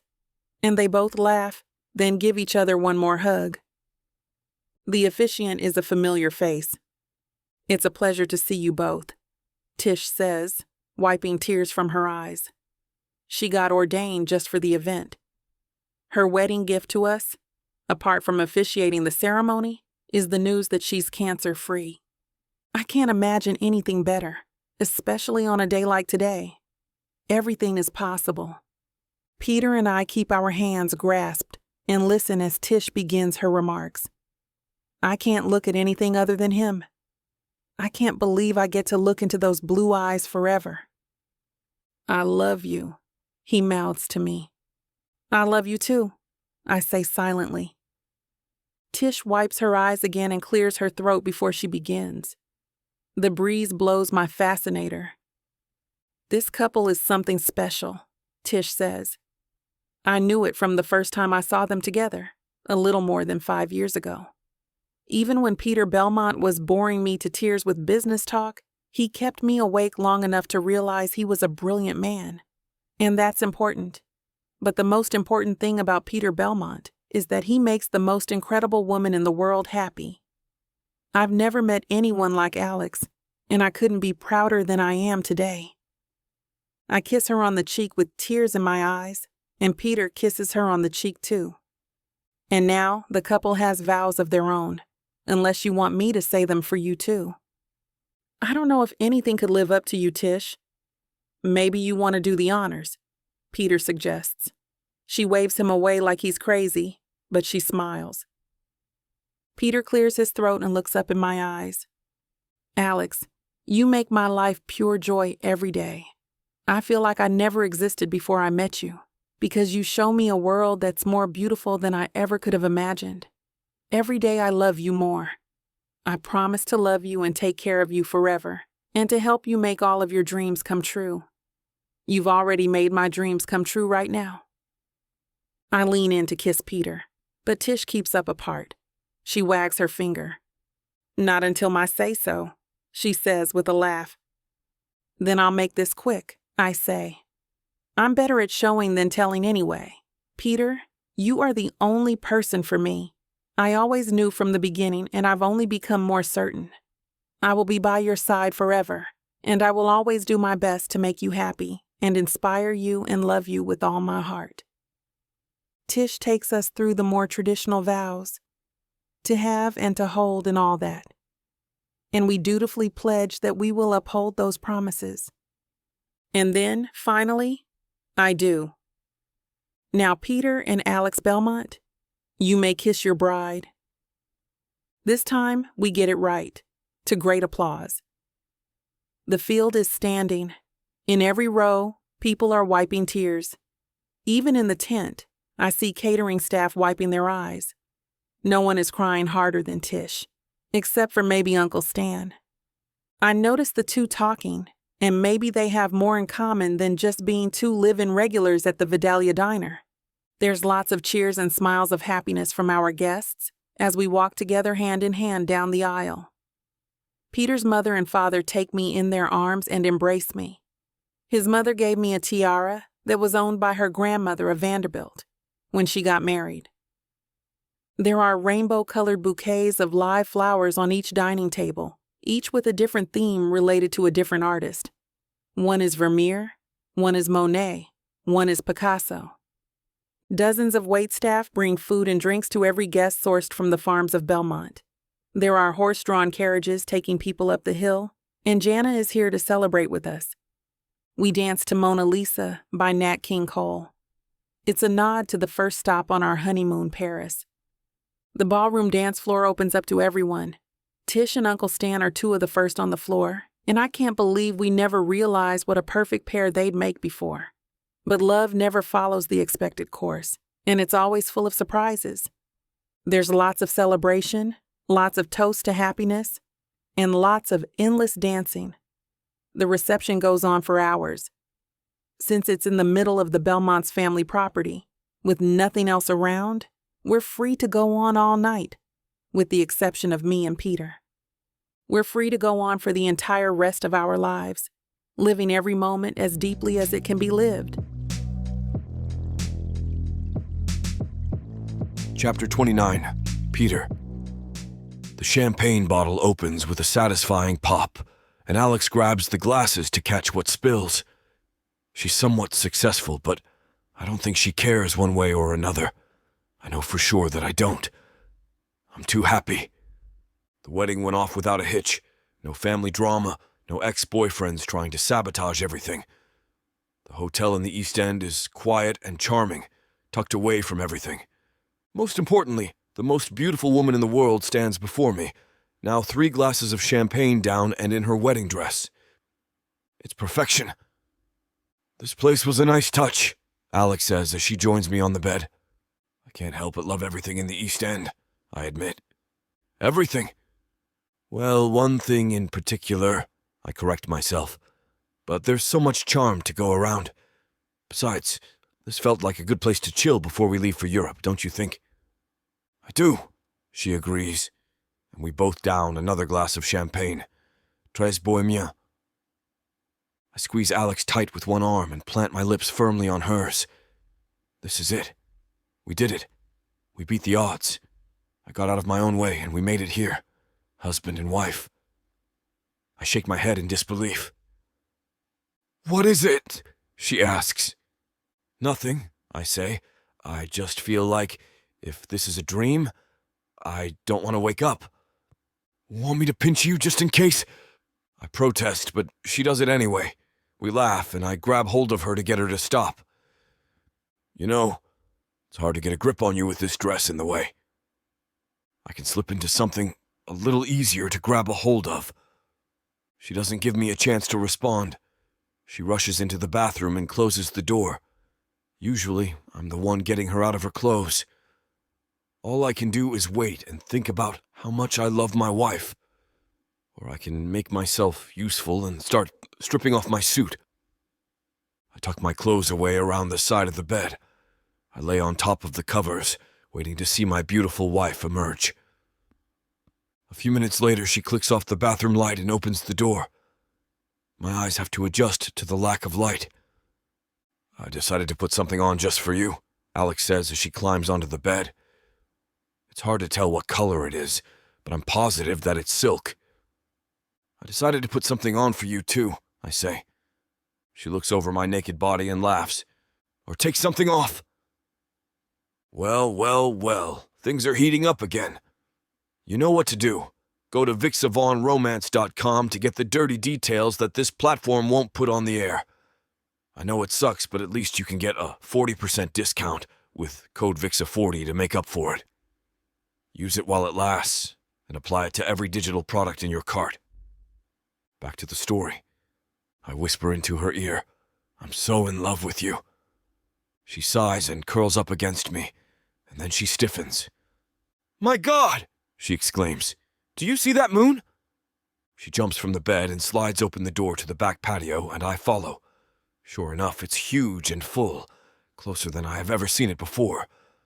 The view from the back patio is the foot of the Appalachian Mountains, so it's covered in trees. But the light from the moon is so bright and it's so close, it's clearly visible despite them. In fact, it makes them look small in comparison. I come up behind her and rub against her back with my chest. I feel her shudder from my touch on her beautiful buttocks. Her silk nightgown is a gentle lilac color. I caress her body over that nightgown and kiss the back of her neck and down her shoulder, occasionally nibbling a bit. Isn't it beautiful? She asks. It is, I agree, looking straight at her, not the moon. One could get a lot of inspiration just from being out here on a night like this. I return to her neck. I was thinking the same thing, she says, and she grips tightly the railing that we're leaning against. I don't know if she can tell, but I am grinning from ear to ear between kisses. She reaches behind her and strokes my manhood. Still ready to go, huh? She says. I am. Always with my sexy wife. I reach my hand down, lifting her nightgown slightly to run my hand between her thighs. Are you? She is. I grab her hand and lead her back to the bed. Right here, she says. Sorry to interrupt. I know no one likes missing out on a spicy grand finale, but unfortunately this platform won't allow us to air what's about to happen next. To make up for this, we're offering a 40% discount on the full, unabridged version of this audiobook when you go to vixa-romance.com and apply code VIXA40 at checkout. Thank you for listening to vixa-romance. Chapter 30. Alex. Paris, we're finally here, I say, as I'm tapping Peter in the seat next to me. My dream to travel to Paris one day is now being fulfilled, and I get to do it with Peter, my amazing, brilliant, beautiful husband. I got used to calling him my husband the instant we said, I do. Now, and for as long as we both shall live, I think of him as the one whom I let fully into my heart. The City of Light is truly just that, as we arrive just before daybreak, with a view overhead of the interlocking boulevards and avenues over the Seine. Maybe it's because I'm on my honeymoon, but even from above, there's something about the city that feels magical, inspiring, romantic. So much art, music, and life springs from this city. I want to experience it all. As we make our way from Charles de Gaulle to the center of town, we watch as the lights turn off and the dawn illuminates the city instead. Our hotel is a boutique jewel box across from the Louvre, with windows from floor to ceiling that open up on the city streets. Seeing the streets of Paris, it feels like a dream that I was on a different continent just 12 hours ago, and I'm about to see the most incredible collection of art in the world. Let's have le petit déjeuner there in that cafe, I tell Peter, not realizing how hungry I am until I say it. We have brie and a baguette, along with 2 espressos, before making our way to the Louvre. He speaks to the waitstaff in French, stunning me. Since when do you speak French? I ask in shock. Since before we met. You never told me that? What else haven't you told me? We have a whole lifetime for that, my darling wife. It's the first time he's calling me that, and I'm so happy I almost forget what he asked. Sorry? Darling husband? What first? Let's see some art first, and then how about the gardens nearby? We wind our way through the halls of the Louvre, and although it's crowded, it's not nearly as mobbed as I feared. No selfie sticks in sight, thank God. Art is to be contemplated, not used with a filter for likes. The technique of the Mona Lisa is stunning, and I spend a good 10 minutes just observing, drinking it in, learning. Peter is looking at me the whole time, equally fascinated. He loves my passion for art, and I love him for that. I can't believe it's really right here.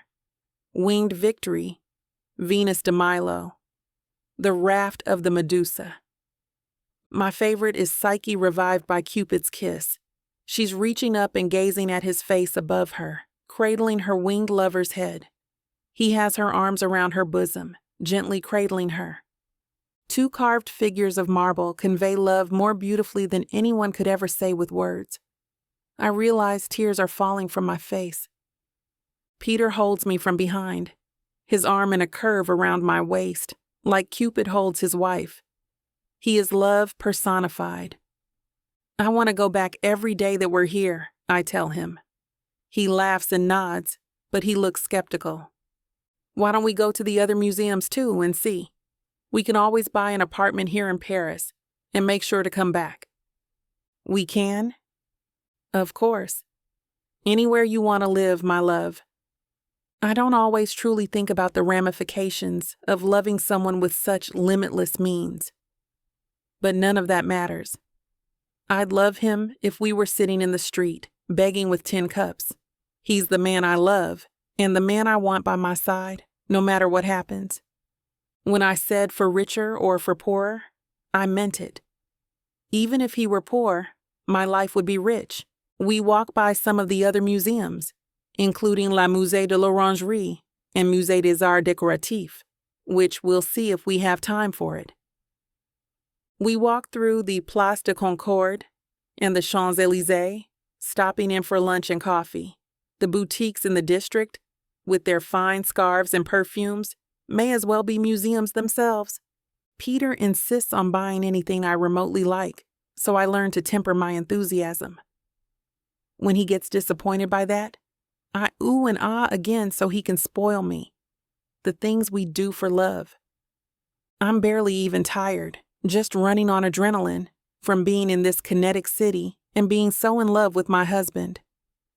Look, just around that corner, Peter says. I'm looking up, not sure what he's pointing me to.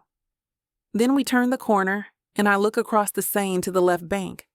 The Eiffel Tower rises up before us, massive and stolid, yet delicate and fragile. It grows taller as we get closer. We walk all the way there. We walk around through Paris until sunset, which comes far later than we expect because it's so high north. We find ourselves back at our hotel without realizing, and we sit on the balcony and watch the stars. We go everywhere in Paris the 4 days we're here, in the city and on the outskirts. The ballet, the opera, the top of the Eiffel Tower, the bottoms of the catacombs. I find inspiration everywhere. In the catacombs, I think of how many generations of artists must have found wonder in this city. I think of how many people have been here while in the full bloom of love with their soulmate, and I feel the full weight of the blessings of my life. Every second I'm with my husband is a miracle. Every breath I take a reminder of the beauty of my life. I owe it to the world to capture all the happiness I feel and share it. I owe it to Peter, to let him know how happy he makes me every day, for the rest of my life. I love you, Peter. Thank you for all of this, for giving me the world. I love you too, Alex. Thank you for being my world. We hold hands and look out on the Seine, knowing it's just the first of countless adventures to come.